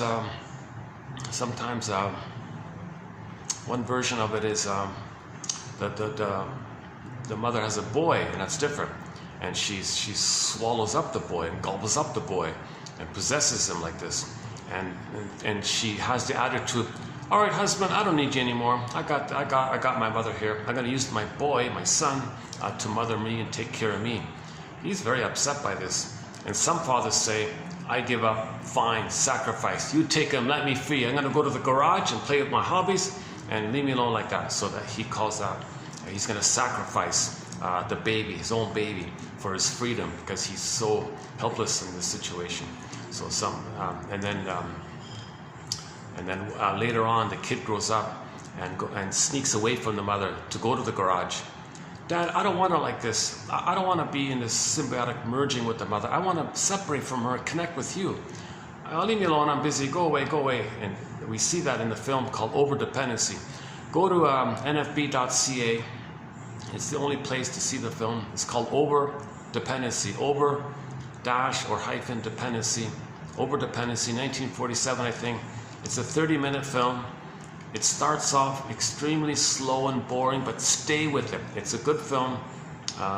It's simple and boring, but stay with it. It shows you in a light way the basic problem like this. The mother had a good excuse for what she's doing, but she used that excuse to slip in her agenda to parentify the son. And the father, so there's a self-help book entitled When He's Married to Mom, Ken Adams, I think. And he says in there, that self-help author says in there that the father, the case story was the father said, fine, you take him, sacrifice, I sacrifice him. I want to be free. I want to be free. Because he's helpless in the situation. He's depressed that his wife dumped him for the son, kind of, so he's kind of jealous like that or something. I don't know if they mentioned it. I don't know if they mentioned that part in there. But some fathers, I think in some cases, the fathers feel jealous at all the attention the mother's showering on their son. That's a disturbance that a father would feel that. That's kind of surprising. I would think that'd be rare, but maybe it's not, I don't know. My understanding is that the father just feels so helpless and frustrated that he can't protect a kid like this, because the mother has immunity like this. She has all the power, all the immunity. Baby needs the breast, she's got the breast, she's got all the power like that. So he's kind of helpless like that. So he just, as a defense against his pain, he gives up. Take him, leave me alone, let me feel like this. I'm not involved anymore. Now there's this kind of split like this between the mother and child have a unit, and the father's on his own like that. And then the mother says to the child, I got you, that's all I need. We're just, okay, so she doesn't need the husband anymore kind of thing. So he feels neglected like this. And so he plays with his hobbies in the garage. Or worse things happen. He feels lonely and then has a girlfriend or something. And she drove him away to get the alimony or something. I don't know. There's all these case stories. You gotta be a detective, trying to be a detective here. Okay, part of the detective work is the birth order things. Sharon Weg Shader, is that right? Gave the example of the couple that had 4 kids. Now the couple were both stingers. So they don't make eye statements together, no intimacy together, no genuine warm feelings together. It's a utilitarian kind of setup, so they're not really close like that. They're not emotional, so there's a lot of pain like that. Neither of them feel their beingness, so they got the pains, they got anger. So the first child came on the scene, they wanted that child to save them, redeem them, so they gave him all the support, all the funds to go to the best schools, so he was supposed to be the hero to save the parents. The second kid came along. Meanwhile, a lot of anger has built up, so they scapegoated the second child. He became the scapegoated one. So the mother would deliberately not love the child, deliberately to make the child naughty and angry, deliberately to then give the parents the excuse to say to themselves, oh, spoil the rod, spare the child. That's a cloak. They have tension and anger between themselves. They need some kind of cloak or excuse to blow off steam. So they shame the child by making him naughty, to say he's naughty, we gotta discipline the child. But that's just a way to blow off their steam, they feel. So they set it up like that. They scapegoated the child to give them the chance and the excuse and the cover that it's okay for them to be angry at the child. So they shout at the child, blame the child, scapegoat the child, and he becomes naughty, and then he's naughty, and then they look how naughty he is, he's dangerous, they gotta teach him a lesson. The parents don't face each other, they take the anger they feel between them, they divert it to the scapegoated child. And the scapegoated child plays that role to keep the parents together. First child's trying to save them, second child is trying to absorb their anger or something, he's scapegoated one. Third child comes along, she says, and they just kind of ignore him. He goes to the library, he's kind of lost like that, everybody ignores him. So he's kind of lucky like that maybe. The fourth child comes along and says, holy, all this hostility in this dysfunctional family, oh my God. I don't know, maybe he just accidentally does something. The theory is he has the most freedom or something. And at some point he learns about humor. So he becomes the clown mascot for the family. He makes everyone laugh. Huge. So he got a role for himself. He's got a role. So he found some way to blow off steam for the family system or something. So that's just one version. Okay, hero, scapegoat, lost child, mascot. That's just one version of the theory of birth order system. We don't have a thread on the birth order system, but maybe in the future we'll look into it. I mentioned Steve Perry. He has a song called Friends of Mine. Now he's an only child, so I'm thinking maybe that song's about the difficulty only children might have finding friends, because the only child, he'd be like the hero, right? Absorbing everything by the parents, trying to save the parents, and the only child would be both the hero and a scapegoat and the lost child and maybe the mascot all in one or something, right? To keep the parents together. So he's got a lot of burden on his parents like that. So how does he, maybe he doesn't even get to the mascot place. He'd just be the hero and the scapegoat, right? Maybe. And the lost one, yeah, probably. So anyways, the only children miss that playful banterness with their siblings. So in general, they're a little too serious like that. So I think one of the lines in the song, Friends of Mine, I mentioned the album, For the Love of Strange Medicine. That's Steve Perry's second solo album. That's the title of the album. And there's a song in there with that title. But on that same album, there's another song, a blues rock song called Friends of Mine. And there's a line in there, that song called Friends of Mine. No matter who you are, he sings, you can't buy friends with caviar. Now, when I heard that, I thought, okay, he's an only child, I heard. So maybe it's this issue about the pressure of being an only child. So again, the family system, the family order, birth order issue, we don't have a thread here yet on it. I'm thinking maybe in the future. I'm thinking also maybe in the future, this psychodrama thing we talked about this past week by Tian Dayton. She's a specialist in the psychodrama thing. So we talked about that. I'm thinking maybe in the future that could be a thread. So there's two possible future threads in the future. Two new possible. We've got 62 on the go already. Envy being the most recently added one. Ennui, not envy. Envy's in there, but ennui. On what? Ennui. It's what you would call the boredom. Says the character ennui in the film.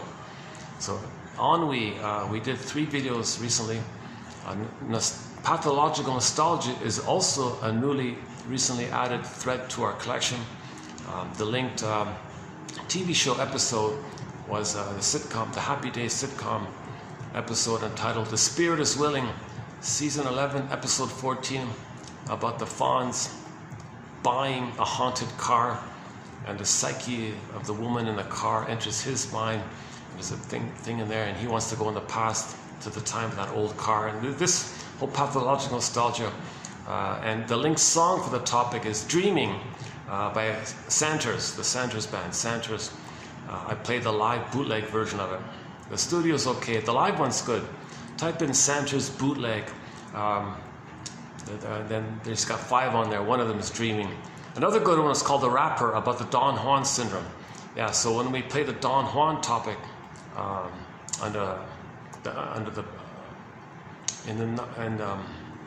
one of the narcissistic personality types are the Peer Gints and the Don Juans and the Playboys and the Womanizer, that kind of thing. So we linked that song called The Rapper. He's a deceiving kind of guy called The Rapper. So those 2 songs are on our soundtrack. Actually, Rick Santos is a major musical voice in our soundtrack. We've got a lot of his songs on there. Classic rock. So 4 albums in the 80s, 1 solo in the 90s, and 1 single recently called Lovesick. That's on our soundtrack, Lovesick. Another lonely night, another lonely castaway on a ship that didn't want to be put out to sea. I can't see. He plays all the instruments himself. He does the whole thing himself. Very good song. Check out Lovesick, Rick Santos. Yeah, good song. The metaphor about, again, I'm going to do transference love again. That's a lovesick thing, because the baby was sick with the mother. He's going to replay that. Transference Airlines, he's going to bring up that sickness to the present. He finds somebody in the present who reminds him of the mother who gave him this emotional sickness. He's going to choose somebody in the present to remind him of that past sick feeling. Lovesick. No, I don't want to do it again. No. Oh, another lonely castaway on a ship that didn't want to get put out to sea. I can't see any. I'm at the mercy of an unknown destiny. And so he's talking about this lovesick, this blindness about not knowing that as a baby he was overwhelmed with can't live with you, can't live without you phenomena that the baby's in. He's talking about the double bind. Many mothers are putting their babies in a huge double bind, a huge, massive double bind. Very painful for the baby. You know? The baby can only turn to the mother for love and comfort to get his needs met. He can't go anywhere else. He can't flee, he can't run, he can't take away, he can't take off. He's helpless. He's got no motor skills. Not enough muscular to crawl even. He's totally helpless like that. Huge double bind. He can only turn to his mother. But when he does so, she attacks him and hurts him and shames him and gaslights him and pains him. And he's got to find so a huge double bind. If he goes to her, he's hurt. If he doesn't have her and tries to leave without her, doesn't have her, he's hurt. Double bind. So he ends up with the painful one. He'd rather have an abusive mother than no mother. So the conclusion is he does go to the abusive mother, but then freezes his soul, exiles his soul, feels empty, takes the refuge in the time in the uterus when he's on the throne, engages in either-or thinking, and ends up with a stinger personality, and then repeats it over and over again. Basically, with the hostile mind, one guy calls it. Klein's jargon for it is the paranoid schizoid mode of experiencing. And the idea is to forgive the mother, to resume development, to lift the anchor on the arrested development, to get to the depressive position. The depressive position, that's the third side of the coin one that holds the ambivalence. That's the normal one. So in normal development, the child goes through 2 kind of positions, according to Melanie Klein, one of our mentors. The paranoid schizoid mode of experiencing, and then later on it goes to the it doesn't mean depression, it just means it's just ambivalent, like you feel badly, like a child would feel badly if you got angry at his mother, knowing his mother loves him, so he can apologize. Oh, sorry, Ma. He can do those kinds of things, and he has gratitude, and so it's a little confusing, but it's so-called depressive. But in the paranoid schizoid, easy peasy. It's just either or, simple. You know, it's the baby doesn't have much resource to see the mother as a person, as a full person. He just sees goddess or demon. Idolize or divide. Just quick kind of impulsive kind of thing, like a lizard or something. Just this quick kind of. So he's in survival mode. So to survive from his point of view, it's got to be either or. Useful, fine. Not, who cares? Then he has slogans. All the various jungle slogans come from there. Don't apologize. Don't regret. Don't feel. Don't trust. Don't apologize. My greedy, your greedy. If I'm not greedy, well, the image I created in my mind is going to eat me. So I got to be greedy. Otherwise, I'm going to be eaten by my own image. It's crazy stuff, right? but he projects that image onto everybody, onto the world, and he says, well, if I'm not greedy, my greed or your greed. He's talking about his own greed, projected onto others. And he only sees the world through that template he creates. He doesn't understand how others can see things from a more human template. He's still stuck in a survival template of being too traumatized with the mother in a time when he thought he would be a goner when the mother didn't meet his needs. So again, when the mother doesn't meet the baby's needs, he thinks he's a goner. That's a survival issue, and he's stuck there. He's got to, okay, so I'll leave it like that. Okay, we're okay. Let's check, let me check the battery here. Battery's holding up, 403, okay.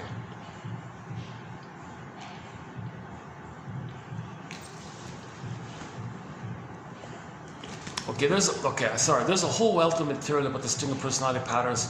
Okay, hate, greed, envy, spite, vindictiveness, shadow, fire, grievance collecting. Burglar calls it injustice collecting. Now, since they don't have a beingness, feelings, they can't mourn. So if there is a loss, denial, contempt, sour grapes, put it together, didn't you in many ways, kind of thing. So this, the denial of the loss, even though they needed somebody to shame, okay, to have a mother, they needed somebody to shame, damage, control, hurt, to have a mother. So they use somebody for that end, and they lose that person. It's still a loss for them. So they just, they can't admit it. So complicated grief, aggravated grief, the derailment of the grief process. So they don't mourn, they don't grieve. They're just always angry, basically angry all the time. So they become curmudgeons. So that whole, there's a whole body of material kind of in that area. The scapegoating phenomena is in there. The jungle slogans are in there. The BPD amalgam point, where they can do hollow mirrors, house of mirrors, and they're speaking with others to trick others, deceive others. Now you see me, now you don't.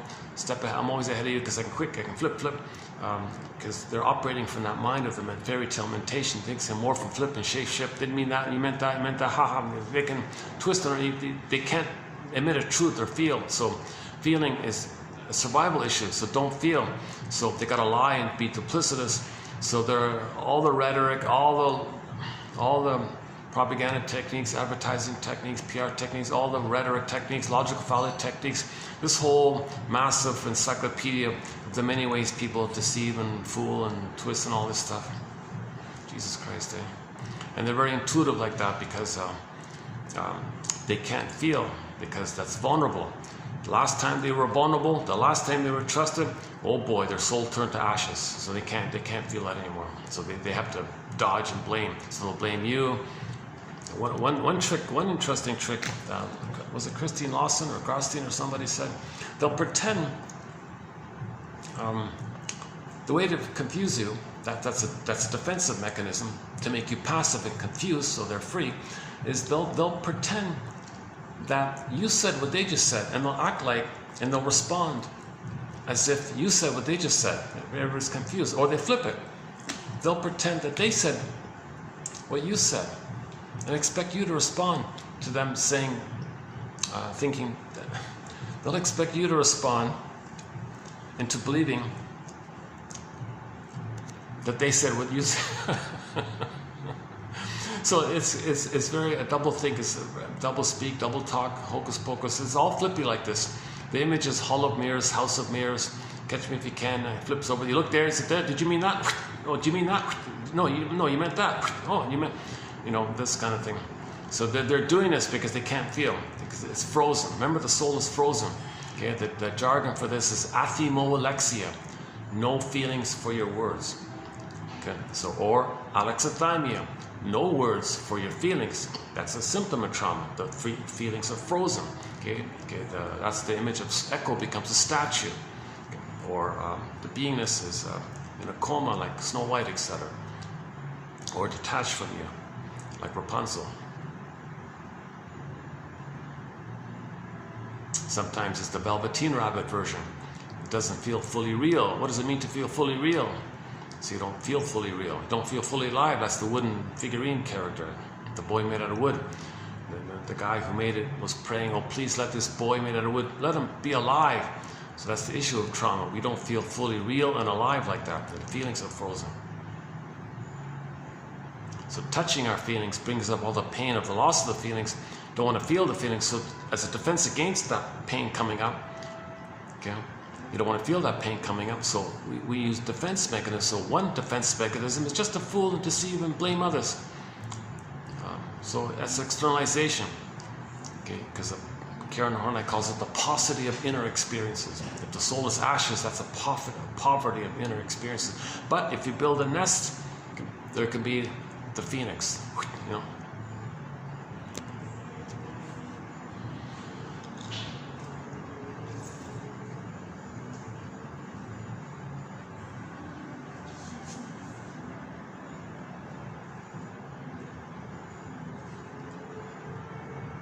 Let me just take a little stretch here.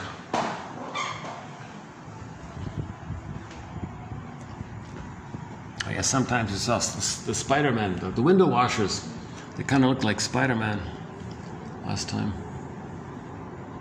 A couple of them.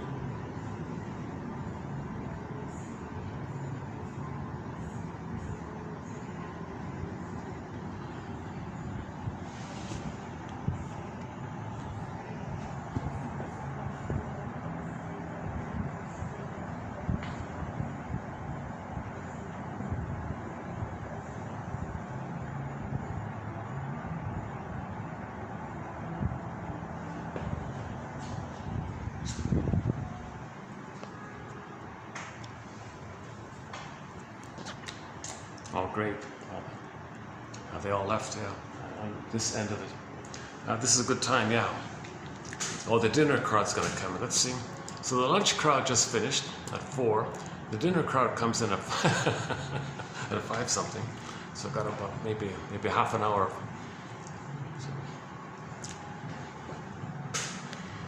Okay, maybe I'll just get into the quotes. There's a lot of material, so I didn't even fully finish it. We got the wrecker, the stingers and the clingers. So, okay, if the trauma is post 18 months, they didn't cross over like that. So they play themselves and others reject them. Again, that's the unconscious saying to the conscious, hey you. Conscious says, who are you? That's beside him, the voice. I'm your unconscious. What do you want, unconscious? I'm telling you that what you're recreating here, what I'm getting you to recreate, what I'm getting you to manufacture, what I'm getting you to choose to see, I want you to see, but that's what happened in the past. Notice how you keep getting rejected and unwanted by others? Okay? You have this template and you see the world through the template. That puts a pressure on people, and you want to squeeze people in that template, so to speak. And that's for you to know the template. And that template was created in the past by your mother rejecting you. So I'm getting you to recreate symbolically what happened in the past so you can know what happened in the past. Again, so that's what the unconscious wants. The unconscious wants the conscious to be conscious of what's in the unconscious. So the unconscious can relax, the ghosts can be laid to rest, and the energy for the person can be free for the present. They can love life in the present. And then the symptoms go away by that time. So the unconscious is part of nature's innate drive for healing, kind of thing. So we've got to listen to the unconscious. Got to listen to the unconscious. So again, when you wake up in the morning, Sanford's line is like, this is a message from the unconscious. Don't you want to read it? In myths and fairy tales, these are the gods, right? If you get a letter from a god, don't you want to read it? That's what he means like that. So you want to respect this kind of attempt by nature to heal you. You want to cooperate with nature that's trying to heal you. Nature is saying, come on, look at your repetitive behavior. That's all a reenactment, infinite loop that you set down, imprinted, seared in by the original experience of the mother.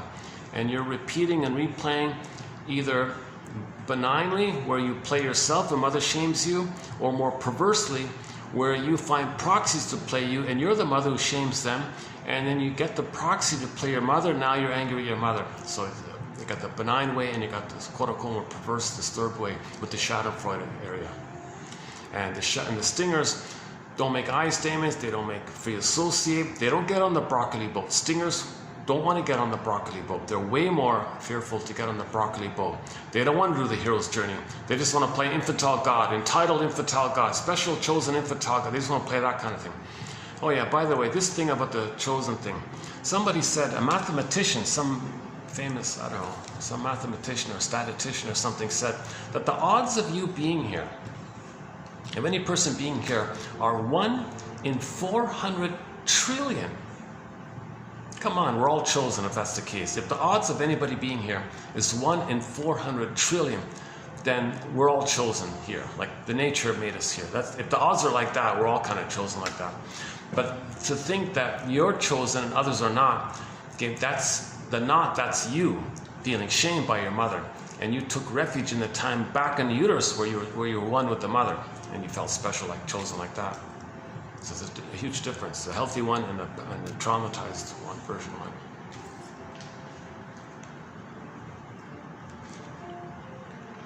Okay, so we discussed the clingers.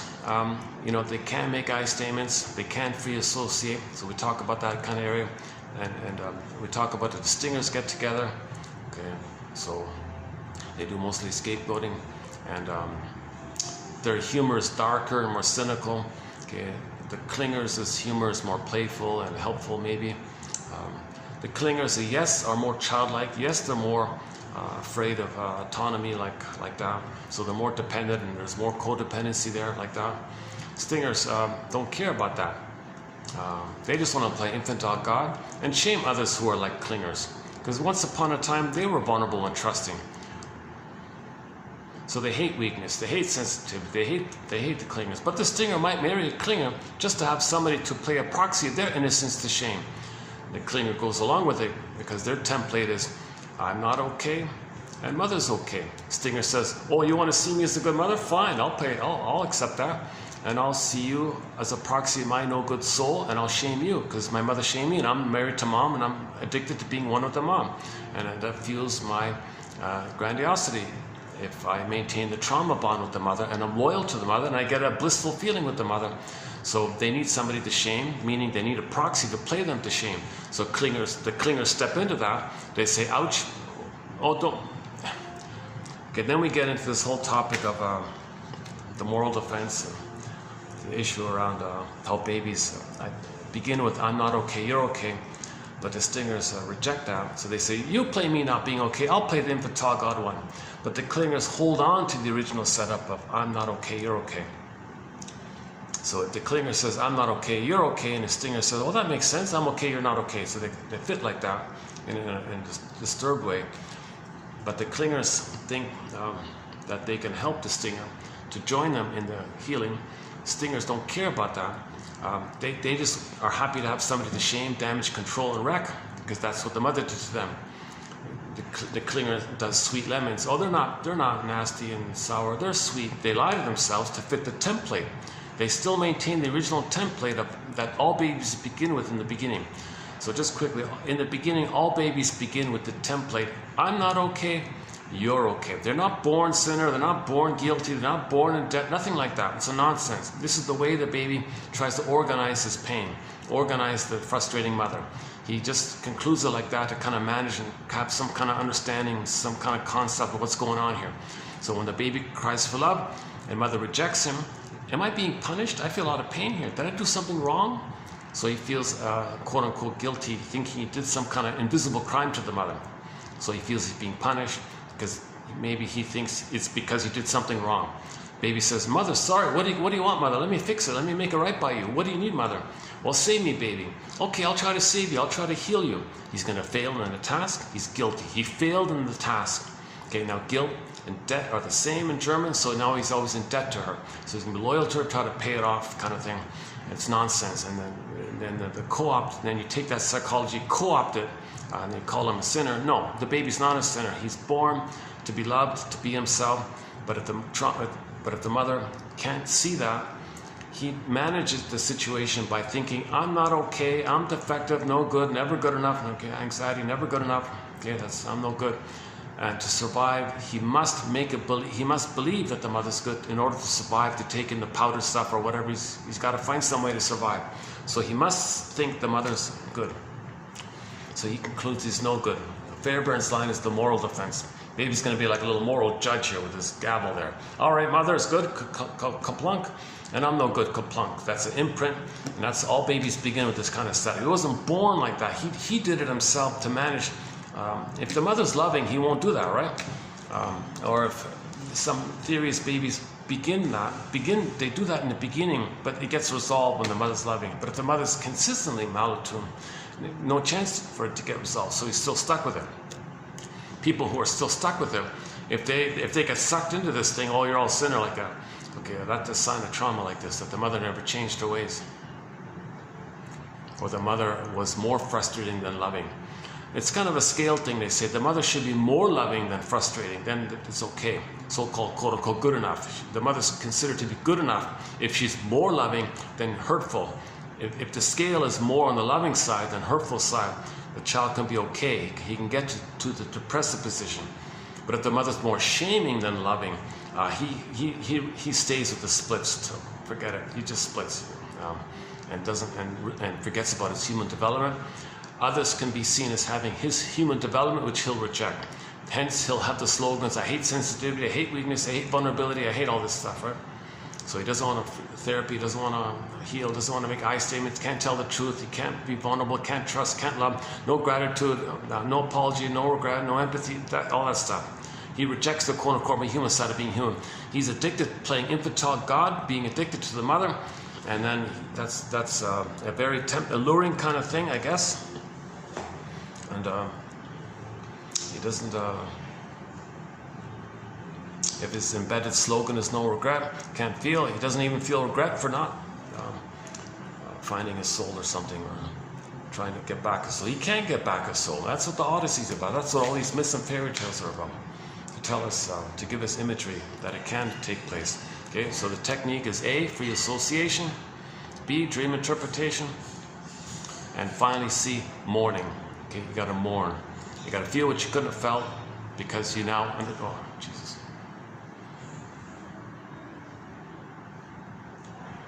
Oh, what a gruesome horror.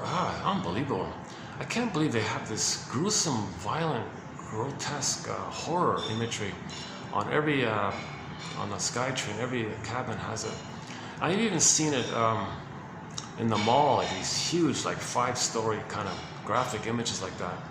And then the next building, you got the LGB. This perversion of the violence. Oh my God! See, people doing this. Okay, they're saying, look what happened to me. Somebody inflicted the CIRC procedure on me, and there you got all the bloody violence and all this awful stuff. The byproduct of inability to feel or something. I bet you there's shrinks out there who can make a link between that gruesome horror scenery and the bloody imagery and the CIRC procedure. I got a hunch there's got to be some shrinks out there. Now maybe they're afraid to say it or something. Since I'm not a shrink, I guess I have a little more leeway. Well, I don't know. By the way, I'm just exploring here. I'm just brainstorming. I don't have a set answer here. Robert Blythe, when he speaks to the audience, 30% of what you're going to hear, dear, he says to the audience that 30% of what he's going to say is wrong, and it's up to them to figure out which 30%. So likewise, 30% of what I said here is wrong. I don't know which 30%. It's up to each person to figure it out, kind of deal. So we're just, these are hypotheses, speculations. I'm not a shrink, I'm not a professor, a midwife, doula, nutritionist, gynecologist. Did I do my disclaimer earlier? In each video I try to do my disclaimer. So I'm not a shrink, basically. I haven't been analyzed. I have anxiety. Oh, there's the blank one. Find your real self. Patreon.com/narrativemedicine. One SkyTrain has no ad on it. I just imagine that one on there.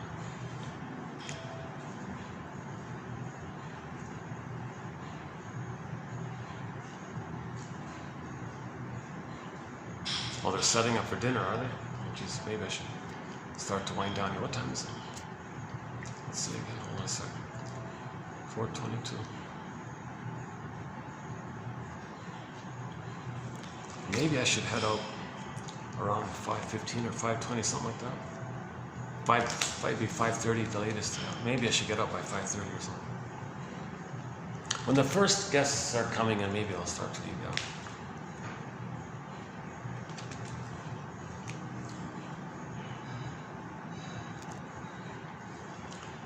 where were we?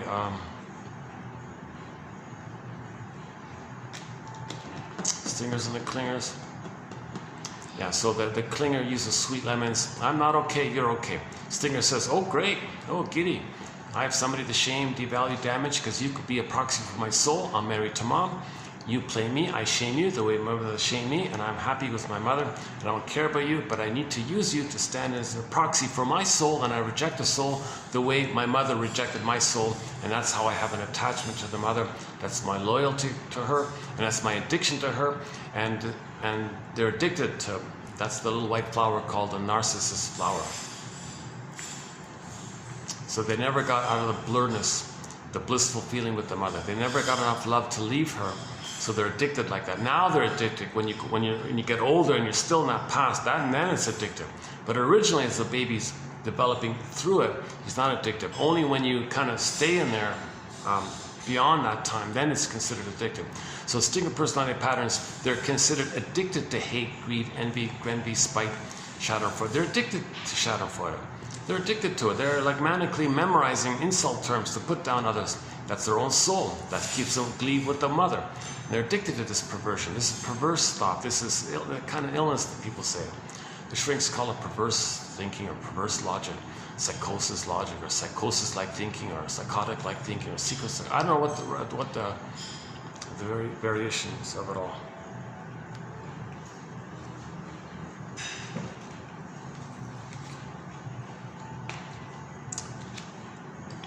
Masterson's approach to healing those with the stinger personality patterns, his theory is called mirroring interpretation of narcissistic vulnerability, as described in his book, so I won't do it here now. Mirroring interpretation of narcissistic vulnerability. Okay, he describes it in his books, Masterson, James F. Masterson, whatever mentors. A huge contribution. He's a real soul doctor. Like Pete Docter, Inside Out's Pete Docter, being a soul doctor. Masterson and Horney and Berger, they're also soul doctors. So Masterson's very good. He kind of makes things clear. A good place to start with Masterson's work is a book that he made for the public called The Search for the Real Self. But his other books are in the same, he wrote it in the same kind of way. So you can read his other books too. They're clear. He's a good, clear writer. He's great, yeah.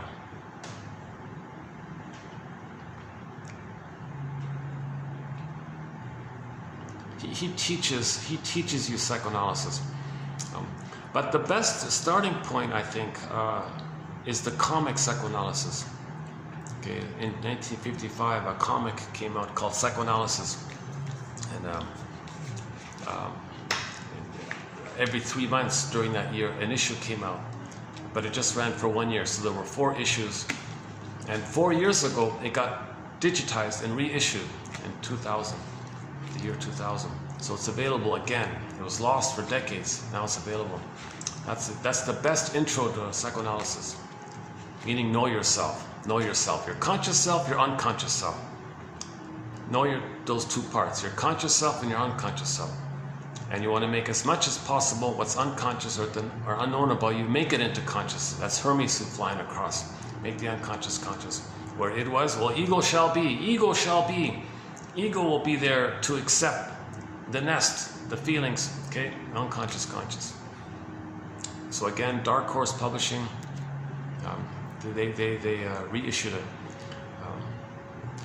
Both in hardback and digital. So there are 12 therapy sessions, all in, complete run, 12 sessions, 3 clients. Mark had 5. He's the womanizer guy. He's the Don Juan womanizer guy, overeater, separation anxiety, toxic masculine. He's the crude kind of one, okay, narcissistic one, obviously. So there's a lot there with that guy. Ellen projects the inner critic onto everybody and thinks everybody's criticizing her the way she criticizes herself, learned by the mother criticizing her. So Ellen internalized the mother criticizing her. She criticizes herself, projects that inner critic voice, that memory voice, onto everybody and thinks everybody's criticizing her. And then her thinking everybody's criticizing her, she climbs up and is aloof and detached and complains she has no friends. Then others say, oh look, we reject her because she rejects us. And self-fulfilling prophecy. She's being criticized again. So this whole issue of dream interpretations in there. Okay, those, I think 3 sessions with her, 5 with the Mark guy, and 4 with the Freddie guy, the young guy. Okay, that's the triangle, the Murray Bowen's triangle issue. I don't know if Mr. Bowen was around at that time, but they talk about the family systems theory, the triangle. They scapegoated. Freddie was scapegoated. And the parents scapegoated their kid and thought the kid was a mess. Shrink said, he's a symptom. You two are the mess. How dare you, sir? And then Freddie, you go home, play pinball. Here's a quarter, go to the pinball machine. The laundromat down the road has a pinball machine. Just take a break. And the parents caused him. Why? They don't even know. They were both stingers. They were both stingers, the father and the mother. So he had to put them into therapy. Then when the parents get healed, the family system will be healed. The kid is just a symptom of the neurotic parents. They're hurting their own kid because of the pain between the parents. They're using the kid, they're exploiting the kid to keep them together. Then the kid became a mess. And they brought the messy kid to the shrink. Hey, shrinker man, fix our kid. There's something wrong with our kid. He's not doing his job keeping us together here. He's not doing our job absorbing our hate here. What's wrong with him? Fix him. Oh, you gotta be kidding. So yeah, so Freddie, Ellen, and Mark, 12 therapy sessions, psychoanalysis comic, came out in 55. Back then it was only 10 cents for an issue, right? And I think if you can find a copy of it, it's like worth $1,000 or something. Forget about it. Don't worry. You don't need the original printed. You can get the reissue.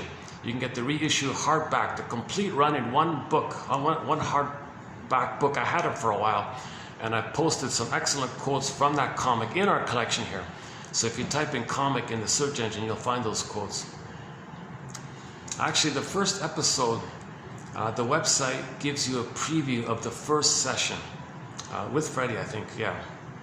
That's a good one also. So there's 12 sessions. The first session they give you for free. I would highly recommend reading that to get you started. And then pay whatever they want for the $15, whatever it is, $20, whatever, I forgot what it is now. Well worth, it's the best introduction. You'll get they talk about transference, repetition compulsion, okay, the scapegoating, the overeating, the separation anxiety, dream interpretation, and so on. There's a lot there. They did a great job. They managed to pack in a lot of information on there. And then read Masterson, Karen Horney's book, Our Inner Conflicts, Neurosis and Human Growth. I highly recommend the Janoff batch in our collection here, 2745 to 70. That's a good sort of self-contained kind of 101 clear. He writes clearly.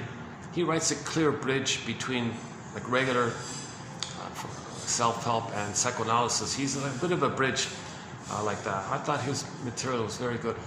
Now his technique called primal therapy, I kind of don't care about that. I'm not into that kind of stuff.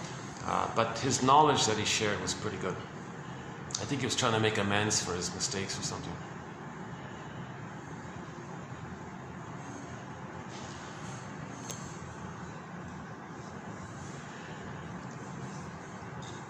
Where are we here? Stingers and the clingers.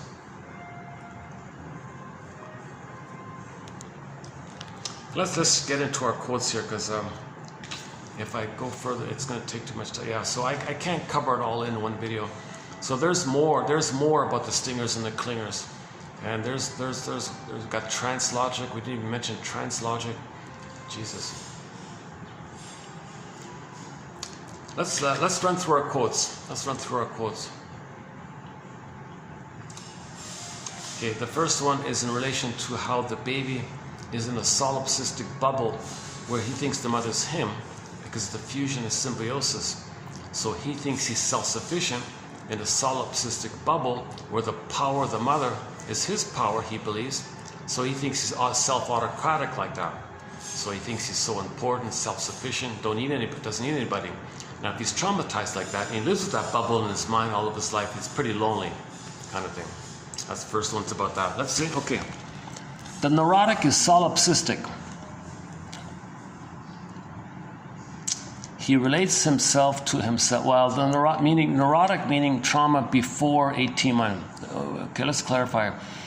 The stinger neurotic, okay, the clingers are halfway out of it, but before 18 months. So let's just say the more highly neurotic or the stinger neurotic is solipsistic. He relates himself to himself.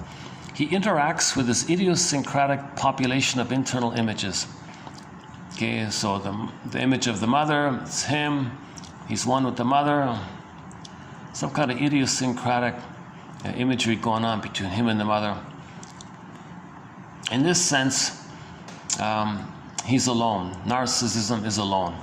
Yeah, so narcissism is alone, right? So narcissist looks into the pool of water, he sees his reflection, there's your solipsism. He thinks it's just him, it's only him, everything's about him. He's addicted, he's blissed, he's in a blissed out place. Okay, so that whole ocean, that water, that pond water, it's kind of like the breast or something. So he's one with the breast, but he only sees himself, and he's transfixed there the way the baby's nursing in a blissful state. You see a baby nursing, he's in a dreamy, blissed out place. Okay, when the baby, so he's just one like that. He's ooh, ah, timeless, infinite, spaceless, wow, cosmic oneness. He's in a blissed out kind of place. So narcissist sees his reflection in the pool of water, breast, image, just him. He's in a blissed out place, and that addictive-like aspect of it all is named after the narcissist flower, which apparently gives people illusions and delusions like that. So in other words, narcissism and solipsism are similar. How much is the distress of neurotic life due to his self-imposed loneliness? So now he's in a self-imposed loneliness. So he never got enough love to leave the bubble. So he's stuck in the bubble, and it's a self-imposed loneliness. It doesn't matter what he gets on the outside. He's still, in his mind, unable to love and trust and connect with others. And how much pessimism and desperation come about because the struggle with ghosts is a solitary one. Yeah, so now he's lonely, in a lonely struggle with this dream. Mother, you didn't love me. I'm you now, and you're me, and we're this ghost flipping around kind of thing, and this lonely struggle like this. Jesus, wow. One way of putting it. Okay, let's leave it like that. Okay, the next. Okay, Transference Airlines. So the next talk about Transference Airlines. Transference is that piece of Oh, by the way, before I forget, 26.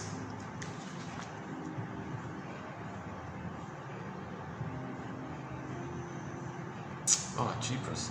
What is it? I forgot the number. Okay, about a week ago, we did 3 videos on propaganda, right? The third one was a half one, and the second half was transference.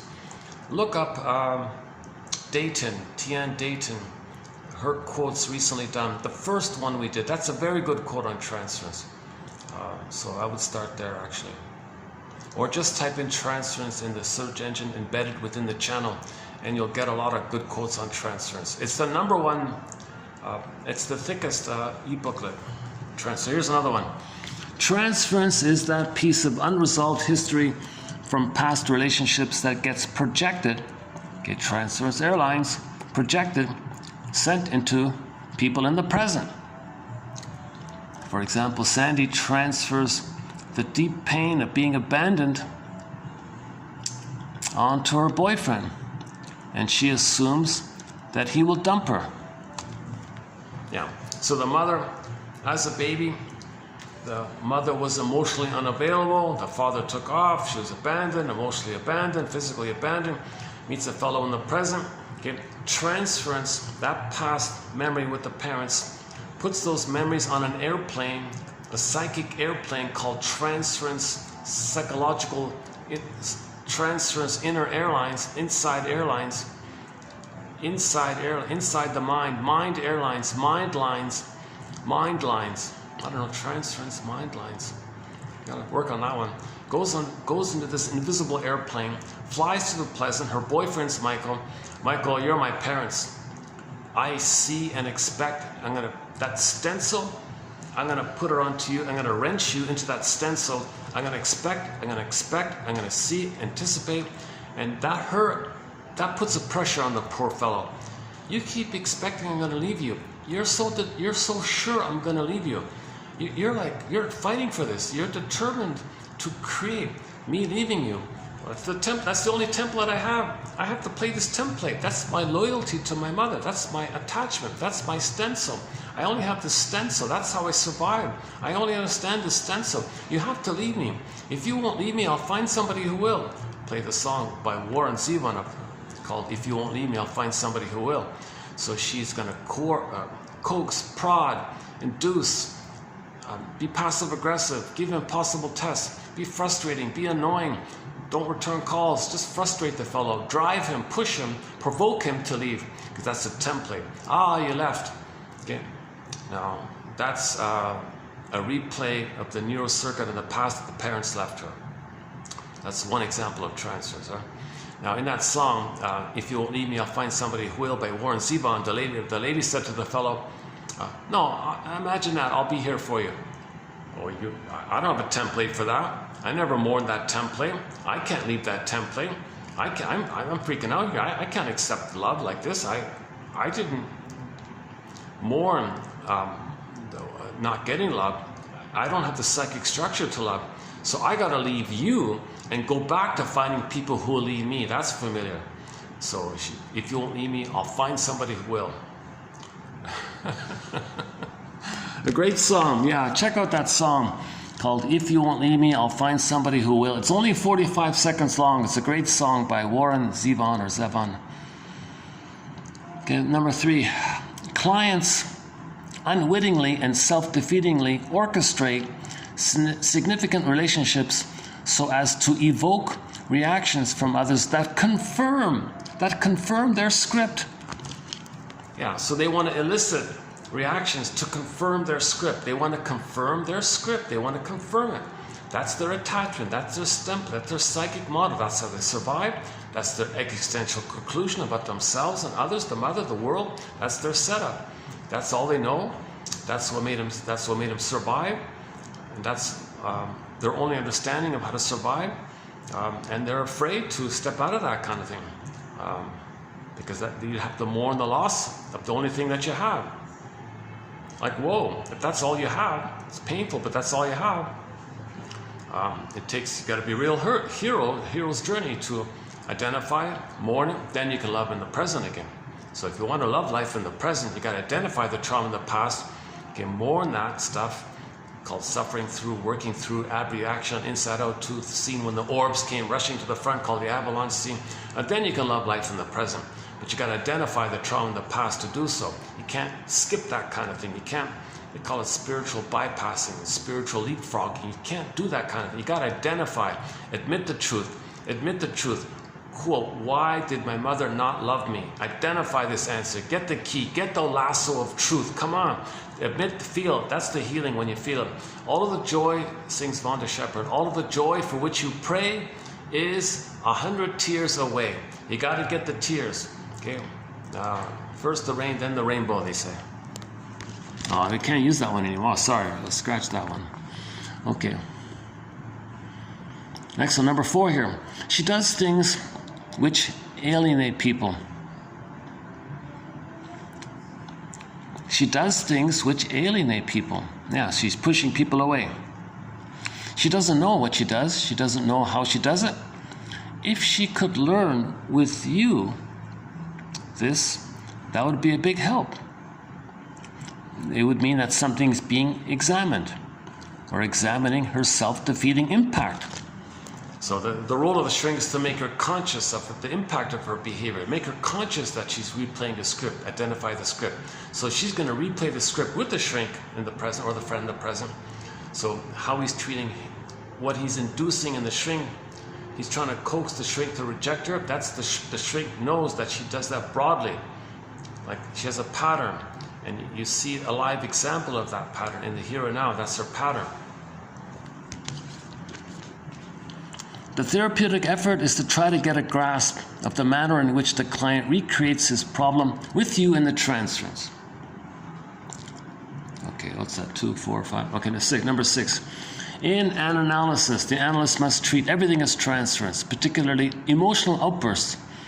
What saves the analyst's composure is his grasp of the fact that the outburst is a transference phenomenon.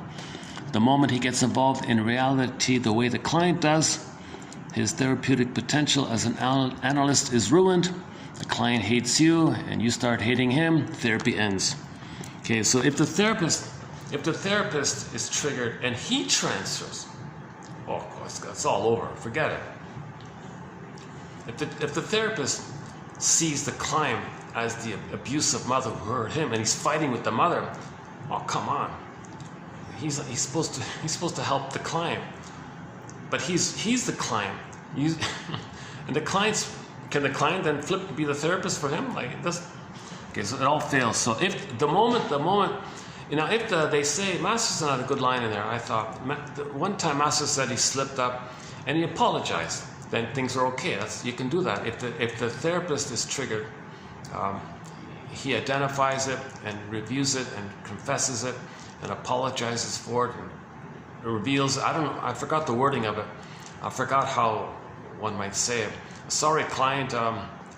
Just now, for a minute there, you reminded me of me. You reminded me of my brother, and my brother hurt me, and I was fighting with you because I thought you were my brother. I transferred my brother onto you, and that's why I was angry at you, and I said that snide remark at you because I was snide at I'm angry at my brother, and I thought you were my brother. And see, therapy fails when that kind of thing happens. The therapist has to be embodied, calm, neutral, and centered in itself like that, and doesn't have any need to repeat his past, to repeat his childhood, because he can enjoy the present. And since he's able to enjoy the present, okay, he can be neutral and see that the client is transferring, that he plays the role of helping him to see that. Because the therapist saw that in himself. So the basic 101 of the shrink business is that they got to be analyzed themselves. Then they can help analyze someone else.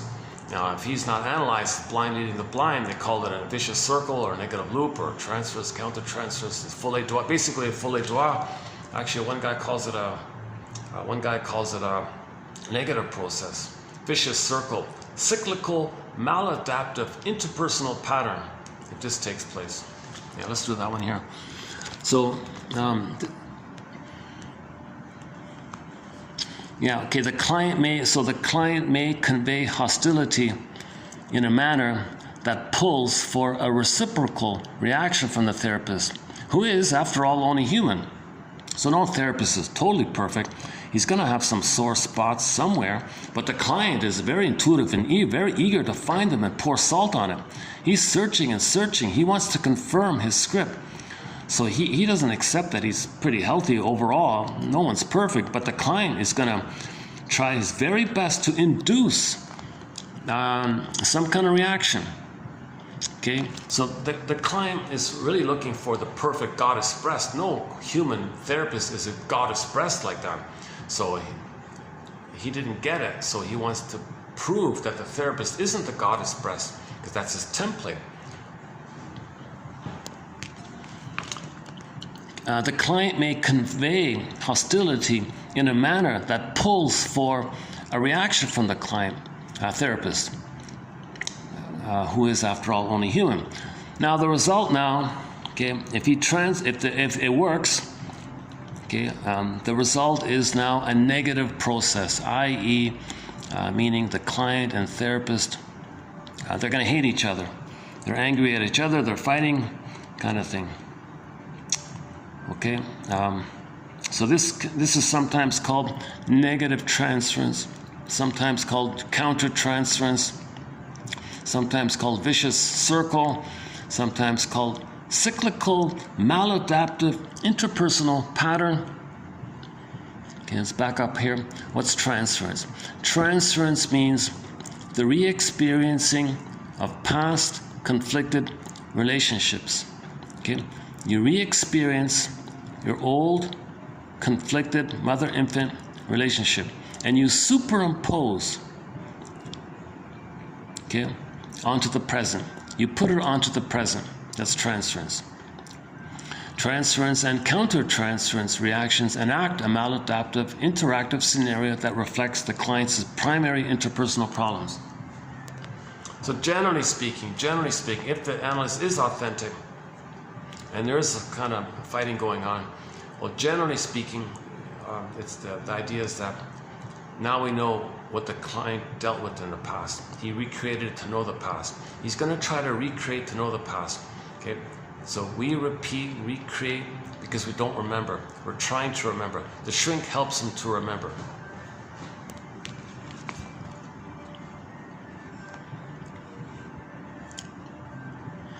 Although the client wishes relief from his neurotic suffering, he doesn't want to give up the neurosis, since it represents his attempt to solve a psychological conflict, and as such represents the best level of adaptation he has been able to achieve on his own. So there's some sense of self-agency involved here. There's some sense of him being a person. I adapted this way. I did it. I'm not going to give that up. That's something that I created. Even though it's painful and dysfunctional, at least it belongs to him, kind of thing. So he's not going to let go of that too easily, right? The child internalizes the parents through their attitudes and treatment of him, and also by identification with them. The parents form imagos in the child's mind. They are interjected as parts of the child's superego. The child takes over in his mind the parents' attitudes, feelings, and behaviors to him. Again, the child takes over in their mind their parents' attitudes, feelings, and behavior toward them. And the child continues to react to these memories or images or imagos as he did to his parents. Further, he projects these imagos onto others, and therefore reacts to these others in some part as he did to his parents.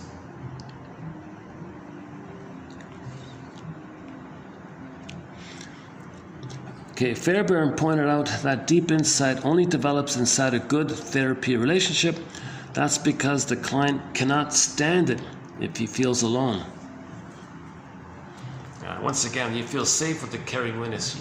That's what the healing ritual, indigenous healing rituals were about, to make a safe space for the client to bring up the feelings, so they reenact a symbolic fairy tale where the client plays in the fairy tale, but the fairy tale is a positive outcome, so it brings up his trauma memory, but he can feel the pain and he's aware that he's going through this.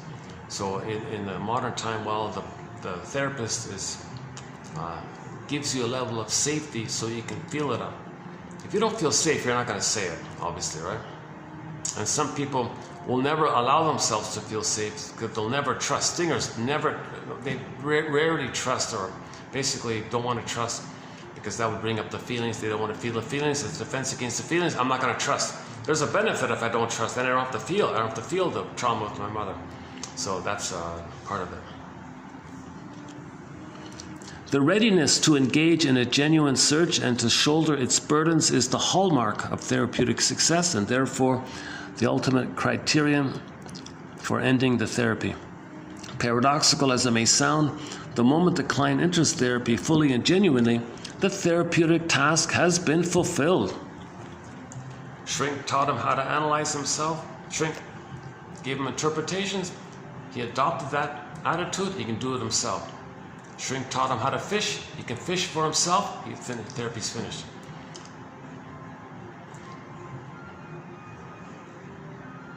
That's ironic, right? So once he fully gets the process, he can pick up on his own. I'll take it from here. I got it. I got the idea. I can do it on my own now. It mirrors the prototype that if the mother loves the baby and he can love himself, okay, I can go on my own now because I can now love myself because you love me. I remember that. I can love myself. and I can take on that role for myself. Thank you, Mother, for loving me. Now I can love myself. I'll take it from here, kind of thing. That's all failed, right? So a therapist teaches you how to analyze, how to interpret, and analyze. Oh, I get it. Oh, that's what I got to do. Okay. Then you can go on from like that.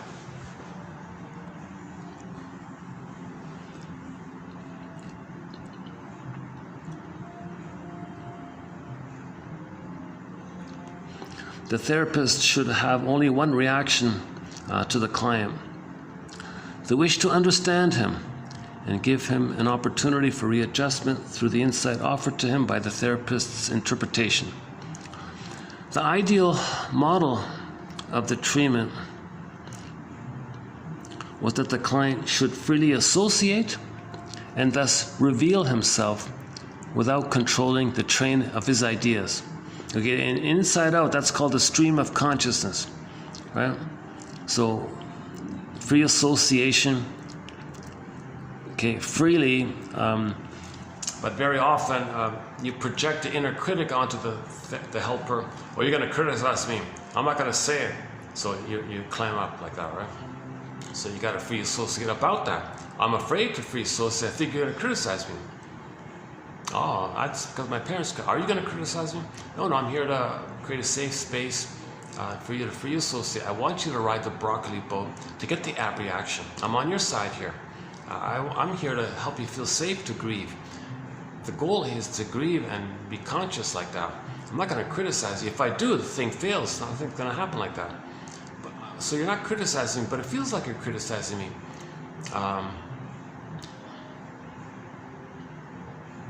Okay, so free associate from that. Yeah, sure. My parents criticized me. Oh, okay. So go like keep free associating.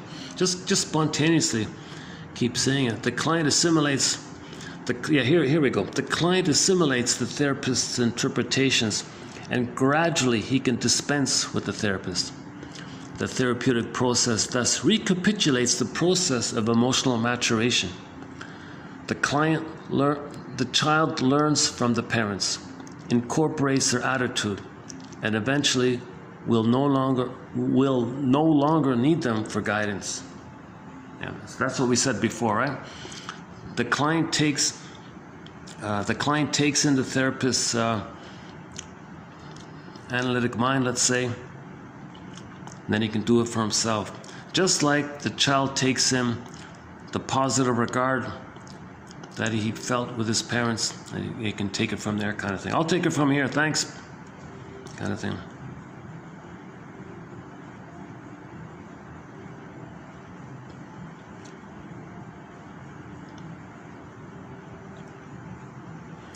Their reaction, so we want to look at their reaction to life experience.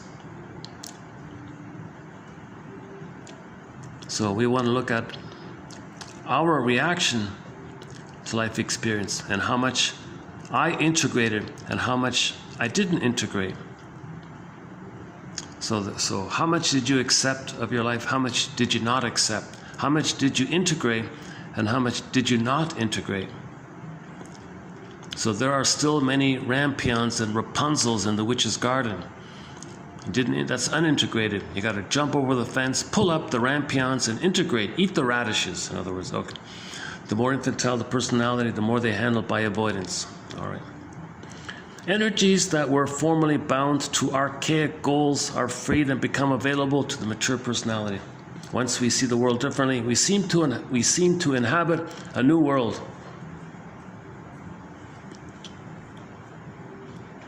Okay, this one here I'm not too sure about. Almost every time one asks, so every time the shrink says to the client, "Oh, do you mean such and such?" "Well, do you mean so and so?" The client is a little clearer on what he does mean. And what a relief it is to him to discover that his true meaning is anything but what he says at first, and that he is at long last uncovering some conventional self-deception that he has been pulling on himself for years and years. Yeah, so very commonly you say something and you go, "Really? Oh, no." Oh, hold a second. Let me,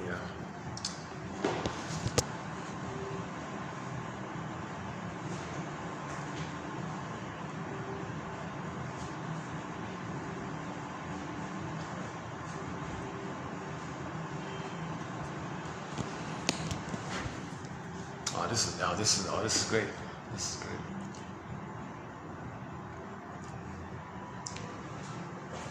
Today was generally pretty lucky, yeah. Today was good, yeah. Sometimes I come here, it's hard to do. Today was okay, yeah. Okay, let's see how, so your mission, should you choose to accept it.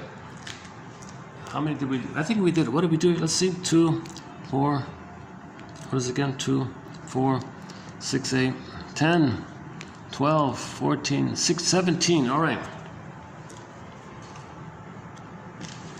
Let's just say 16. So your mission, should you choose to accept, it's just a fun little thing I'm doing. Robert Bly says, read psychoanalysis every day for 10 minutes. So if you read this, it might take you about 10 minutes. The exercise is simply to identify one that you like. If you get 2, that's great. I'm thinking the odds are 1 out of 10, or 1 out of each batch. Now, on average, there are 10. Like today, there's 16 or 17, but sometimes there's only 1 or 2. Sometimes there's 30. So it varies each video. But so, anyways, whatever it is, get 1 every video and email it to yourself, and make a separate file. Or better yet, just handwrite it down, because it's slowly, when you're handwriting it, it gives you time to be aware of it, and then you can thinking while you're slowly writing it. So I highly recommend just getting a pen or pencil, and just getting a nice notebook and blank pages, and just write it in. And you do that every day for 3 years. You'll have your own personalized, customized, unique for you 1001 Windmills of the Mind. A lasso of truth. Your own lasso of truth. So do you want your own lasso of truth for yourself and the mother? There's the exercise. 1 a day, basically 1 a day. So on the channel here, 1,000 videos here, times 10 quotes per video. So 10,000 quotes here. So 1 a day, 3 years roughly. So in 3 years, you can have your own lasso of truth. Ballpark, right? It's going to vary for each person. Just like every nest is unique for each bird. No 2 nests are the same, but we all need to build a nest, even though everybody's nest might be a little slightly different. It's funny, I was thinking, if everybody did this, it's technically possible that every person will have a unique collection. Like the odds, right? Like if you do 1 out of 10, like every 10, and you got 1,000 of these, it's like a lottery. It's almost like a lottery if you pick the right. Yeah, right. It'd be like a lottery. It'd be like lottery odds if 2 people had the exact same choice selected quotes, 1 for each 10. In each group of 10, everybody picked the exact same one for each group of 10. You got 1,000 groups of 10, and you pick 1 for each 10. What are the odds of anybody perfectly choosing the exact same? It'd be like a lottery, right? Let's see, for me, okay, hold on. So for myself here, let's see the solipsistic one. Yeah, that's interesting, okay. Transference. Okay, orchestrating it, yeah, familiar with that, okay. Alienates people, self-fulfilling prophecy, okay. Recreates, yeah, okay. Okay, counter-transference, okay. The client develops a transference, which is the repetition of the feelings of the child to his parents. There's a quick, short one, right? The client develops a transference, which is the repetition of the feelings of the child to his parents. The feelings of your child towards your parents in the past, those feelings get on a transference airplane, psychic plane. They fly to the present and get it. Now they're inside you. Oh, now I got those feelings to my parents.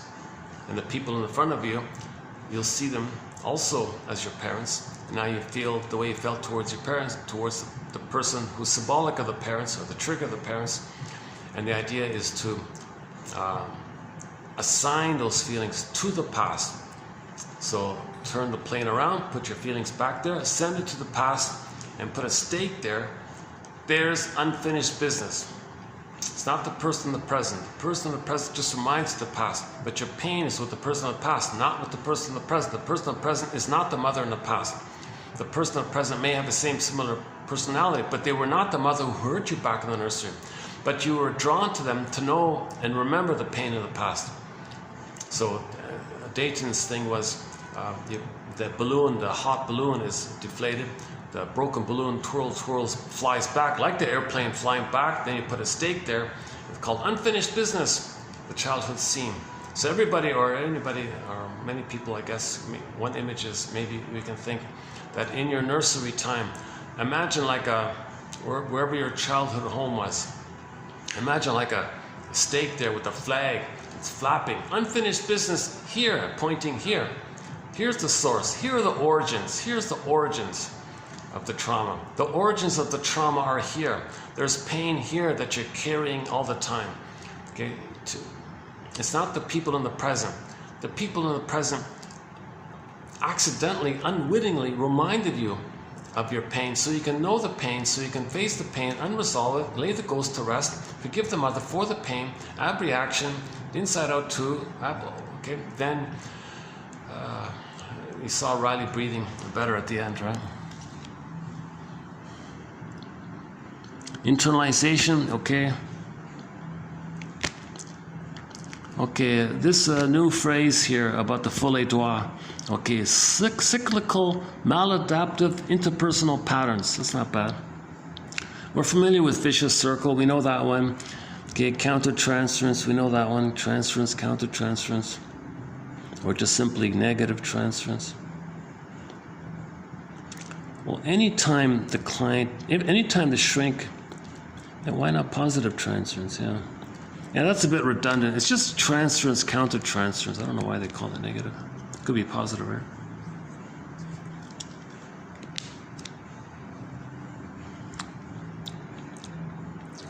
Actually, this one's not bad. Although the client wishes relief from his suffering, he doesn't want to give it up, since it represents his attempt to solve a psychological conflict, and as such represents the best level of adaptation he has been able to achieve on his own. So there's the self-agency, there's your identity. You adapted to the frustrating method in a certain way, and that's why you don't want to give it up, because that's your efforts. It reminds me of this issue where the mother is meant to separate the baby's behavior from the baby's identity.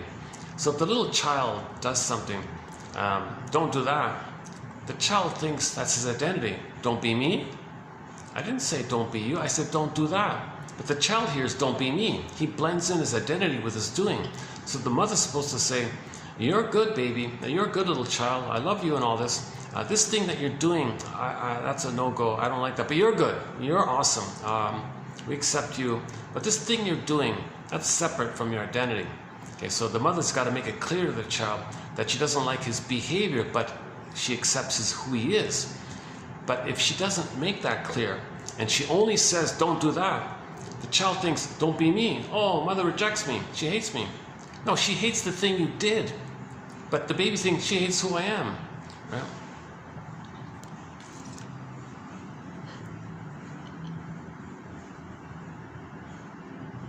Where are we here? Fairbairn pointed out that deep insight only develops in a good relationship. That's because the client cannot stand it if he feels alone. Yeah, so it's too much painful to do it on. Just like the baby, it's too painful. If the baby's hurt, he can't soothe himself. He can't regulate his emotions. He has no memories of mother regulating and soothing him so he can do it himself. Right? So it's too much for him. The mother's got to teach the baby, sing him a lullaby so he can sing that lullaby himself. Carry on, my wayward son. Every child needs a lullaby by the mother in their minds so they can regulate themselves, kind of thing, right? If you don't have that lullaby, okay, binge eating, cigarette, booze, or whatever it is, or manic behavior, distraction, acting out, you know, distraction, drama, acting out. Maybe you're just distracting all the time, manic distractions like that, to distract you from the pain because you can't soothe yourself because mother never sang you a lullaby. Let's play the Nylons' cover of the song called Rock and Roll Lullaby, and she sang la la la la la la la la la la, it's gonna be alright. Actually, what's her name again? Deli Rizdik, that street performer in Brazil, whom I talked about earlier, who sings a cover of Carry On Wayward Son. She also sings that song on the street. You can barely hear her because of the noise, the street noise, and people passing by.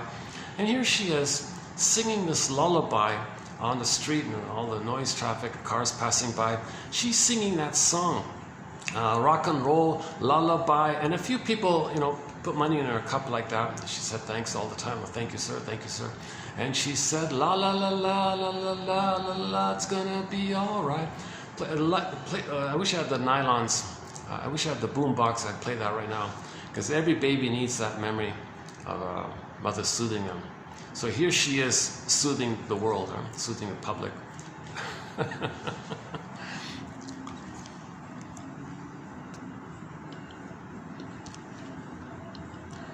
Where are we here? Okay, the one about when therapy should end. The therapy ends when the client can shrink himself. All right.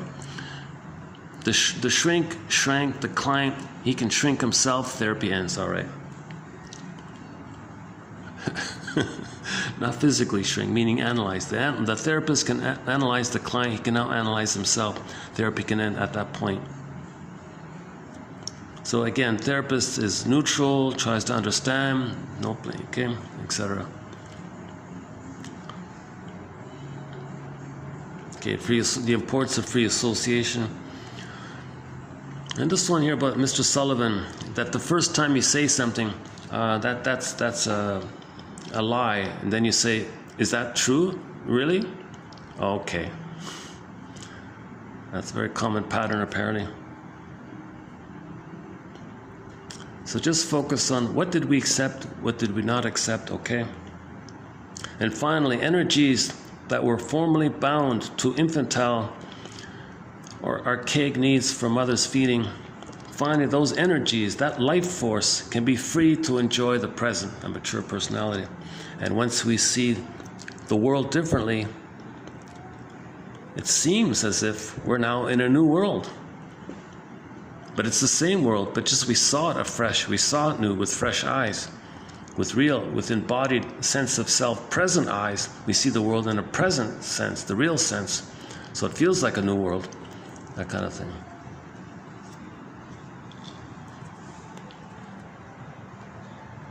The great psychic reset. Oh my God, Jesus Christ. Maybe people are... Oh, let's not go down that topic. We don't talk about outer current events like that too much. Occasionally I do a little bit, but not too much. 2725, part 3 of 3. There's a thing called the 48 symptoms of homotrauma. And on there, yes, I try to address the sociological pillage and the plunder, that area like that. And why this plundering? Why are we plundering the planet and pillaging the planet for a quick buck? Why are we short-selling the planet for a quick buck? It took billions of years to have the delicious food, and now we're on the verge of eating those Star Trek food replicators, which are 3D printers. You put cells in it, it's going to microwave them. Ugh, oh my God, Jesus Christ. So why are we in this negative blind loop like this? Because the baby can't know the trauma. The baby's blind to the trauma because he can't know the trauma due to the pain. Maybe that's part of it. That's Miss Dayton, as it makes a big emphasis about this. The baby can't know it. That's the scarecrow. He can't know the trauma. No brain. Unthought known. It's known, but he can't think it. No brain. He can't think it because he doesn't have a brain. He can't think it. We got to think it. So this is also considered to be an attempt to give the scarecrow a brain so we can think it and know it.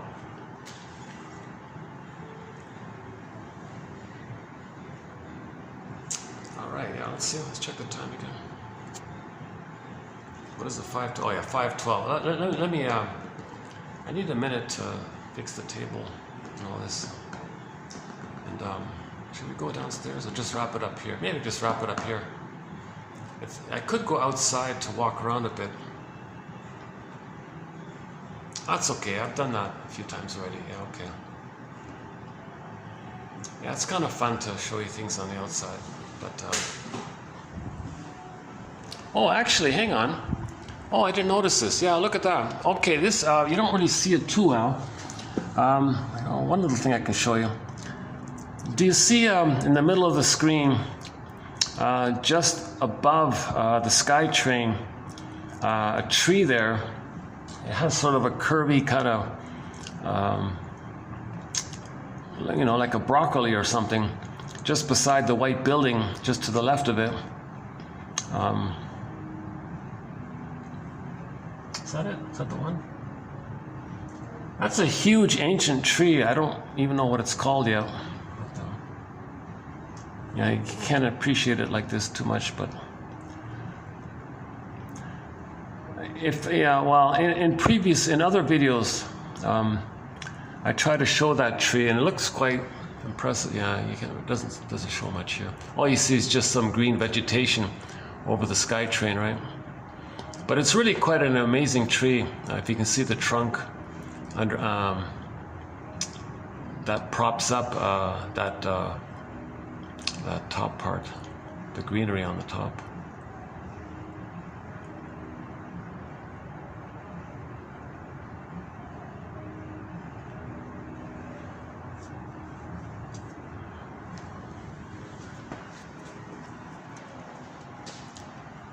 I've been lucky this week with the venues, yeah. Except for yesterday, it's been good. It's been good lately. Today as well. Let's see.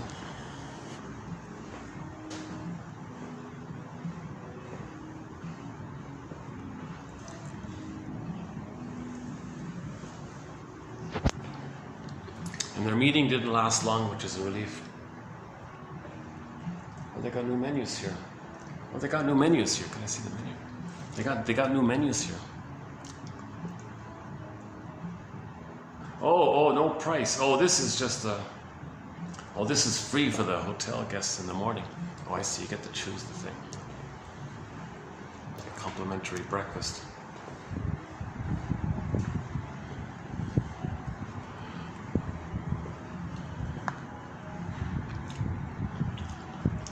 Yeah, nice place. Very nice place. This is the nicest venue of the venues of the circuit I go around. Well, the Swan place is excellent. This place is excellent. Yeah, these are the. I've got two high-end venues. This one and the Swan place. Actually, no, that's not true. I got three high-end venues. Two middle venues, I think. Okay, never mind about the venues. Oh, yeah.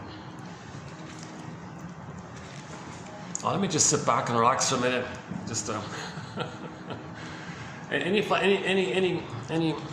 Oh, I haven't picked one yet. So which one? My God, yeah. So for myself, which one? Let's see here.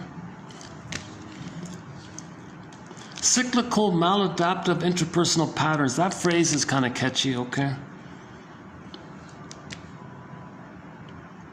Okay, the fishing one. He teaches you can fish for yourself. That's ended. Okay. See the world. Energy's free. Samrad. We got a lot of good quotes from Samrad. Yeah, Elvin Samrad. No books, no articles. My God.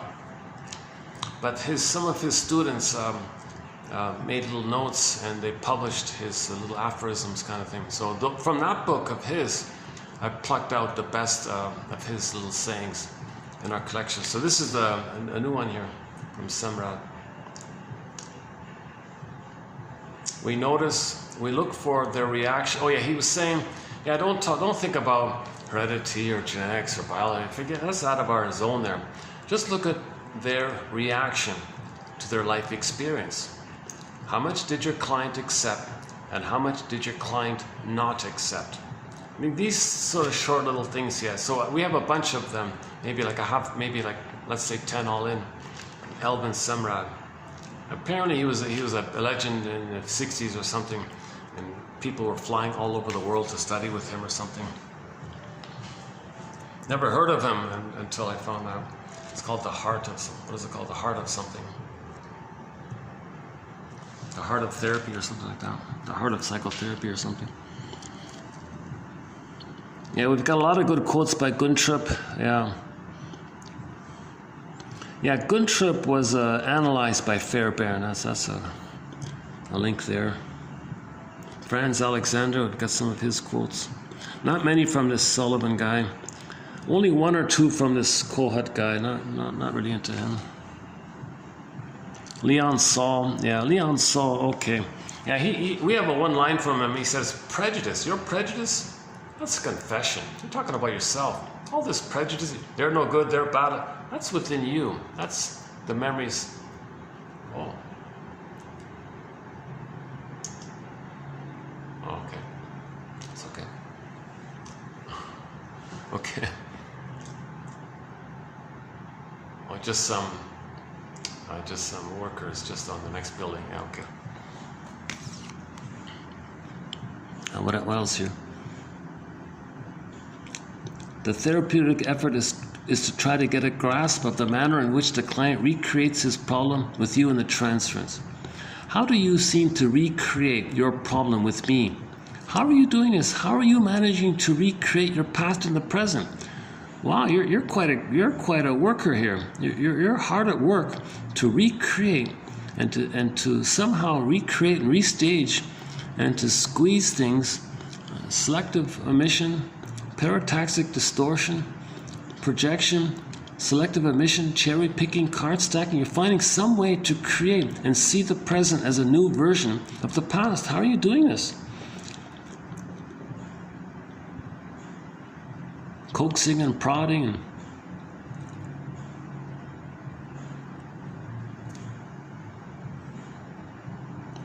these are all good quotes, really. These are all pretty good quotes. I like this batch. This is all pretty good quotes here. Just pick one. Let's just pick one. Let's see.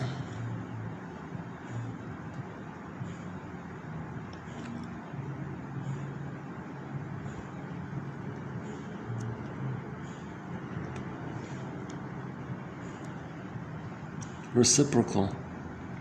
All right, I'm just going to go with this then. This phrase here: cyclical, maladaptive interpersonal patterns. So the full étoile. If you're both transferring, okay, that's the full étoile. A vicious circle, counter-transference, transference, counter-transference. You're transferring, he's counter-transferring. Okay, you're my mother. No, you're my mother. No, you're my mother. No, you're my mother. Oh my God. Cyclical, maladaptive interpersonal patterns. You're perfect, you change. No, you're perfect, you change. You be the good mother that I needed back in the nursery. No, you be the good mother that I needed back in the nursery. Hey, you're the bad mother. No, you're the bad mother. Cyclical, maladaptive interpersonal patterns. We transfer the problem in the past to the present to know the problem in the past. But if your friend is doing the same thing with you and you're both doing it, it's a kind of full étoile. It's a kind of shared madness now. It's a kind of, so therapy doesn't take place if the shrink does that. Okay, this introjection part is important. The child internalizes the parents through their attitudes and treatment of him, and so also by identification with them. The parents form imagos in the child's mind. They are interjected as parts of the child's inner critic. The child takes over in his mind the parents' attitudes, feelings, and behavior to him, and the child continues to react to these imagos as he did to his parents. Further, he projects these imagos onto other persons, and therefore reacts to these other persons in some part as he did to his parents. Okay, that's okay. Yeah, one way of putting it, okay. She does things which alienate people. She doesn't know what she does. She doesn't know how she does it. If she could learn what and how with you, it would be an enormous help. Something is being examined, which we're examining her self-defeating impact. Clients unwittingly and self-defeatingly orchestrate Orchestrate, yeah, you're like an orchestra conductor. You're a director. You know? Clients unwittingly and self-defeatingly orchestrate significant relationships so as to evoke reactions from others that confirm their fears and anticipations. That's a good one, yeah. Number 3 is a good one, yeah, okay. Number 3 is good. We unwittingly and self-defeatingly orchestrate significant relationships so as to evoke reactions from others that confirm their fears and anticipations. If you won't leave me, I'll find somebody who will. And same, like number 2, same idea. And back to the solipsistic one, the loneliness of solipsism. The narcissist doesn't look lonely because he thinks he's floating around like an infantile god, but really he's lonely somehow, right? He's not loving, he's not trusting, but he doesn't care and he doesn't know it. He's just in his little bubble. He's kind of like the guy, you know, who takes a hallucinogen or something, you know. Oh my God, I guess.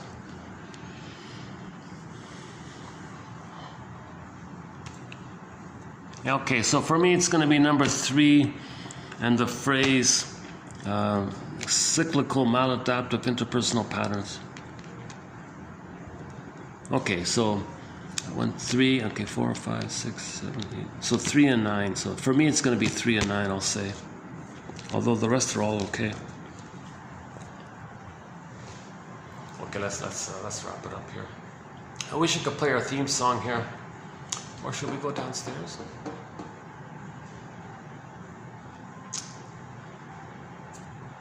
What is it? 5:24. Battery's holding up. There's potentially an hour of daylight. It could go to the other place. A part of me says just, my feeling says just wrap it up. Why am I pushing it? Although I could go on. See, if I walk, that gives me a break, then I can be refreshed and offer some no ideas kind of thing.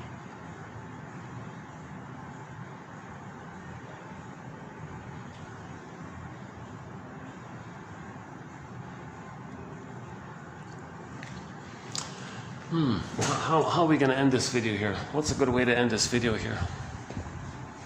See, I need some time to fix the table and all that, so maybe let me reset. I gotta reset the table. Yeah, I'm gonna need a few minutes to reset things here, so maybe just wrap it up here. Okay, let's wrap it up. Katja Epstein. Katja, K-A-T as in Tom, J-A, Katja, Eb with a B as in Bob, Stein, Epstein. She sings our theme song. It's a German cover of the song Windmills of the Mind. It begins with the bass tubas, those bass tubas. Great song, I love the song.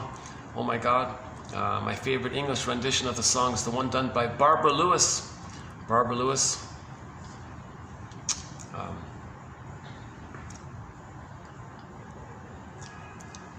Yeah, let's wrap it up with,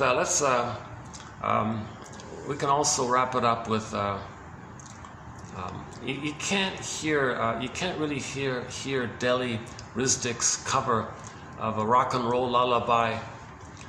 It was originally written by Thomas or something in the 50s or 60s, and the Nylons made it popular. But she does a cover of the Nylons' version, Danny Thomas. No, I forgot the original guy. Anyways, let's play the Nylons' cover of rock and roll lullaby, and he sang la la la. It's gonna be all right, Carry on, wayward son. And I'll see you in the next video. Thanks very much for the love of narrative medicine. I'll see you in the next video.